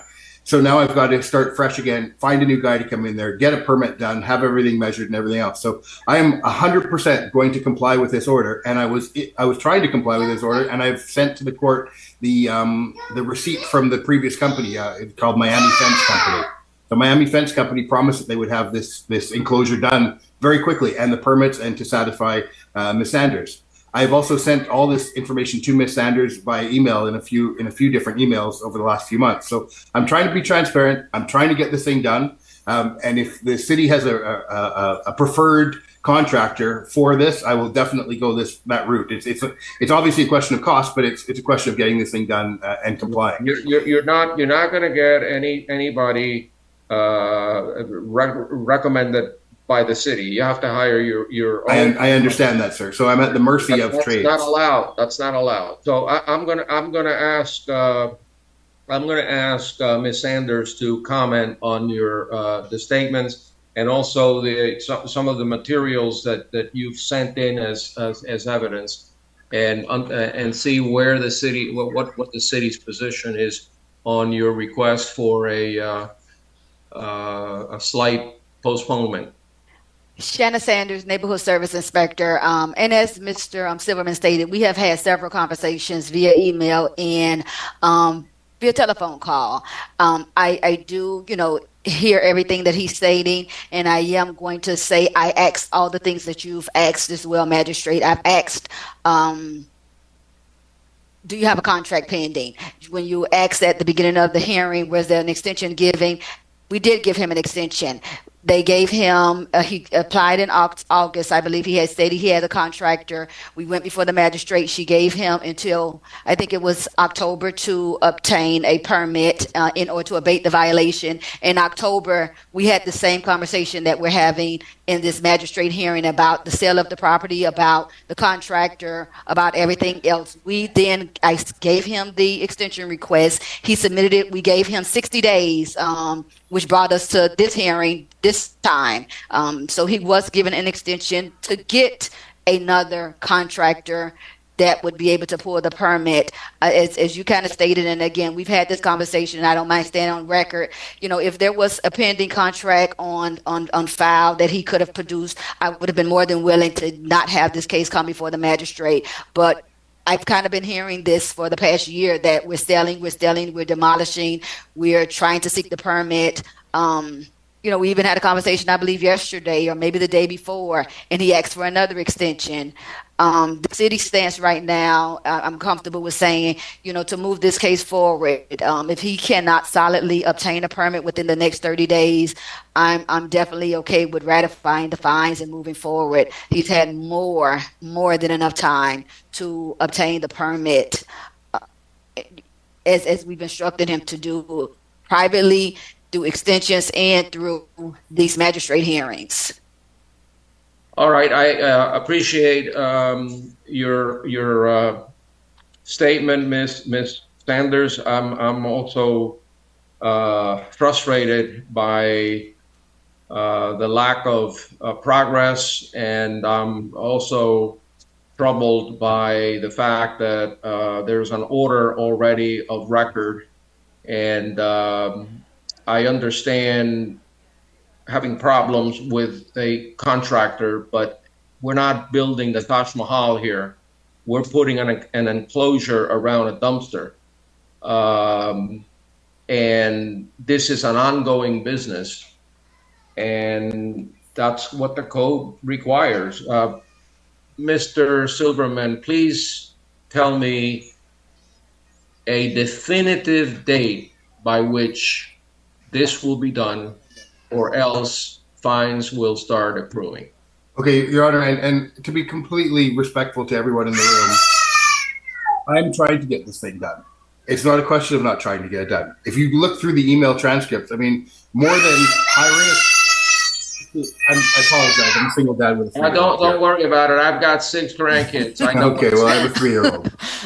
But I hired a company, and in good faith, they said that they would have the permit number to me within a couple of weeks. I've got that all documented. I sent through a receipt. I mean, more than hiring a contractor, the name of the company is Miami Fence Company. That's all they do is these garbage enclosures.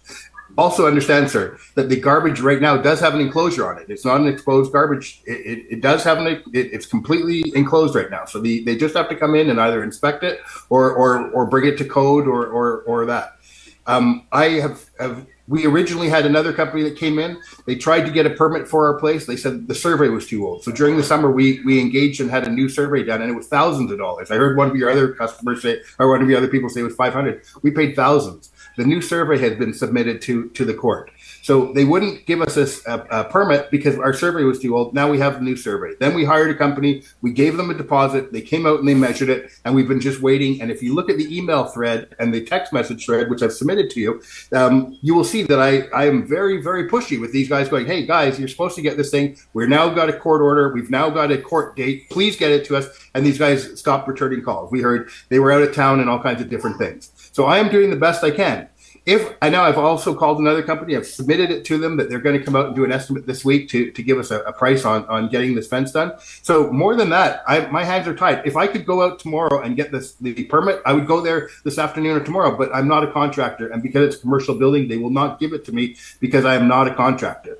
So I'm at the mercy of trades.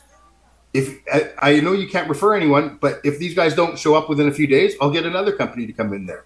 I think 30 days is a little bit. I know I appreciate the extension that I've got. And during that time, I hired a company. I've got a receipt from that company, and I've submitted all that to you, showing good faith that I'm trying to get this thing done. This has nothing to. I'm not trying. Miss Sanders said something about demolishing the property. That is just I'm not going to demolish the property if we don't sell it. I have no intention of demolishing the property. It's just that people have said that if they buy the property, they're going to demolish the building.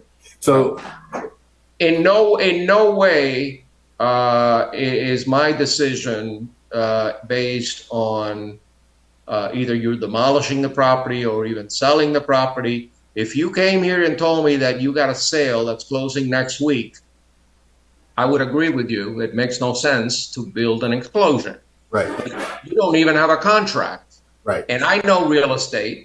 And I know that it's going to take probably at least 6 months to a year for you to find a buyer, if you can find one. Right, sir. I'm not asking for you to tell me I don't need a fence. I'm not asking for that at all. I'm just asking for more time to find a proper company that will do it. I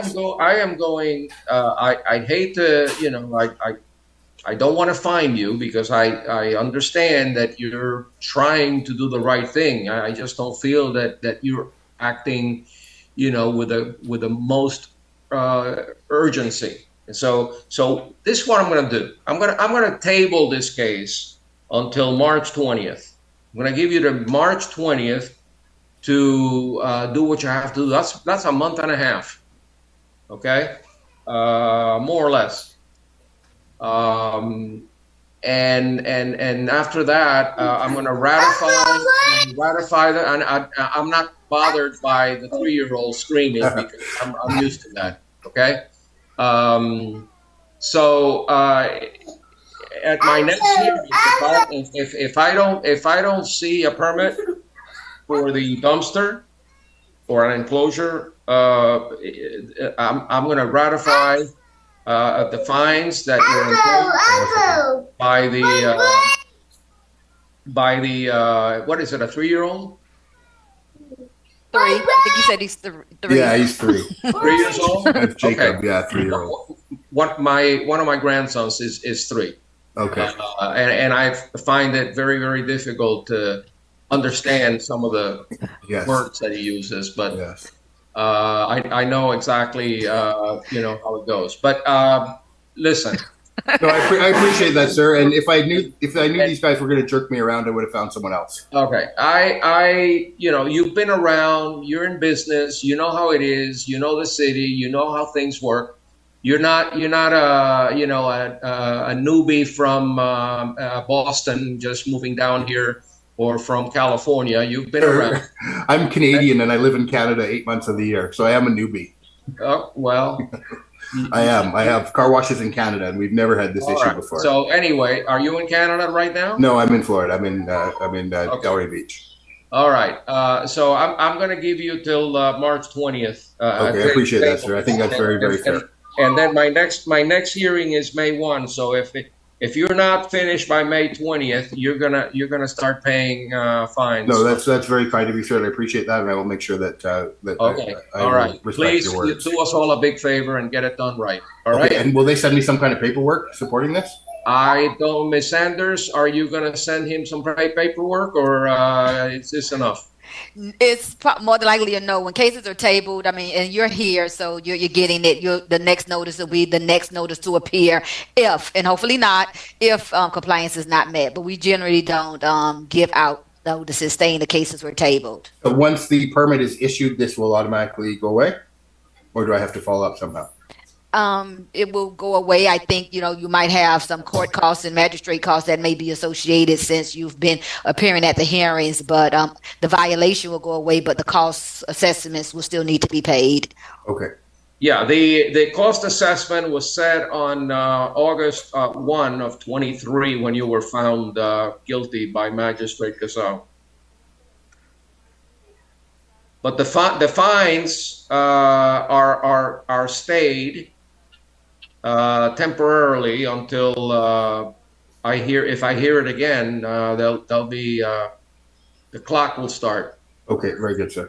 Okay, all right. Thank you very much. Next case.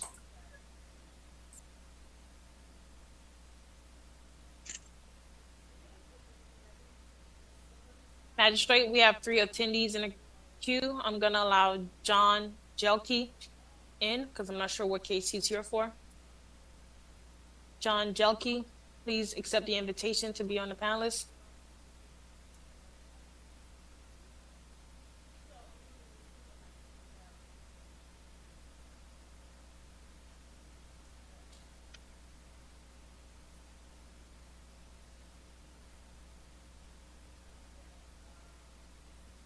John Jelke, I just sent you the request. Please accept the invitation to rejoin as a panelist.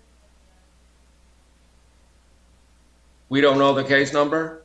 No, he's not responding in the chat either. All right, let's go to the next person in line. And then the other 2 attendees are number 656-809. I'm not sure what case they're here for as well, Magistrate. I'm just trying to allow them access into the to be a panelist. I know we have someone from 11410 North Bayshore Drive saying they're here. What's the item number? Or the name of the property owner? Yeah, I'm showing the name of the property owner is Enterprise 305 LLC. I'm not sure where they are on the thing, but they're saying they're here. 305 Enterprise. I'm sorry, Enterprise 305 LLC for 11410 North Bayshore Drive. Have you made contact with the property owner? Do you know if it's John Jelke? Let me ask them, is that him? I just know it's a gentleman. I don't know if it's him.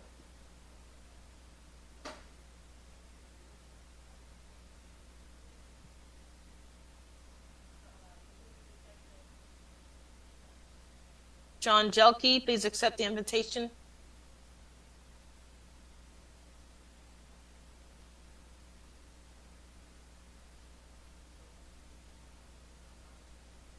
Because Magistrate, otherwise we can move forward with the cases that has no attendees. Yeah, let's move on. Item number 1, Magistrate, is 1125 Real Estate Investments LLC, case number CEBPR 2023-00785, and the inspector is Murillo.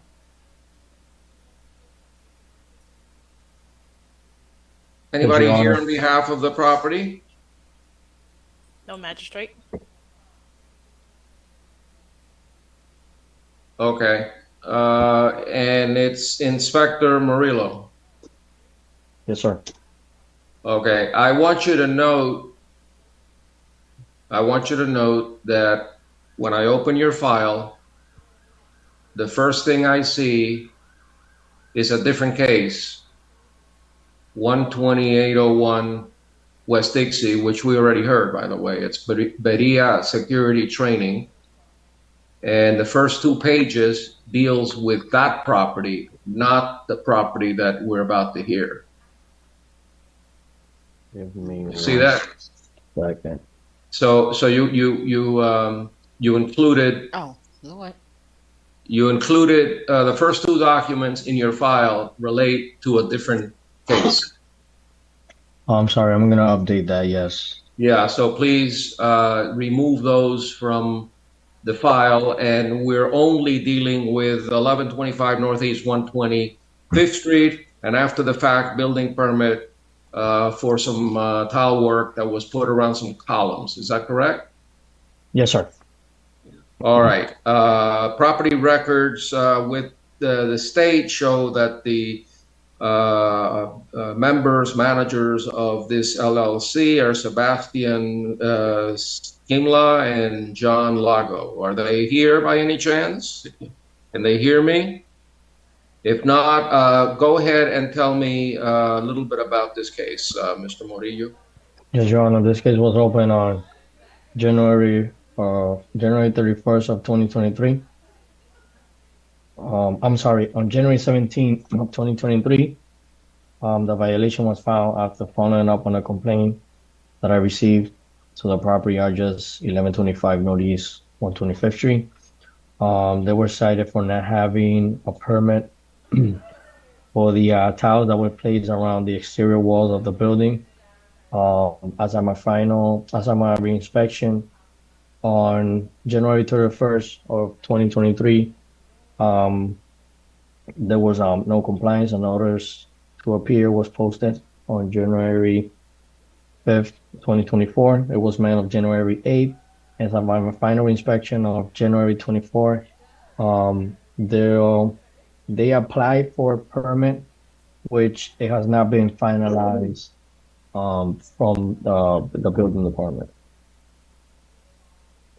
Is that marble or what kind of?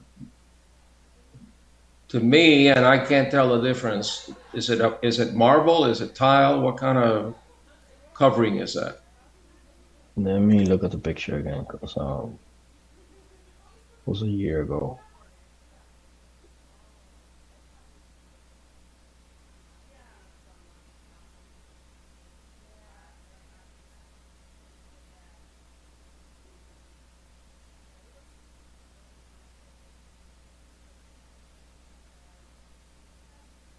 Your Honor, I can't really tell what type of Okay, so is this an office building? Yes, it's a commercial building like offices. Yeah, well, with a name like Real Estate Investments, I think they ought to know better.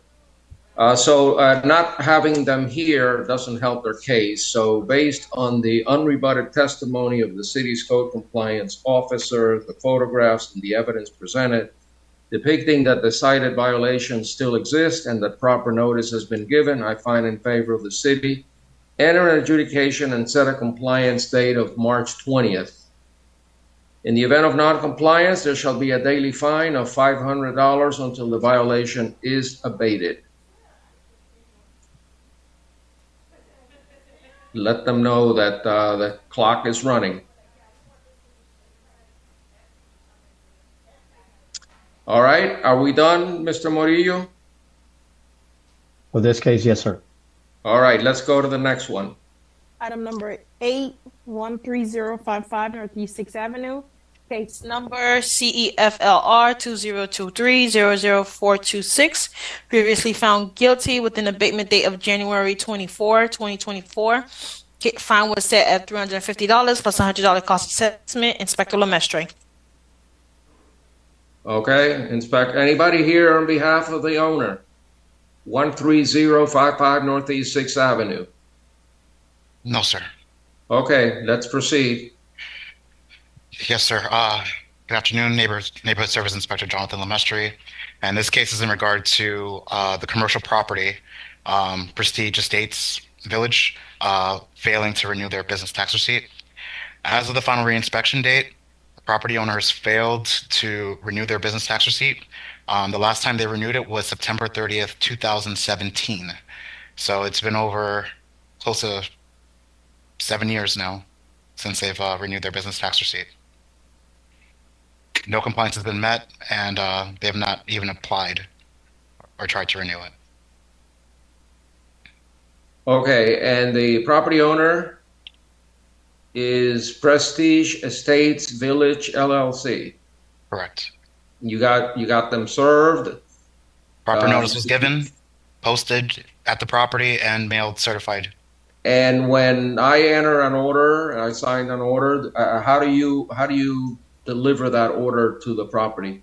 I posted at the property, sir. Okay, my order was posted. Yes.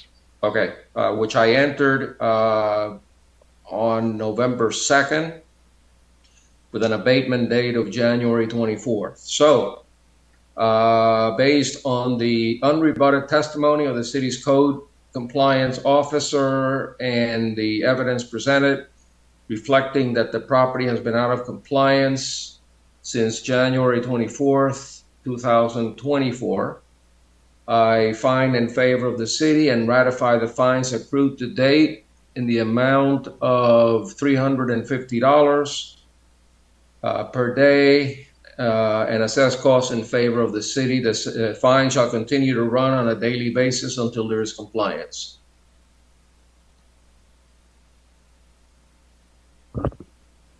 Item number 11 and 12 on Bayview Palms Condo Association, case number MHVIO 2022-00401, and item number 12, case number MHVIO 2022-00403. Inspector Murillo. Anybody here on behalf of the condo association? Nobody. Okay. Officer Morillo, just to clarify for the record, we have file 11 and 12, file 00401 and 00403. My review of 00403 reflects that I issued an order to comply on May 11th of 23 and an abatement date of July 20th. I take that back. That's as to 00401. Does that reflect? Is that reflected in your file?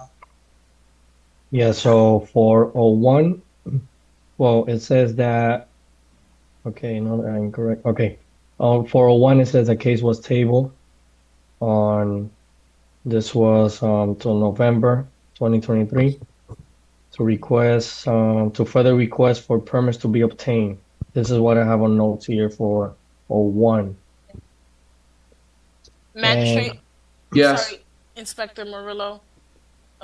Yes, on May 11th, 2023, this case was found guilty with an abatement date of July 20th, 2023, and then the fine was set at $500 plus cost assessment. That's on 401. Yes. Let me go to 401. 1 second.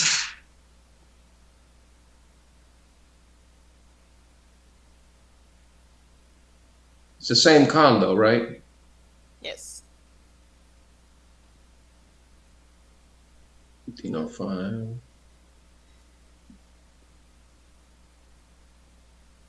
One second.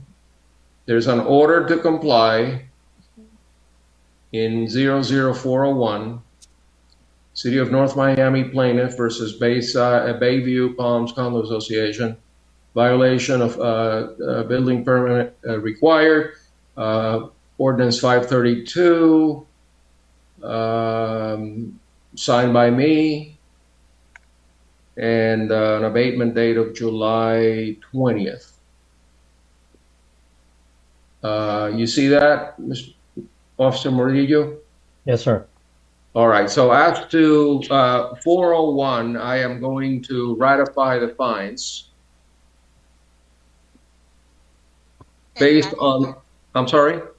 No, go ahead, sorry. Based on the testimony of the city's code compliance officer, the photographs and the evidence presented showing that the property has been out of compliance since July 20th, 2023, I find in favor of the city and hereby ratify the fines accrued to date in the amount of, do you show the amount of the fine? Looking at the... It was for $500, Magistrate. Okay, in the amount of $500 and assessed cost in favor of the city. The fine shall continue to run on a daily basis until there is compliance. And Magistrate, as to item number 12, it was also found guilty with an abatement date of July 20th, 2023, and the fine amount was for $250 plus $100 cost assessment. Okay, same order as before, except that the fine is different. This is on 403. Yes. Okay, I did not. Let me look at 403 because I don't recall if I entered an order on that one. Or at least it may not appear based on my review of the file that I did. There's one here. It just didn't appear on the agenda. It's not on the agenda. No, it is, but it wasn't on the next to the property owner's name as notation. I'm gonna Oh, I see it now on well, it's on. Okay, I see it now. It's an order that I entered on May 11th, abate by July 20th. Okay, so as to 00403, what was the fine amount? $250. Okay, I fine in favor of the city. Ratify the fines accrued to date in the amount of $250 and assess costs in favor of the city. The fine shall continue to run on a daily basis until there is compliance. Okay, so we've dealt with 11 and 12. Let's keep going. I'm going to call item number 13, Claremont Place Condo Association, case number CMHS 2022-00346. Was previously found guilty with an abatement date of October 19, 2023. Fine was set at $250 plus $100 cost assessment, and the inspector is Colson. Okay, nobody here on behalf of the owner. All right, let me hear from Inspector Colson.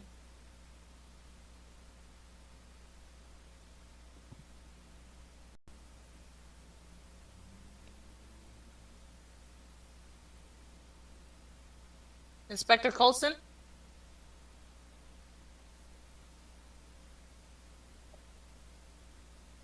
Sorry about that. Magistrate has some technical difficulties. Okay, here we go. My place.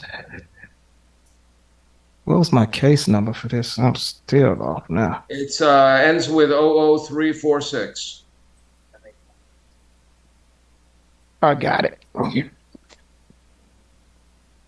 Inspector Colson, City of North Miami.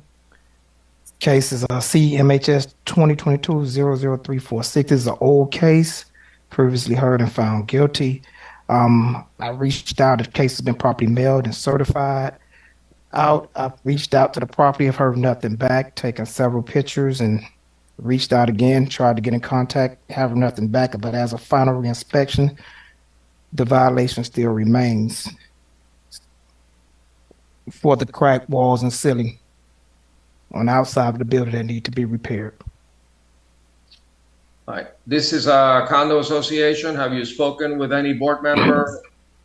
It's a condo association. I had spoken to them in the very, very beginning, and then because they had a couple of postponements as everything went along, lost contact with them. They stopped contacting me. They were contacting me, and I was contacting them, but then lost contact with them. It's been nothing in a while. All right. Well, I keep reminding these condo associations how serious these violations are, especially if you start putting liens on the common areas and the exposure that the board members have as individually. They can be sued individually for breaching their fiduciary duties. And I believe I saw a whole bunch of them in the property records. So in case number 13, my ruling is that based on the unrebutted testimony of the city's code compliance officer and the evidence and the photographs presented showing that the property has been out of compliance since October 19, 2023, I find in favor of the city and hereby ratify the fines accrued to date in the amount of $250 and assess costs in favor of the city. The fines shall continue to run on a daily basis until there is compliance. Item number 16, Ellie Regnier and Renee Regnier, case number CEDSP 2023-00011. This case was previously found guilty with an abatement date of January 24, 2024. Fine was set at $1,000 plus $100 cost assessment. Inspector Lemestre. The property owner is not present? No, magistrate. Okay. Let me look at 16 again. Yeah, tell me a little bit about it, Inspector. I'm looking at the pictures right now as we speak.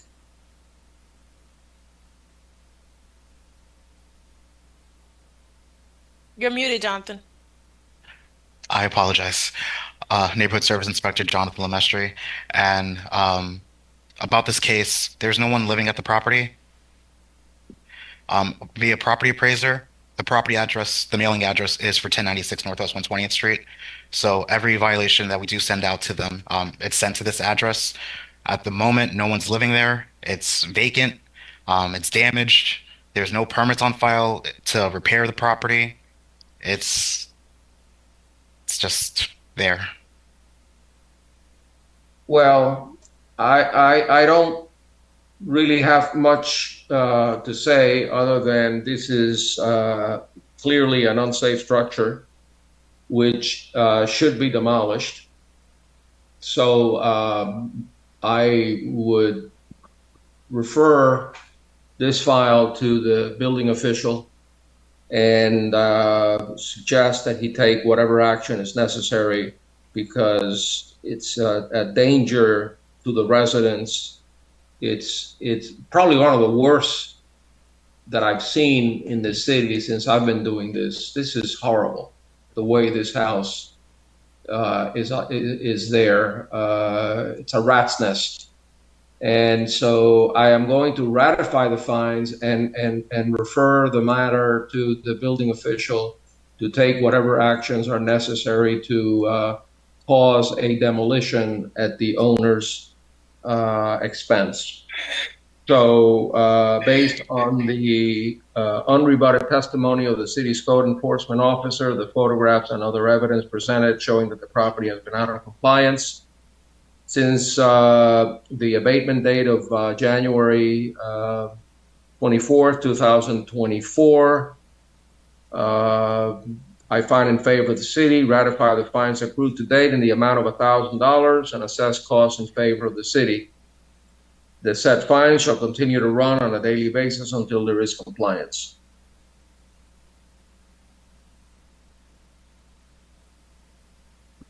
Item number 17 and 18, which is for Empire Legacy Management Corp.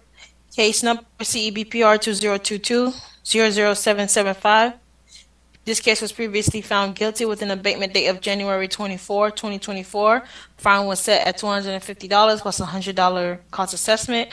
And as for item number 18, case number CEBPR 2022-00776, it was previously found guilty with an abatement date of January 24, 2024. Fine was set at $500 plus a $100 cost assessment. Inspector Lemestre. Yes, sir. Nobody here on behalf of the owner? No, sir. Appearance. Okay. Inspector? Yes, so for case number 17, I opened a notice of violation back on December 16th, 2022 in regards to the property owner installing a fence, a wooden fence in the rear of the property. As proper notice, of course, has been given, posted notice of violation and mailed out a certified letter. As of the final reinspection date, the property owners failed to obtain a permit, and after the fact permit for the fence. Wait, correction, I apologize. As of the final reinspection date, the property owner has failed to obtain a permit for the fence. The property owner did apply for a permit for the fence on January 9th, 2024, but the permit still has not been obtained. And no appearance. And I can tell you that with or without a permit, at least the fence that I'm looking at is not a very impressive looking fence. And it's probably not going to pass inspection, in my opinion. But, you know, it just doesn't look right. It looks like it's ready to fall down. So let me, first on 17. Based on the unrebutted testimony of the city's code enforcement officer, the photographs and the other evidence presented, showing that the property has been out of compliance since the abatement date of January 24th, 2024, I find in favor of the city and hereby ratify the fines accrued to date in the amount of $250 and assess costs in favor of the city. The said fine shall continue to run on a daily basis until there is compliance. Number 18 is a door. And possible illegal efficiency. And possible illegal efficiency. Correct. This case was heard by Magistrate Kazu. There was an efficiency at the property, an illegal efficiency installed at the property. So how the city found out, or how I found out, was that we had a complaint from the tenant that was living there stating that I guess his rent was going up. So he complained saying that, hey, everything here was illegally installed at the unit. We could, I don't know if you could show him the pictures of. I have the pictures. Okay, then yes, you could see that a sink, shower, everything was illegally installed at the property without a permit on file. As the final reinspection date on January 24th, 2024, the property owner failed to obtain a permit or an after-the-fact permit for the legal efficiency. When I went to go and reinspect, I knocked on the door of the efficiency, and all I heard was them lock the door. So I don't think they wanted to let me in, or if they have a new tenant at the property. So. Yeah, I see all the stuff. I see even a shower. I see a toilet. I see sink. I see like a little mini kitchen, and like 3 mattresses or 4 on top of each other, and a fan. And it looks like you know, somebody's been living there a while. Yes. So okay. Yes. All right. Correct. Don't need to hear anymore. I saw the whole file. As to 18, based on the testimony unrebutted by the city's code enforcement officer, the photographs and the other evidence presented showing that the property has been out of compliance since January 24th, 2024, I find in favor of the city, hereby ratify the fines accrued to date in the amount of $500 and assess costs in favor of the city. The said fines shall continue to run on a daily basis until there is compliance. Let me ask if anybody knows when you have an illegal construction like that and renting it out as an efficiency to folks from the public, a tenant, is there more that the city can do, like send the bulldozers over and take it down, or take it to unsafe structures, or what other remedies are there? Mr. Building Official, is there anything you can do about that? For that part, and I'm gonna ask the city attorney to step in. I know sometime when we had a case where it went to unsafe, but in order to kind of carry it out, it needs to be some further, I guess, I hope I'm saying the right word, litigation or process with the courts in order, because you need evidential evidence or something to kind of carry out the either to vacate the property or further actions. So it needs most likely. Well, the one thing that comes to mind if the city attorney is present is a potential lawsuit based on a public nuisance, and get an injunction from the court, either stopping the use or ordering a demolition. It's obviously up to the city to do whatever it is in its best interest, but what if they don't comply? It's now been, there's an order, there's a ratification, we're going to put a lien on the property. I guess another thing you can do is you can foreclose on the property based on the liens and then demolish it. A lot of municipalities are doing that right now. They're, in fact, selling their liens to companies or lawyers that go ahead and file foreclosure cases against properties.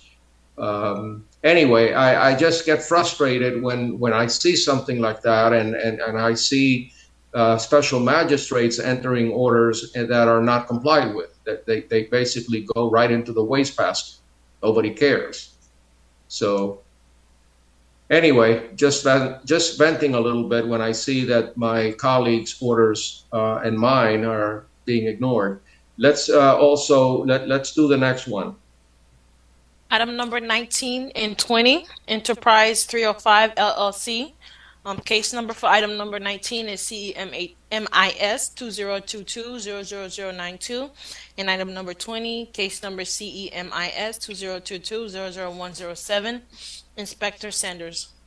And if I can, before I start, I just want to make sure, do we still have anyone else still in the queue? They didn't respond to me when I text back, but they did, initially email stating that they were in the queue waiting. They came into the office this morning. They were instructed to log on.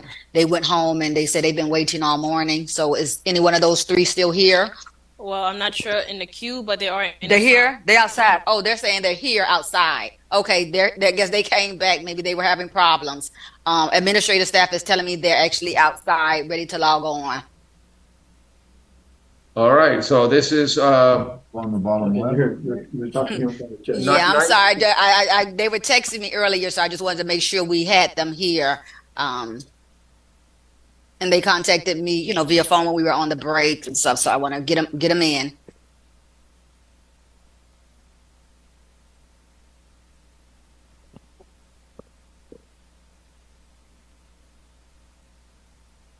Magistrate? Yes. They're here. Well, item number 19 and 20. All right. Who's here? John Jelke. John Jelke. You're the owner. Is Greg Chamberlain there also? I don't know who that is. He's listed as a manager in Sunbiz under Enterprise 305 LLC. That's the wrong Enterprise 305, and we've had this confusion before. I have a Delaware corporation, and that's a Florida one, and this happens often. He is not associated with us. Okay, I'm not blaming you for anything. I'm just letting you know what the state shows. Okay. Under LLC. So you, John Velke, are the a member? Yes, it's my property. Manager member. It's my corporation and my property, sir. Okay, so let's get you sworn, and then we'll hit the road. Do you solemnly swear or affirm the testimony you're about to give in these proceedings shall be the truth, the whole truth, and nothing but I the truth? do. Okay. Now that you've identified yourself as the property owner and the representative for Enterprise 305 LLC, which you tell me is a Delaware corporation, I'm going to ask the officer, Shayna Sanders, to put on her case. Okay, Shannon Sanders, Neighborhood Service Inspector. This is a new case. This case was originally opened by our code manager, Jose Perez, and as we transitioned into me becoming the code officer, if not the inspector for this area, it was transitioned to me. In short, this case was originally opened by Jose Perez on July 14, 2022, whereas they were cited for the rubbish and debris that was in the front of the property. Just to take a look at it, when I visited the property, there is it seems as though maybe there was some work starting to be done at the property. There's a lot of construction debris, broken down rocks, concrete, cement, things of that nature located in the front of the property.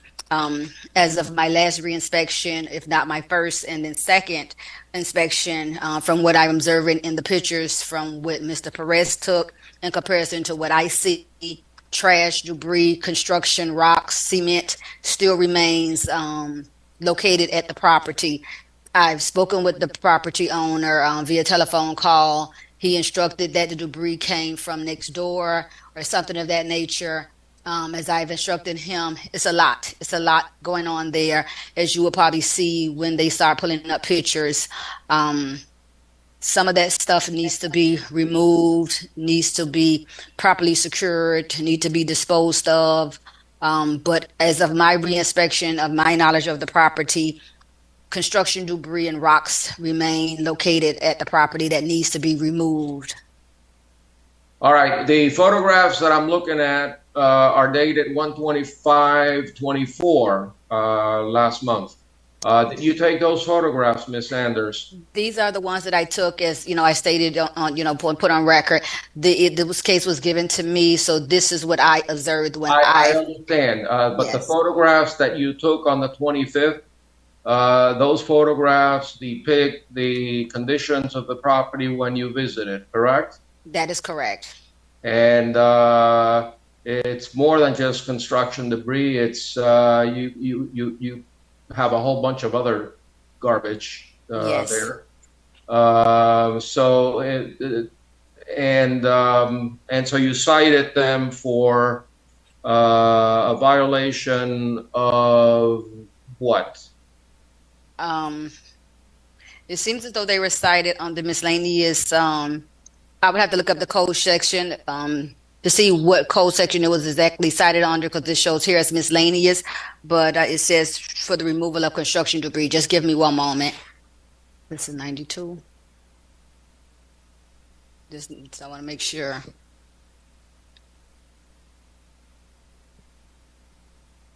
May need some help from the city attorney. Okay.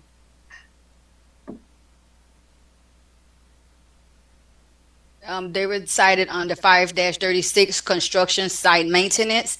And under that code section, it states that site maintenance, the property shall be maintained in an orderly, neat, and clean condition at all times. Construction fencing, construction sites shall be provide temporary fencing with screening to secure the site during the construction process to mitigate the effects. Okay, I found it. Okay. Okay, you don't have to read the whole thing. It's 5-36. I have That's correct. Construction site maintenance. Okay. Yes. All right. So let me hear from the property owner and see what he has to say about all that construction debris. Hi, I'm John Jelke. I've lived in North Miami since 1958. This is not a construction site. Number one, I was a good neighbor and allowed the contractors that are building around me to use my property because there's no parking and there's no room in the street. There's no sidewalk, as you know. I thought I was being a good neighbor. We had a fence up. We got that roof down on the carport portico, and I thought that was it. If you want me to do other stuff like put another containment fence up and haul that trash off, I'll be happy to do it. But it is not a construction site. There's a good chance I'll be demolishing that house, but there's all kinds of debris there that's not mine. I'll get rid of it anyway if you want. I want to be a good neighbor and a good citizen. All right, I appreciate that, and I appreciate that you've been living in Miami, in North Miami, since 1958. You beat me by 3 years. I came here in '61. It seemed like at one point it was a beautiful home. Yeah. And then all of a sudden, we see all that debris, whether it's construction debris or whether it came from your neighbor or it came from down the street or whoever or whatever. It's on your property. I own property in North Miami actually once, a long time ago, and people used to dump old tires in my parking lot, and I used to get cited. And I would explain I didn't do it. It was somebody else. It's your property. You're supposed to keep it nice and neat and clean. So I would respectfully ask you, you can blame me, but you can tell your neighbor that that's not acceptable. You need to get a truck to, pick that up and remove it and clean it up. That's what I think. And, I'll be happy to give you some time to do it, but thank you. That's what I want.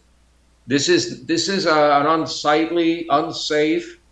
It's going to attract. It's just bad, for everybody in the neighborhood to have to go through and see this. Whether it's somebody riding a bike or running or driving by, it just looks awful. I'm completely willing to comply. All right. How much time do you need? 30 days, 60 days. About put another fence up and get rid of all that stuff, sir? Just clean it up. No fence necessary? Well, if you clean it up, then it's not a construction site and there's nothing to fence, right, Ms. Sanders? And he has another case regarding the fence coming next. But again, if this isn't a construction site, and I'm going to say, if our administrative staff have put those pictures back up, that roof along the front of the property seems like it's partially falling down. I don't mind putting on record. I've already spoke to some of the San Souci residents. This house is actually going to be brought up in the meeting tomorrow. They want me to give full detail as to what's going on with this. It's unsightly, it's unsafe, and especially if we're asking about a fence. And regardless of that trash that's out there, that whole structure looks to be unsafe, especially that roof area in the front. So something needs to be done, whether with the roof area in or fencing. Something needs to be secured off from the public. Okay. I only deal with the violations that come before me. So I appreciate the San Souci folks. I know people that live there, and I would not want to have this house next to mine. But nevertheless, if there are some violations that need to be issued, go ahead and issue them. If the roof is breaking down, or there's an unsafe structure, or if it needs painting or whatever, definitely this house needs some really good, tender, loving care. I mean, this is not a house that I would enjoy looking at from across the street. But the first things first, and I'm gonna give him 30 days. I'm gonna give you till March 20th. To clean it up. So I'm going to adjudicate him guilty on the debris, on the construction. Forget construction. It's rubble, debris. It's garbage. It's wood. It's a whole bunch of things that violate the code. So based on the testimony of the city's code compliance officer, the photographs and the evidence presented depicting that the cited violation still exists, and that proper notice has been given, I find in favor of the city, enter an adjudication and set a compliance date of March 20th. In the event of non-compliance, there shall be a daily fine of $500 until the violation is abated. I would urge you to do it sooner. Get a couple of trucks out there and clean it up. Now let's deal with the other issue, which the officer has brought up, which is the condition of the property. What violation are we dealing with here? When that's not so much as in the condition of the property. The second violation is in reference to, I'm showing here that he was instructed to put a temporary construction fence surrounding the property. The property needs to be properly secured. Again, it's unsafe. So this violation was originally opened on October 14th of 2020. I'm sorry, September 12th of 2022. Notices were mailed out to the property owner. As we see here, he's been properly notified.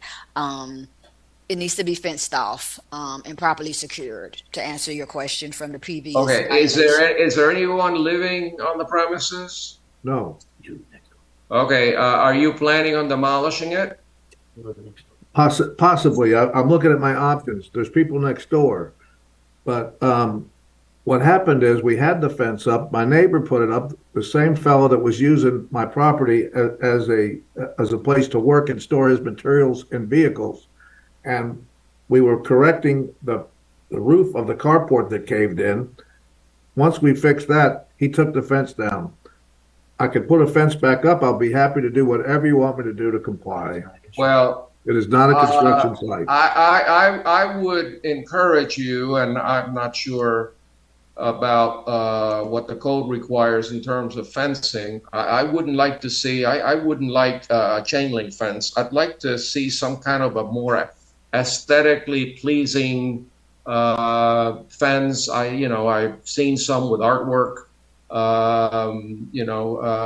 Something nice that will block, people's views of this structure. Is there some type of fence that you would agree to that would make it nicer than what it is now? I'll put up whatever you like. And I may demolish the house. I need permission. I've got a lot of things that I'd like to do. You're not gonna demolish the house without a demolition order, and that's gonna take a while. Okay. Yes. So while you are, I'm sorry. While you are considering demolishing the house and getting a demolition permit, and you're gonna need a fence anyway. Okay. So you might get one of those beautiful, cloth fences that you see in some sites. Can I get some help from somebody in the city as to what the appropriate fencing is for this type of situation? I see the building official, go ahead, Nick, because I know you're saying no chain links, because we do kind of require the chain links, but we do require the green screen to be placed around them. But I'll let the building official chime in and say if there's anything else other than the chain link with the green screen around it. Let's address the fence later. Once you clean it up, address it. Yes, Mr. Magistrate, can you repeat the question again? Once I clean it up, can we address the fence at that point? No, I think we're gonna. It's before me now. I'd rather move on it now, and also mindful that your association is going to be meeting tonight. Tomorrow, or tomorrow. I'd like to make everybody happy.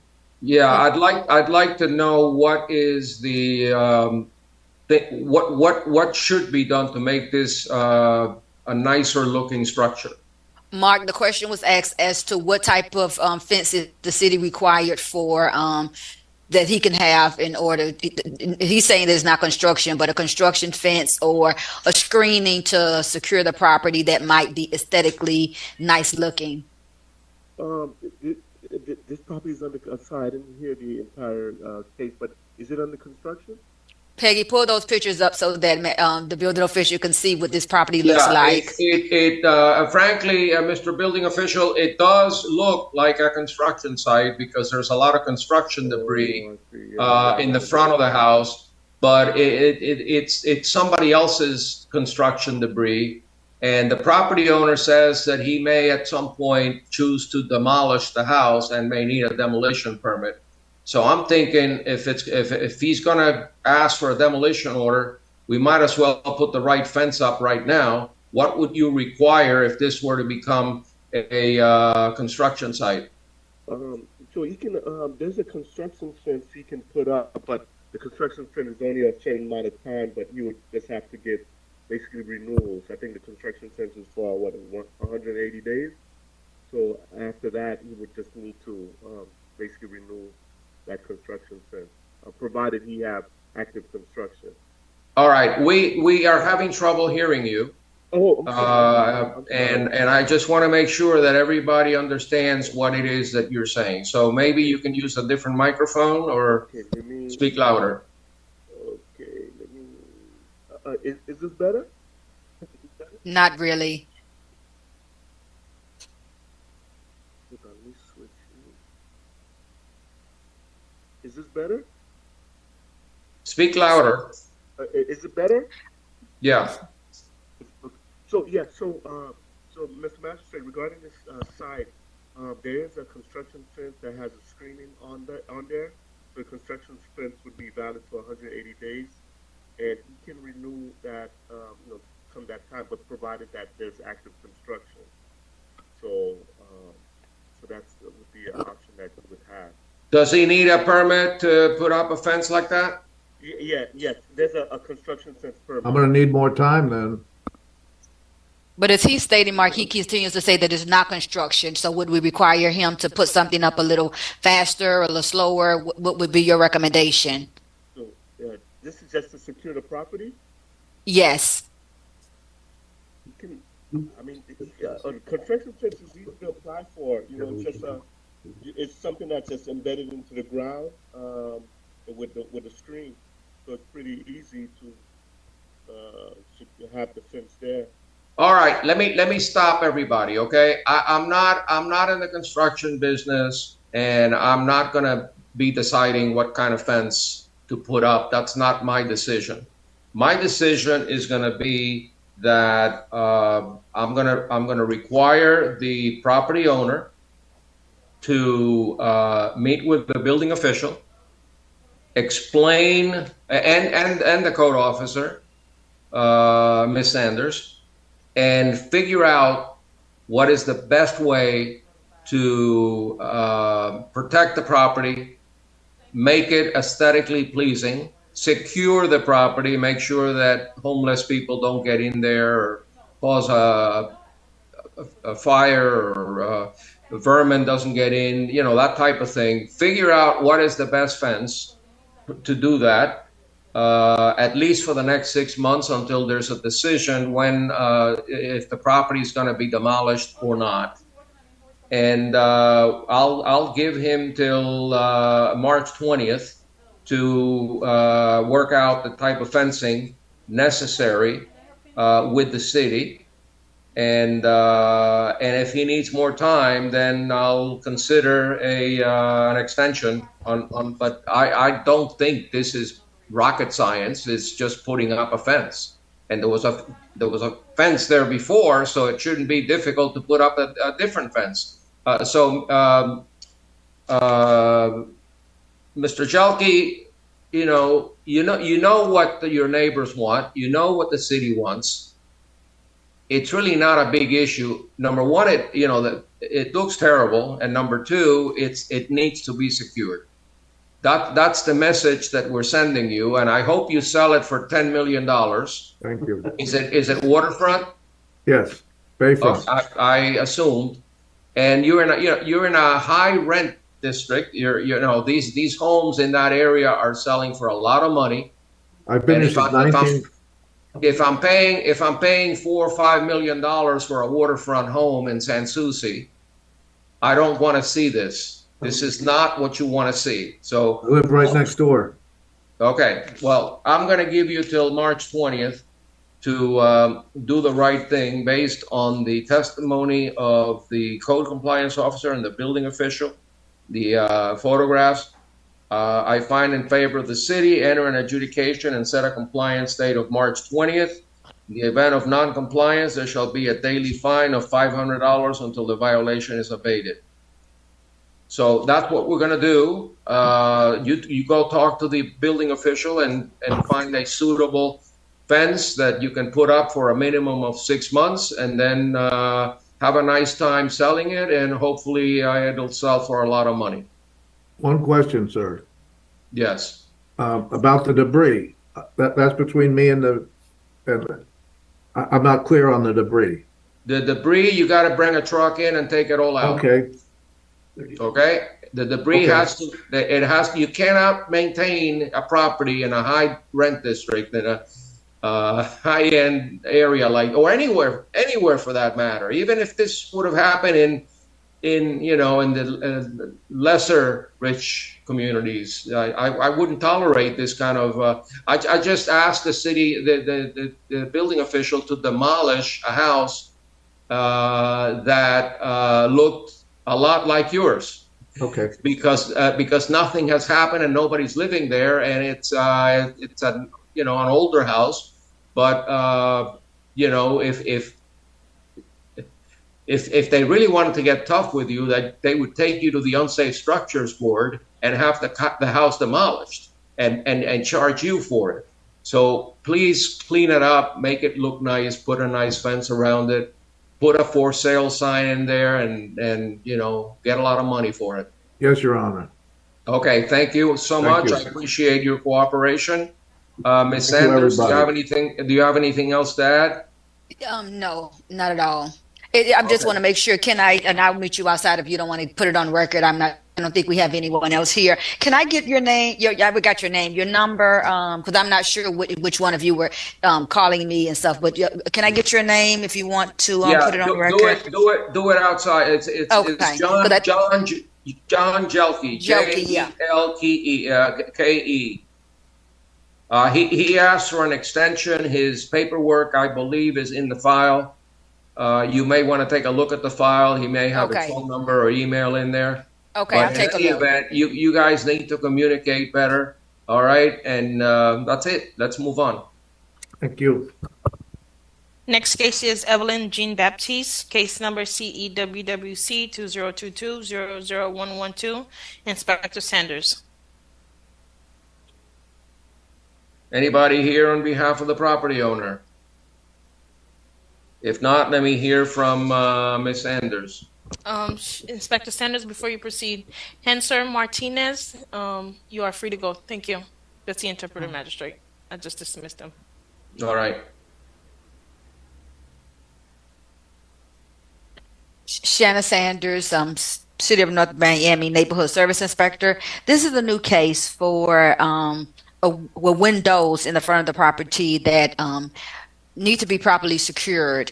I initially inspected this property December 6th of 2022, whereas I was having a conversation with the property owner regarding other violations he had at the property. While having a conversation, of course, I looked up. I see that there were some windows that were not properly secured. We had a conversation. He stated at that time that he would repair and or replace the windows. As of my last reinspection of the property, the windows still remain boarded up and in need of proper repairs and replacement of the windows or glass. I am showing proper service was given. The notice of violation was mailed out certified mailing. The notice to appear was also placed on the property on January 11, 2024. Again, I am showing proper service was given as of my last inspection on the 24th of January, 2024. Photos depict the boards and cardboard. I've seen all the photographs. Clearly, there's a violation of the code.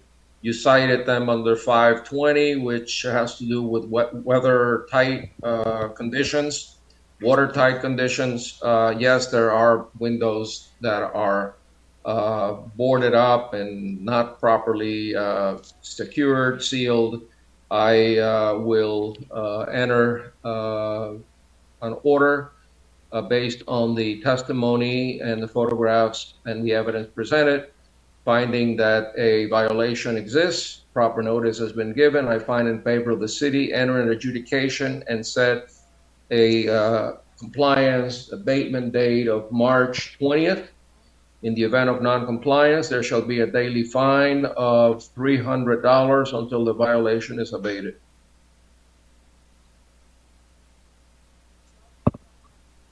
Forest Place, LLC. What number? Item number 22, Forest Place, LLC. Case number MHVIO 2022-00433. Inspector Sanders. Shanna Sanders, City of North Miami Neighborhood Service Inspector.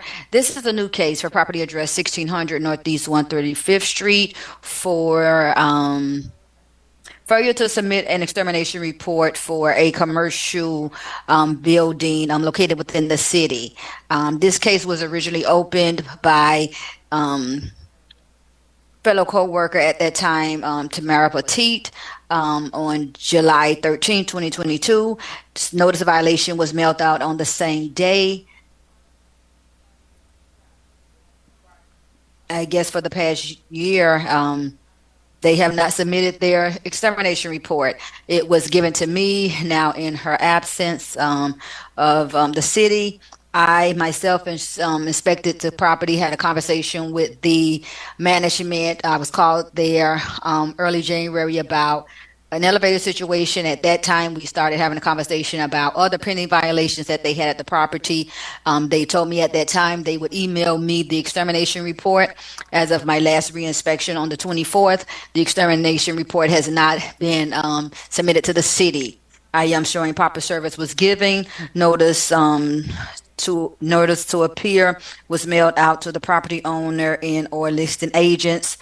Certified mailing. I also hand delivered the notice to appear to the office manager on January 10th, 2024. As we see here, no one is present, but they have been properly notified. And again, as of my last reinspection on the 24th, the extermination report has not been submitted over to the city.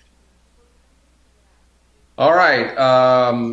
This is a requirement when you do an annual housing inspection, right? And they failed to comply with Section 528, which requires an extermination report. They have not provided it. So based on the unrebutted testimony of the city's code compliance officer and the evidence presented depicting that the cited violation still exists, the proper notice has been given. I find in favor of the city, enter an adjudication and set a compliance date of March 20th. I find in favor of the city, and in the event of non-compliance, there will be a daily fine of $300 until the violation is abated.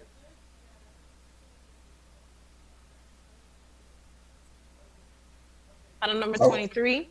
23 is a short-term rental issue. Is there anybody present on behalf of the owner? No, magistrate. It is Okay. case number CESTA 2022-00079. Inspector Sanders. Inspector Sanders. Yes. It's an Airbnb case. Yes. I was quickly trying to look to see if any advertisements are still there. I haven't seen anything recently. This case, let me just make sure. But let's go ahead and present this. Shanna Sanders, City of North Miami Neighborhood Service Inspector. This case was originally opened October 21st of 2022 by our Neighborhood Service Manager, Jose Perez. Shows that he showed that he had an advertisement that was posted at that present time. Notice of violation was mailed out to the property owner. I don't see any return services returned back, so we would be safe to say that they were in receipt of it. August 30th of 2023, the case was scheduled to come before a magistrate. It was scheduled for, of course, this month or last month. It was given to me. I, at that time, when it was given to me, brazed over some of the short-term rental websites. I looked at Airbnb, looked at VRBO. I, at that time, have not seen any short-term rental advertisements. I'm comfortable with closing this, seeing that it's been since 2022. I hate that I don't have much knowledge on this case. Again, this was given to me, but or we can table it, give me a little more time to, do a little searching and maybe sit with our manager who can probably better assist me with pulling up some of the Airbnb, if not short-term rentals, air site. But for the short time that I looked over the past 2 or 3 weeks, I myself have not seen any advertisements. But at the time of him opening up this violation, there was an advertisement seen. I have seen the advertisement, and it looks like it was back in October of 22. There's $456 a night. Times 6 nights they're advertising with a cleaning fee and a service fee. Altogether, for a week, they're charging about $3,000. It's a hell of a business, except that you can't do it in this neighborhood. This is Keystone Point, is it? This is North Bayshore. It's Keystone. Yes, Keystone Point. Okay, and do we know whether it was the owner or a tenant that put the ad on Airbnb? Let me take a look at the ad that we have here that was did at that time to see if it says, compare it to what we have. We have a Gustavo as the property owner.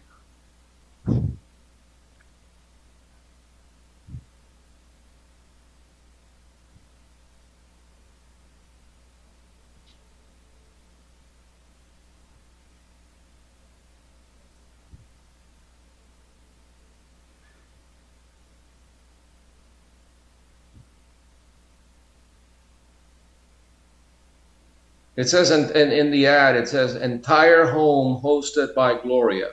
Yes, I see that, but I'm trying to still go ahead and look on down just to see, if maybe a notation when they give the reviews, if they give a name or anything else. But, I see a picture of Gloria and a gentleman there, but I can't, pinpoint that to see if that's Gustavo or not. But everything shows Gloria. 753 reviews. Yes. I'll tell you, I kind of know this issue, this area of law better than most people, being that I spent a lot of time shutting these people down in Miami Beach as city attorney. I not so doesn't bother me as much when they put an ad. Sometimes they don't even know about it. Sometimes it's an absentee owner, and it turns out that some broker put an ad without the owners even knowing about it. I've seen all kinds of scenarios. What would bother me more is if they're actually doing it. And do we have any evidence that the property has been rented out on a short-term basis? Have neighbors complained about it? Have we seen more cars than usually? Is there some activity there? A lot of people, a lot of parties, a lot of noise complaints, or is it just a one-time off ad that somebody placed a year and a half ago? And Magistrate Smith, I'll be honest enough to say, I used to be the officer for that area years ago.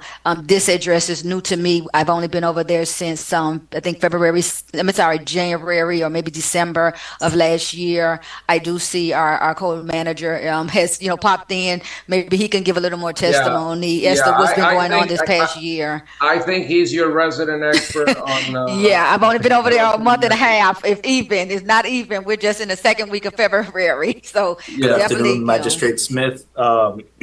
Always happy to be before you. In reference to this case actually came in as a complaint through the HOA. This is one of the properties that they forwarded to us. It seems that they have now taken down the advertisement. I looked it up myself just now, but it was up for quite some time. That's why the case is still pending. So I'm okay with maybe just finding an adjudication and no monetary fine. That way, in case the advertisement does come back up again, they be considered at that point a repeat offender? Yeah, I was gonna fine them, a one-time fine, just because they violated the section 5-30 D of the code. I mean, it's clearly a violation. Unless if they had come here and said, "Hey, I'm the owner. I had it listed with a broker for a 1-year lease, and the broker, without my consent, decided that Gloria was going to lease it out for 7 days and pocket the money," which happens. I mean, I've seen it happen, but if they don't show up to defend themselves, then I have to assume that they knew about it. So I'm going to fine them $1,000 for the illegal advertisement that they put on Airbnb, and hopefully they will stop it. And the association should know, and the association should be taking charge and sending letters to all the members that the city is going to be enforcing its short-term prohibitions, short-term rentals, advertisements for short-term rentals, because this is one of the worst things that can happen to a neighborhood.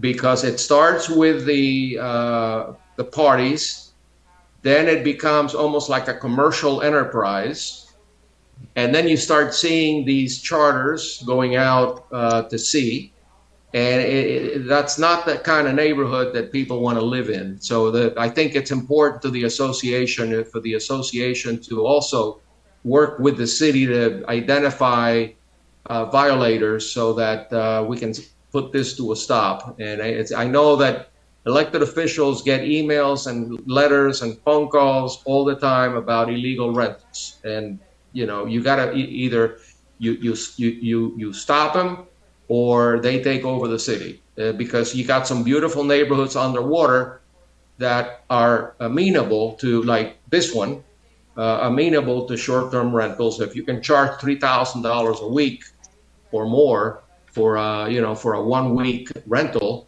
it could, it's very lucrative. So you got to stop it. Got to stop it early. And so with that said, let's move on to the next case.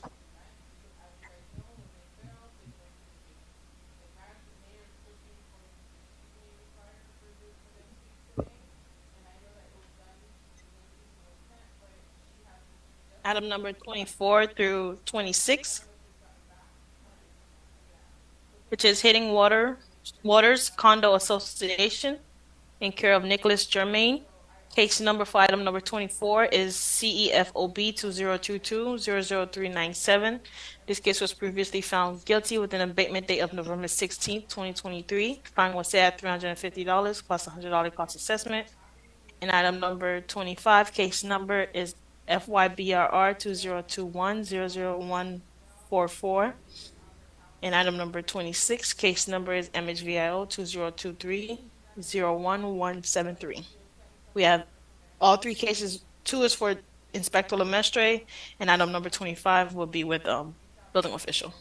Why don't you keep reading 25 and 26, and I'm going to have to step out for an emergency call. So read them for the record. I will be back in just a couple of minutes. Okay? Noted. They were read, Magistrate. All right.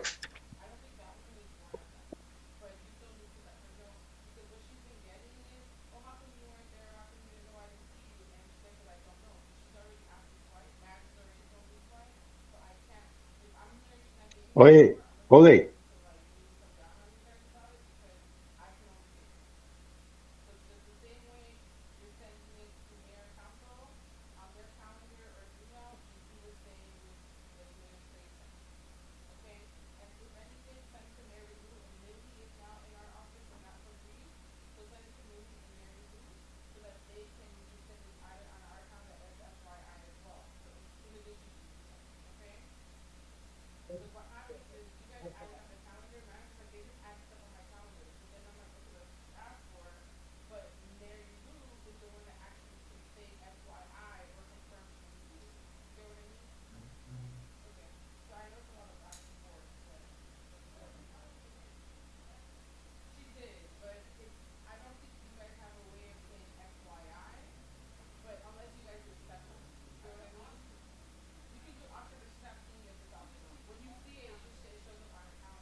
Okay, we're back.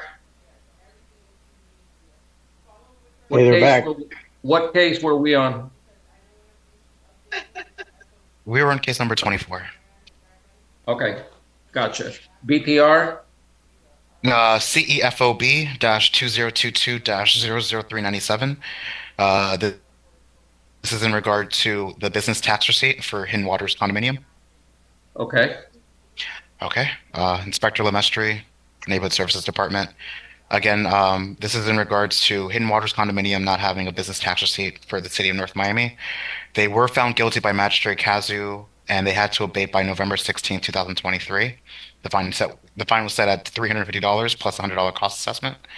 As of the final reinspection date, or I actually checked this morning, the property owner has failed to obtain the business tax receipt.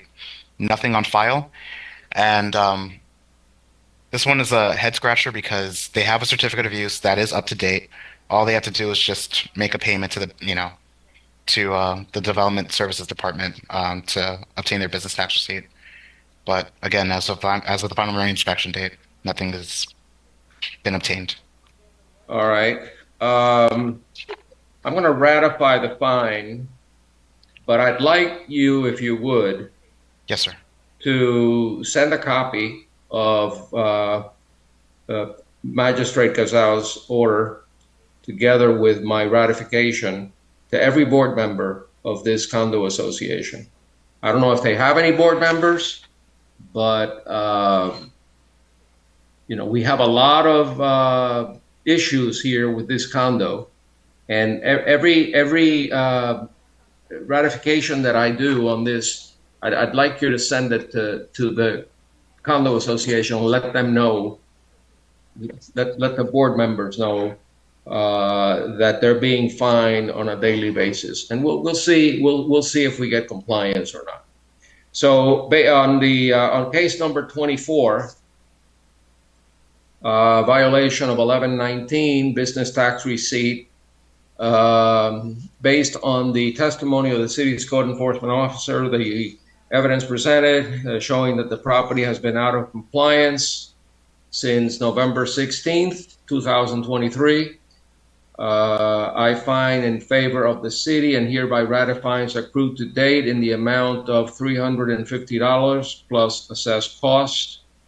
The fine shall continue to run on a daily basis until there is compliance. I want every unit owner living here to know that their board members are not only violating the code, violating their fiduciary duty to each member of the association. Is this a large condo unit or a condo association? How many unit owners are there? Sorry, I can't recall, but it's quite a few. It's a 2-story condominium, but it's rather large. So my guess would be over 20. All right, that's big enough. Maybe it's just 2 or 3 bad apples, and the rest of them will do the right thing. Okay, let's move on to the next one. 25. It's 40-year or 10-year. I don't know what it is anymore. Is it now 30 years? That is with the building official. That's the building official. Mr. Building Official, has the law changed so that instead of a 40-year recertification, it's now a 30-year recertification? Don't need to know, but if you're citing them for, what are you citing them for?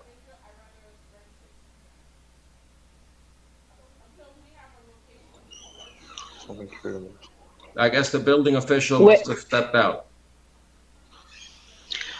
Hey, Magistrate, this is Shawnee Pressy, filling in for the building official. Can you hear me? Okay. Yes. Yes. So on number 25, the citation is for failing to recertify. Now, are we doing 40, 30, or 10 recertification? They're doing it 10 years, but they're not in compliance. 10 years? Yes, they're not in compliance. Okay. All right. Based on the, I guess this is, we don't have an order on this one, right? No, sir. Okay. So this is going to be an adjudication based on the unrebutted testimony of the city's code compliance officer and the evidence presented depicting that the cited violation still exists, that the proper notice has been given. If found in favor of the city, enter an adjudication and set a compliance date of March 20th, 2024. In the event of non-compliance, there shall be a daily fine of $500 until the violation is abated. Thank you, Your Honor. Okay. Make sure that you follow up. If they don't file your recertification certificate, whether it's 10, 20, or 30 years, take them before the Unsafe Structures Board. That'll get their attention. Yes, sir. All right. Let's do the number 26. Same condo. Annual housing inspector, Jonathan Lemestre. Yes, sir. For case number 26, it's MHVIO-2023-01173, and this violation is in regard to the exterior conditions at the property. I observed dirt, mildew, and stains on the exterior walls at the property. If you have the photos, you'll see stains on the property, spider webs. I have the photos. I'm looking at what appears to be a fire alarm in the first photo. Then the second photo, just a lot of windows. There's some debris, some mildew. Yeah. Unit number 118 is showing a little bit of mildew, perhaps. Not terrible, but certainly visible. Okay. Yes. More so in one of the photos dated January 24th, between two windows. You've left the notice there. You advise the appropriate people, and there's no compliance as of right now. Yes, sir. I'm actually surprised that the owner is not here and their lawyer, because they were here for the last magistrate hearing. From what I remember, they were saying that they were trying to get money to paint the entire commercial property. But again, nothing has been done. You say commercial property? I thought. I mean, it's a condominium. I'm sorry. Yes. Okay. Well, let me tell you, everybody's trying to raise money because the law changed, and better they get it quicker than later. Anyway, on 26, based on the unrebutted testimony of the city's code compliance officer, the photographs and the evidence presented depicting that the cited violation still exists, that proper notice has been given, I find in favor of the city, enter an adjudication and set a compliance date of March 20th. In the event of non-compliance, there shall be a daily fine of $500 until the violation is abated. Thank you.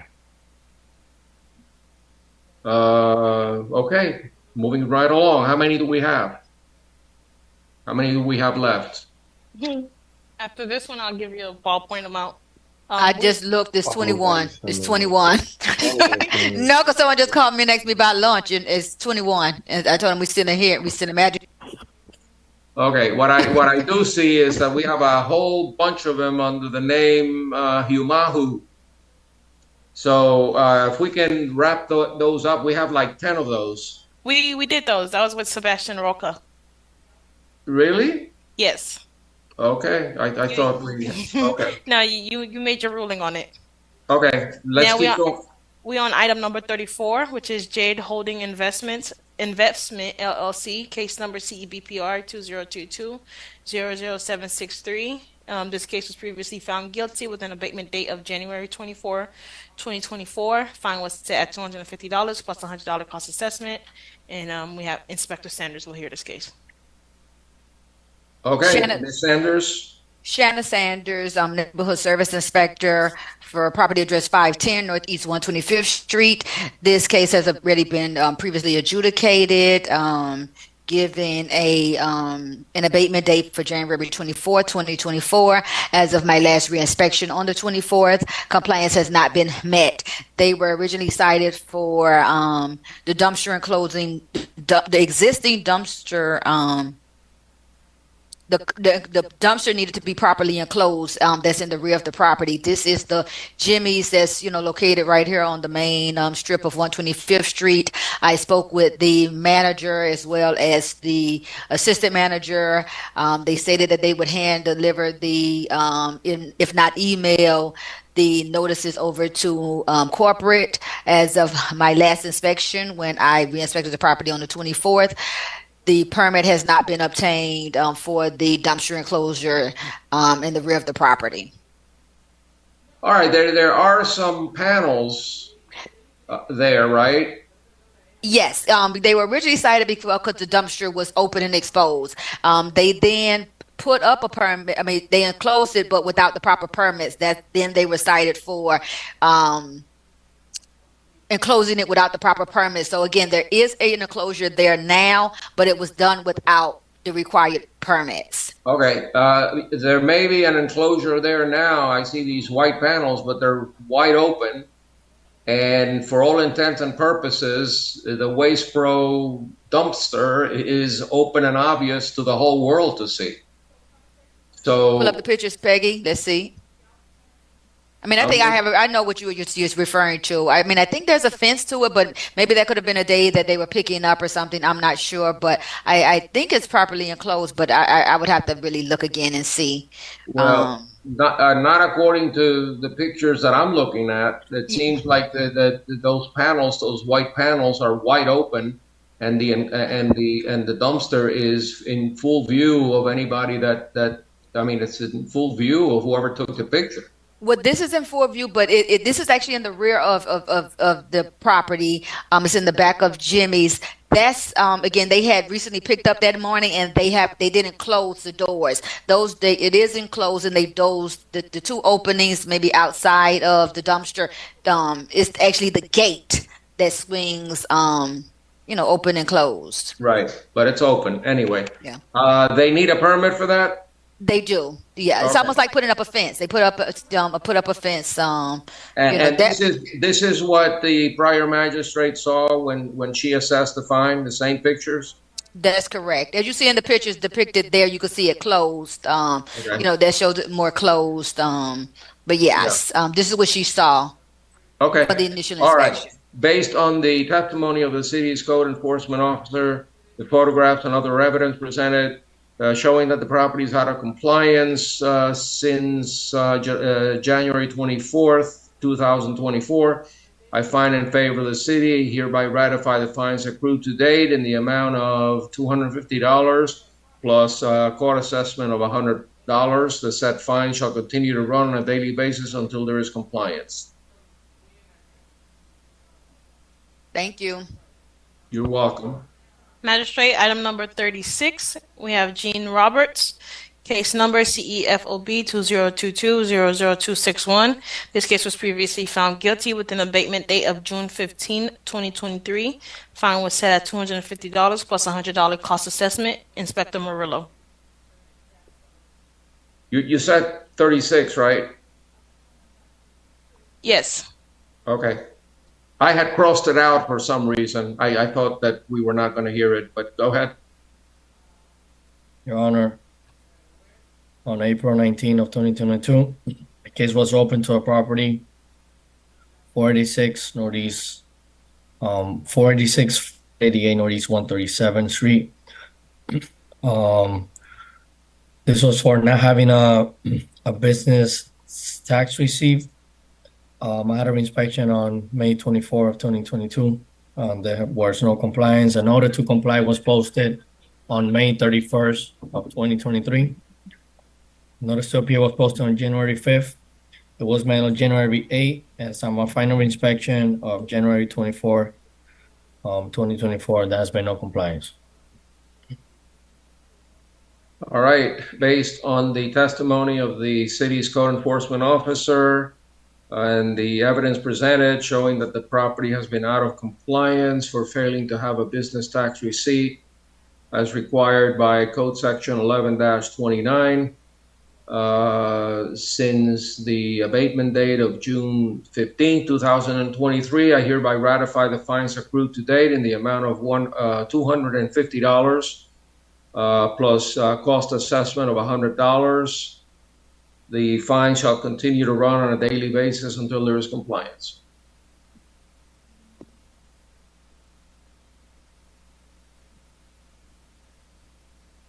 Item number 40 and 41, Mia Properties, Inc. Case number for item number 40 is CEFOB 2022-00411, and item number 41, case number is CEZCU 2022-00729. Inspector Murillo.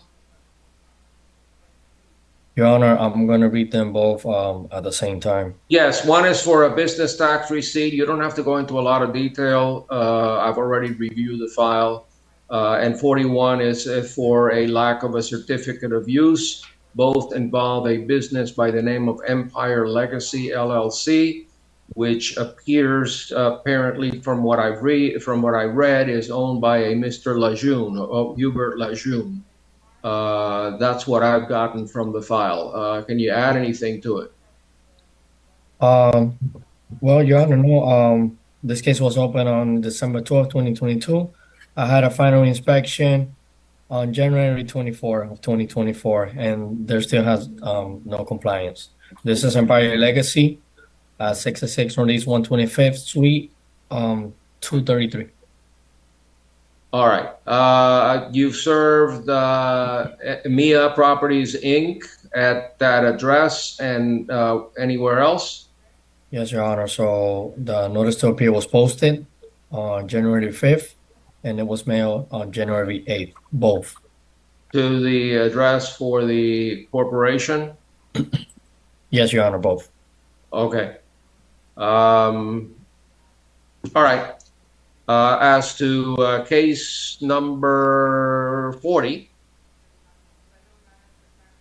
based on the unrebutted testimony of the city's code compliance officer and the evidence presented showing that the cited violation still exists, proper notice has been given. I find in favor of the city, enter an adjudication and set an abatement date of March 20th, 2024.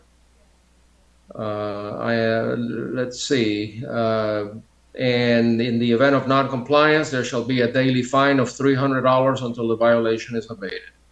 As to case number 41, which is a certificate of use, same entity, same property, based on the unrebutted testimony of the city's code compliance officer, the photographs and the evidence presented depicting that the cited violation still exists, proper notice has been given. I find in favor of the city, enter an adjudication and set an abatement date of March 20th. In the event of non-compliance, there shall be a daily fine of $300 until the violation is abated.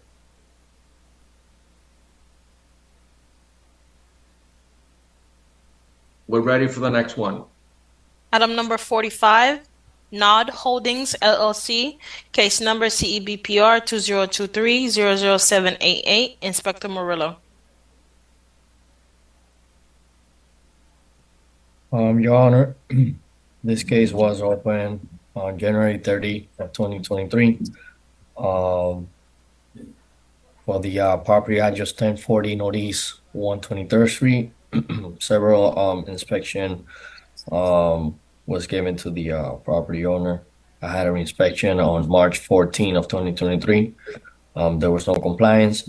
A notice to appear was posted on January 5th. It was mailed on January 8th. And as of my final inspection of January 24, there has been no compliance. And this was in regards to obtaining after the fact building permit for the stucco work that was done on the back of the property. All right, I've looked at the photographs. I see the stucco work. Is it just on one side of the building, or is it in more than one side? I see one side where there's a meter, there's an electrical or cable coming to that area. Is that the stucco work that you're talking about? Give me 1 second. Let me pull the pictures.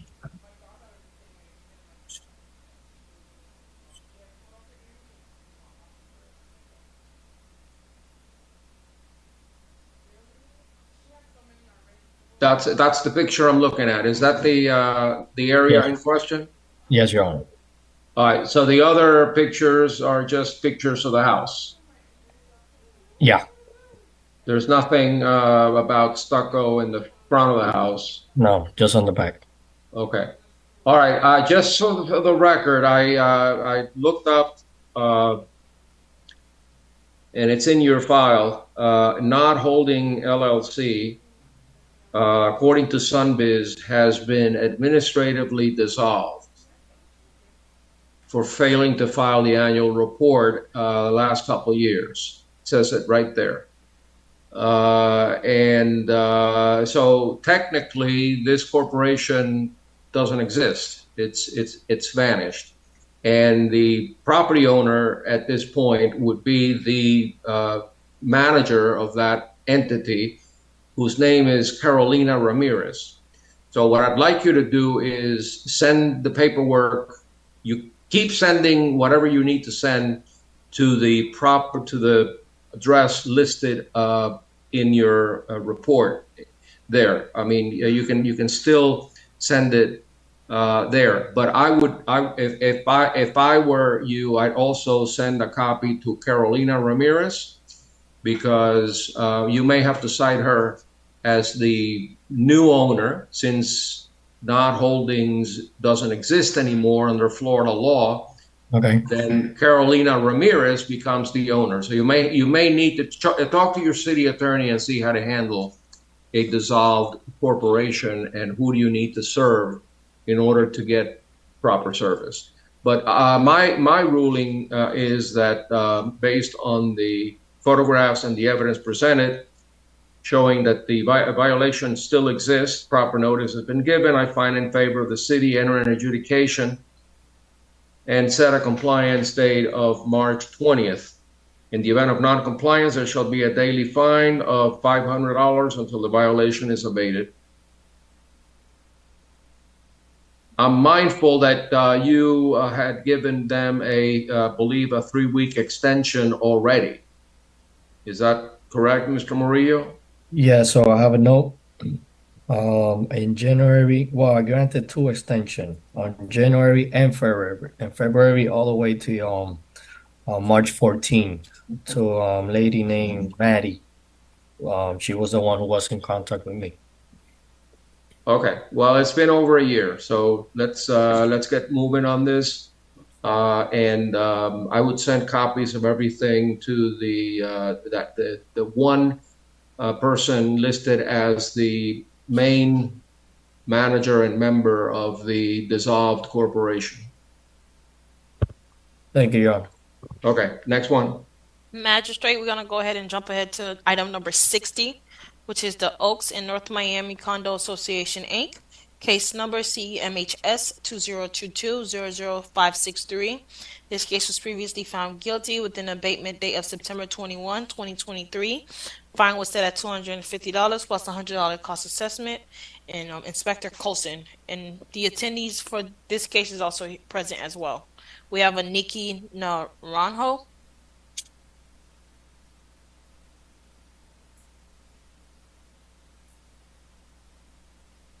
Okay. Don't see anybody there yet. Enable your camera.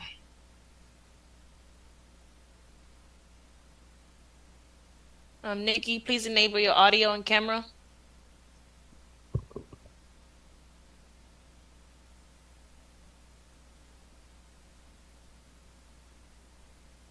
Enable your audio as well. Thank you. Do we have to swear in first, or are we ready to go? All right, swear the witness. Please raise your right hand. Do you solemnly swear or affirm the testimony you're about to give in these proceedings shall be the truth, the whole truth, and nothing but the truth, so help you God? Please say I do. I do. Ma'am, state your full name and address for the record. Nikki Naranjo. Spell your last name. Naranjo. Arango? Naranjo, yes. All right, and you're here on behalf of? The Oaks in North Miami, assistant to the property manager. You're an assistant to the property manager, okay. Where is the property manager? He's not in, he had to leave, he's not available. Speak slowly, I can't understand what you're saying. I'm so sorry, Magistrate. He had to leave, he's not available. Not available? Correct. How about the board members of the condo association? We're doing everything on their behalf. We're the property manager for the property. Okay, are you authorized to speak on behalf of the association? Yes, sir. Okay. You've been found guilty by a previous special magistrate, Gazal, and asked to on August 1 of 23, and you were required to abate by September 21st for violating Chapter 9 of the Code, which requires you to properly maintain a dumpster enclosure. And here we are in January of 2024, and we're still not in compliance. Can you explain why? We repaired the doors to the enclosure for the garbage. It got broken again, and now we need to replace the whole door mechanism, which we already signed the proposal, and we are this week or early next week ready for those doors to be installed brand new. Not repaired, but it's new installation. Have you solicited building permits from the city? Not yet, but we will. Well, that's not good enough. That's not the good doors enough. are not ready. And I think your board of directors should know that the property manager is not doing what they're supposed to do, because there's an order to comply and it's been ignored. Okay? And that doesn't make anybody happy, and it's not going to make the board of directors happy or the property owners when they start having to pay fines for failing to comply with a basic requirement, which is an enclosed dumpster. How many unit owners in the Oaks in North Miami? In total, it's 4 buildings. What did you say? There's 4 buildings. You mean the owners? In total? Yeah, how many owners are you representing here today? I'm not sure. It's like 95, like 118 unit owners. All right. I've heard enough. I've heard enough. And basically what we're going to do is I am going to ratify the fines based on the testimony of the city's code enforcement officer and the photographs that I've reviewed, and I've heard the evidence and testimony from the assistant property manager. And I find that the property has been out of compliance since September 21, 2023. I find in favor of the city, hereby ratify the fines accrued to date in the amount of $250 and assess costs in favor of the city in the amount of $100. The fine shall continue to run on a daily basis until there is compliance. And I authorize the filing of a lien against the condominium association. So, can you grant an extension of time? No extensions. No, the extension was given to the prior magistrate through September of last year, and we're now in January. It's over. When we issue an order, we mean business. And if somebody dropped the ball, they're the ones responsible. And if the property manager didn't do what they were supposed to do, they should be sued, because this is not tolerable in the city of North Miami anymore. And I don't appreciate having an assistant to the assistant testifying when we knew that we were going to have this hearing today. And I'd like to see what the board members are going to do now that they are going to get stuck with a lien on their property. So I've said everything I'm going to say about failing to comply with a special magistrate order that was entered back in August, almost a year ago. Not acceptable. Next case. Item number 48 and 49. Pregnos Valmy and Nadej J. Valmy. Case number CESTA 2022-00066. This case was previously found guilty with an abatement date of September 21, 2023. Fine was set at $1,000 plus $100 cost assessment. As for item number 49, case number CESTA 2022-00067. Previously found guilty with an abatement date of September 21, 2023. Fine was set at $1,000 plus $100 cost assessment. Inspector Sanders. We have the prior witness still on the screen. Can we block her? Okay. All right. We got 48 and 49. Aren't they basically the same thing? Short-term rentals. Shanna Sanders, City of North Miami, co-compliance officer. Yes, and they do seem to be. It seemed like maybe there were two advertisements. I was kind of looking at it. Shanna Sanders, neighborhood service inspector. This is a case that was originally opened by code manager Jose Perez, August 15th of 2022. Whereas now the officer, well, not even the officer of that area. I guess I'm getting some of individuals' inspections. Long story short, the ad seems to be a little bit different. One of them states for a 2-bedroom. Well, let's start with the first one. I'm sorry, so we can see. Short-term rental case CESTA 2022-00066. This one states for a lovely 2-bedroom unit with a parking on the premises. The second one for 67, ending with 67 for short-term rental, states a lovely 1-bedroom with outdoor seating. It looks to be like the same property. I was, about to try to have a quick conversation with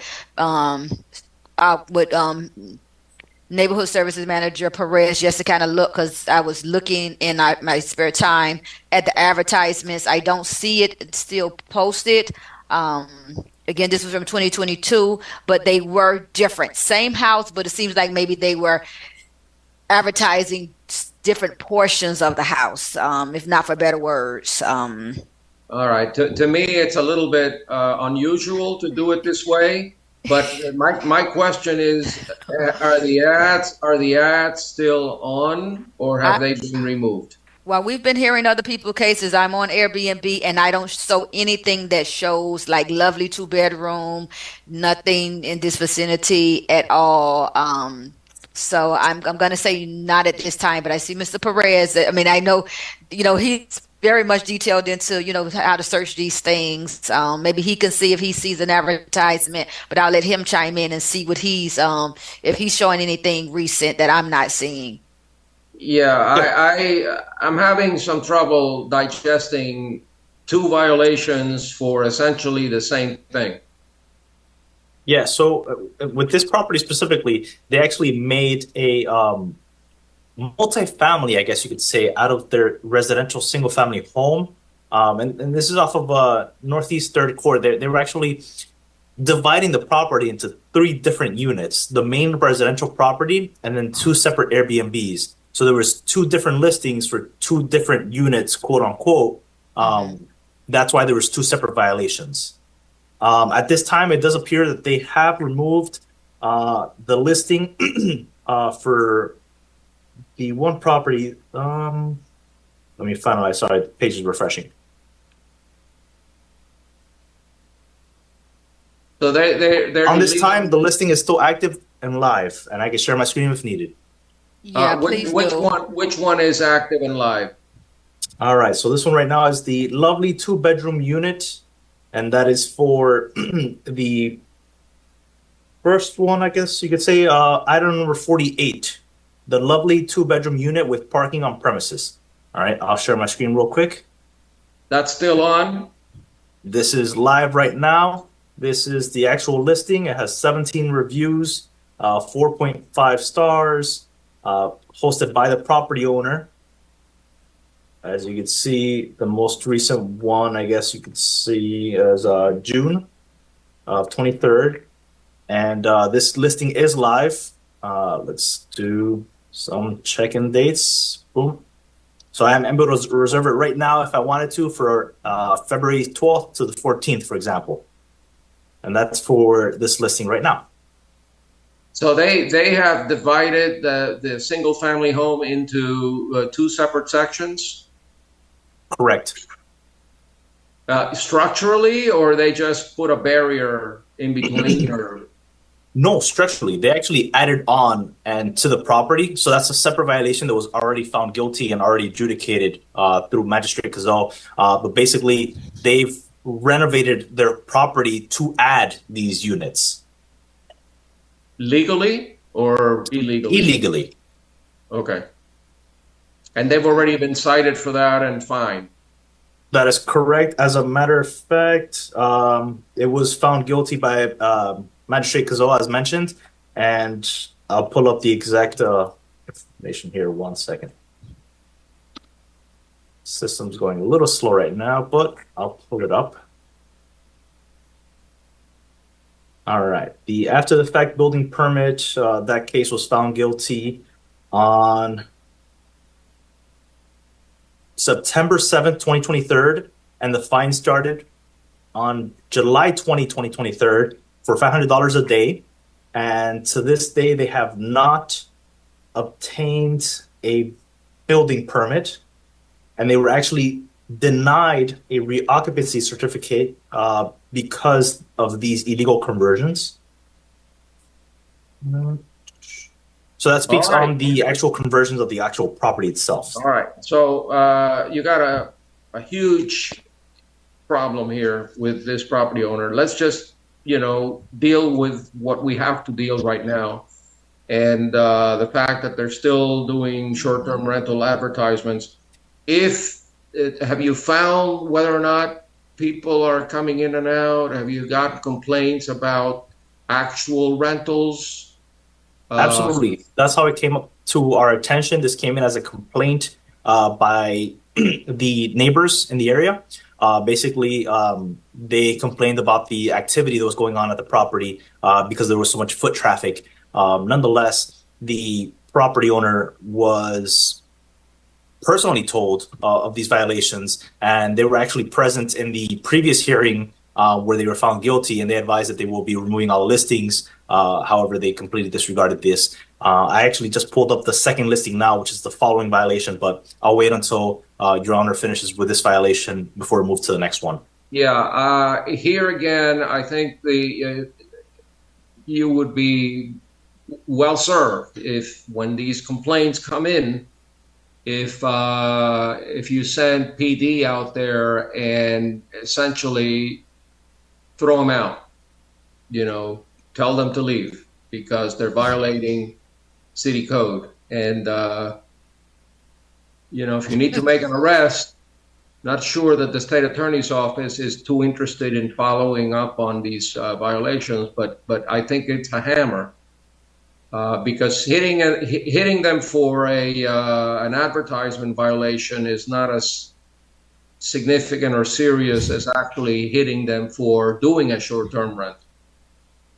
So let me first adjudicate or ratify the fines in case number 48, based on the unrebutted testimony of the city's code enforcement officer and the evidence presented showing that the property has been out of compliance since September 21st, 2023. I find in favor of the city, hereby ratify the fines accrued to date in the amount of $1,000 per day and plus $100 cost assessment. The said fine shall continue to run on a daily basis until there is compliance. The problem with these cases, Jose, is that it is oftentimes more profitable to operate these Airbnb businesses than what it costs in terms of the fine. if they can get, if they, you know, let's take a holiday weekend, a Super Bowl weekend, a 4th of July, Memorial weekend. If they can, you know, if they can make $5,000, $10,000 on a weekend, why wouldn't I pay $1,000 fine for that? So, you know, it's a business for them, and the only way you're going to shut them down is by shutting down the party and throwing everybody out. So that's how you do it. Okay. And I would encourage the city attorney to draft legislation to say that, and also to have legislation that you know, they can lose their CO, or you know, if they're leasing it short term, they can lose their homestead exemption as well. You can, you know, write a letter to the tax assessor or appraiser and say that, you know, they're using it for business. It's no longer a short-term rent. It's no longer a homestead because it's being used for business. There's also a party house ordinance that is drafted in many cities where you don't even have to advertise. If somebody's throwing a party and charging admission, forget the advertising. Just throwing a party and charging admission, that's a party house, and that should be illegal in a single-family neighborhood. So just some facts that I think you need to know to combat this, because it's getting worse. Let's hear number 49. Okay, call it in. 49 is for 6-7. That is, again, property address 13270 Northeast 3rd Court. This is for short-term violation CESTA 2022-00067. This case was originally opened on August 15, 2022. It was already previously adjudicated by Special Magistrate Cozo, gave an abatement date. The abatement date was for September 1st of 2023. Upon my last inspection at the property, you know, I did not observe any short-term rentals. Good thing we have code manager Perez, who diligently looks at the sites. As he see the advertisement is still there. So we'll move forward asking for this for this fine to be ratified, seeing that the advertisement is still there and present for this violation. I am showing. Okay. I hear you. I thought that Manager Perez said earlier that there was only one advertisement live, and that the other one had been removed. Go ahead. No, my apologies. There is 2 advertisements. This is for the case number 48, the lovely 2-bedroom unit, and then this is for case 49, lovely 1-bedroom unit. So there are 2 advertisements for that property specifically. And this one is live again. As you can see here, for example, I could rent it from March 4th to March 8th. They're both live. Yes. Okay. Based on the unrebutted testimony of the city's code compliance officer, the photographs and the evidence presented showing that the property has been out of compliance since September 21. 2023, I find in favor of the city and hereby ratify the fines accrued to date in the amount of $1,000 plus $100 cost assessment. The fine shall continue to run on a daily basis until there's compliance.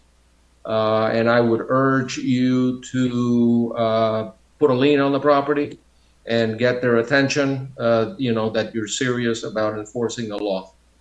Okay, next one. Item number 50 through 53.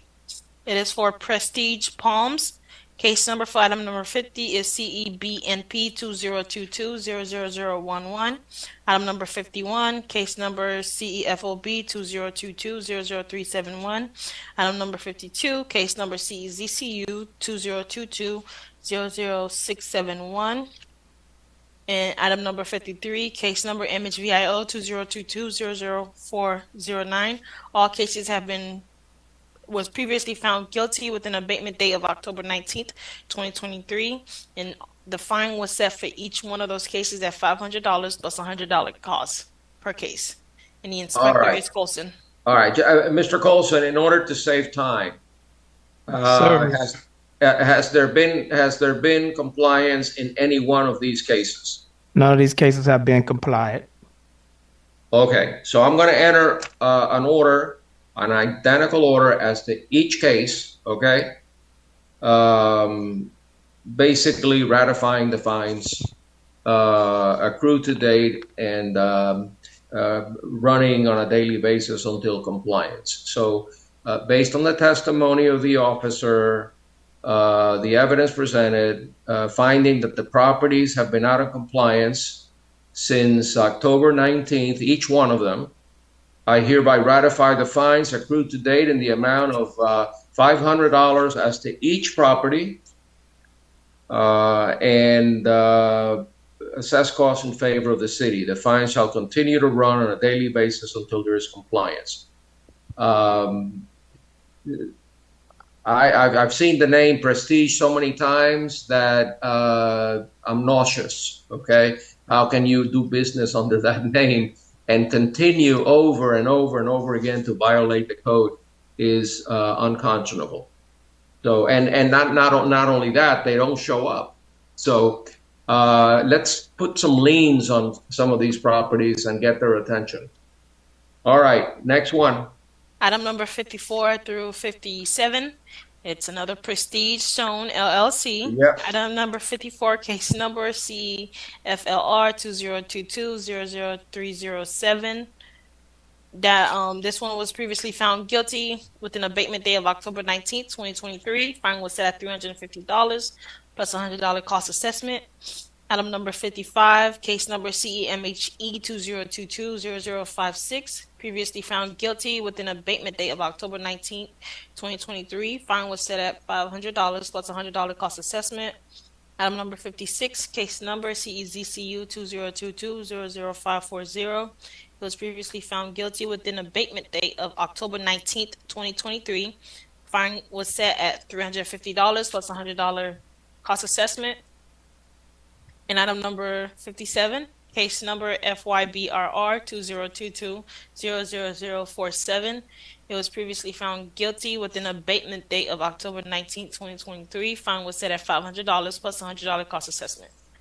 The first three of the cases is for Inspector Sanders, and then item number 57 is for building official mayor or Shawnee Pressey. All right, let's hear from Ms. Sanders on 54, 55, and 56. And basically my question is this, my previous question was, Ms. Sanders, has there been compliance with in any of these three, let's see, three cases, 55, 56, no, 54, 55, and 56? Shanna Sanders, Neighborhood Service Inspector. To answer your question briefly, as of my last reinspection on January 24th, 2024, compliance has not been met for violations referencing the business tax receipt, certificate of use, and for the extermination report being turned into the city. Okay, I'm showing, just curious, GP 19 Management LLC as the manager of this particular entity, Prestige Stone LLC. Has anybody ever spoken to those people? Do we know who they are? Are they in business? I mean, what? I believe I haven't, but I do believe, and I don't know if he's still on, Officer Colson. He had a contact number and name. He was speaking with someone quite frequently when he first opened up his violations. But I think as we started opening up different violations for multiple properties, he contact seemed to have been lost. I think, so I haven't. I think even the building official had spoke to someone last time. I remember a lady came in and gave testimony, and you said you wanted management or somebody there. He chimed in and said he had a number for someone. But I think, again, the building official and Mr. Colson had contact previously. I see he just came in looking, so he might want to chime in. Go ahead, Mark. Yes, Mr. Magistrate, I spoke to the owner on several occasions. But I think they're just dealing with a lot of things to try to clean up. I mean, I know a couple of months ago he tried to. They were working with 3 buildings at a time, but there's just so many violations. So, but I know they're under the gun with the city in order to try to clean up their violations. So they just have a lot of violations, and it's just All right. compounding. All right. Yeah. One of the violations. Well, I have you on the. Are you driving? Yes. I'm sorry. Okay. No. Just quickly. I don't want you to get into an accident. But there's 57. Number 57 is the 40-year or 10-year building recertification report. They have not filed one yet, have they? No. And Shani's on the line as well. Yes, this is Shani Pressy. They have, we received the report on the 31st of January. Okay. So we have a report. We're okay? We received the report on the 31st, so I just have my inspectors going over the report. Once they give me the findings, I will know do they need to submit any repairs to the property. All right. But it's So still under review. because they did file, then are they in compliance with the code or not? Oh, go ahead, Sean. No, go ahead, boss. No. So they have filed, so we just have to go through it with either. And a lot of the times they do work without a permit. So when we get the reports, it shows that everything was nice and dandy. But we have to correlate permits, whether they have permits to the either the finished product. So that's another challenge. All right, I'm gonna let you go home. Keep driving. I'm gonna table number 57 until I hear further from you that whether or not they're actually in compliance. But they did file something recently. Correct. So as of right now, I don't have enough evidence to either one way or the other as to whether they're guilty or not for violating 537. So let's move along. Let's table number 57. Let's go back to number 55. I'm sorry, 54. And Officer Sanders, there is no business tax receipt, correct? There is no business tax receipt. Okay. Based on the unrebutted testimony of the city's code enforcement officer and the evidence presented showing that the property has been out of compliance since the abatement date of October 19, 2023, I hereby find in favor of the city, ratify the fines accrued to date in the amount of $350 and assess costs in favor of the city. Fines shall continue to run on a daily basis until there is compliance. Number 55 is the extermination requirement. Provide extermination report. Ms. Sanders, have they provided an extermination report? As of my last reinspection on the 24th of January, 2024, an extermination report has not been submitted to the city. Okay, based on the unrebutted testimony of the city's code enforcement officer and the evidence presented showing that the property has been out of compliance, I find in favor of the city, ratify the fines accrued to date in the amount of $500. There has been no compliance as of October 20, in accordance with the order that called for compliance by October 19th. There's no compliance as of right now. And so I ratify the fines in the amount of $500 plus $100 cost assessment. The fine shall continue to run on a daily basis until there is compliance. Number 56, certificate of use. Ms. Sanders, have they filed a certificate of use? I showed Shanna Sanders, neighborhood service inspector, an application has been submitted to the city. However, that was shortly after they were cited. In June. I mean, they were initially cited in April. They submitted an application to the city, but nothing has been done. The city would not entertain even looking at a the application because they had several violations open, in which they still do. So again, an application has been submitted, but until they cure all of these violations, the city is not moving forward with issuing anything. I understand. They're not going to get it until they comply with all the other violations. So based on the testimony of the city's code enforcement officer, the evidence presented showing that the property has been out of compliance since October 19, 2023, I hereby find in favor of the city, ratify the fines accrued to date in the amount of $350 plus costs in the amount of $100. Said fines shall continue to run on a daily basis until there is compliance. Okay. And Magistrate, that concludes all the items for today. Thank you very much. I was running out of breath, and I was hoping that we would end soon. Recording stopped. I wish everybody a great evening, and let me know when the orders are ready so I can go sign them, and see you next time. Definitely. Have a good one. Thank you. Bye. Take care. Bye. Take care.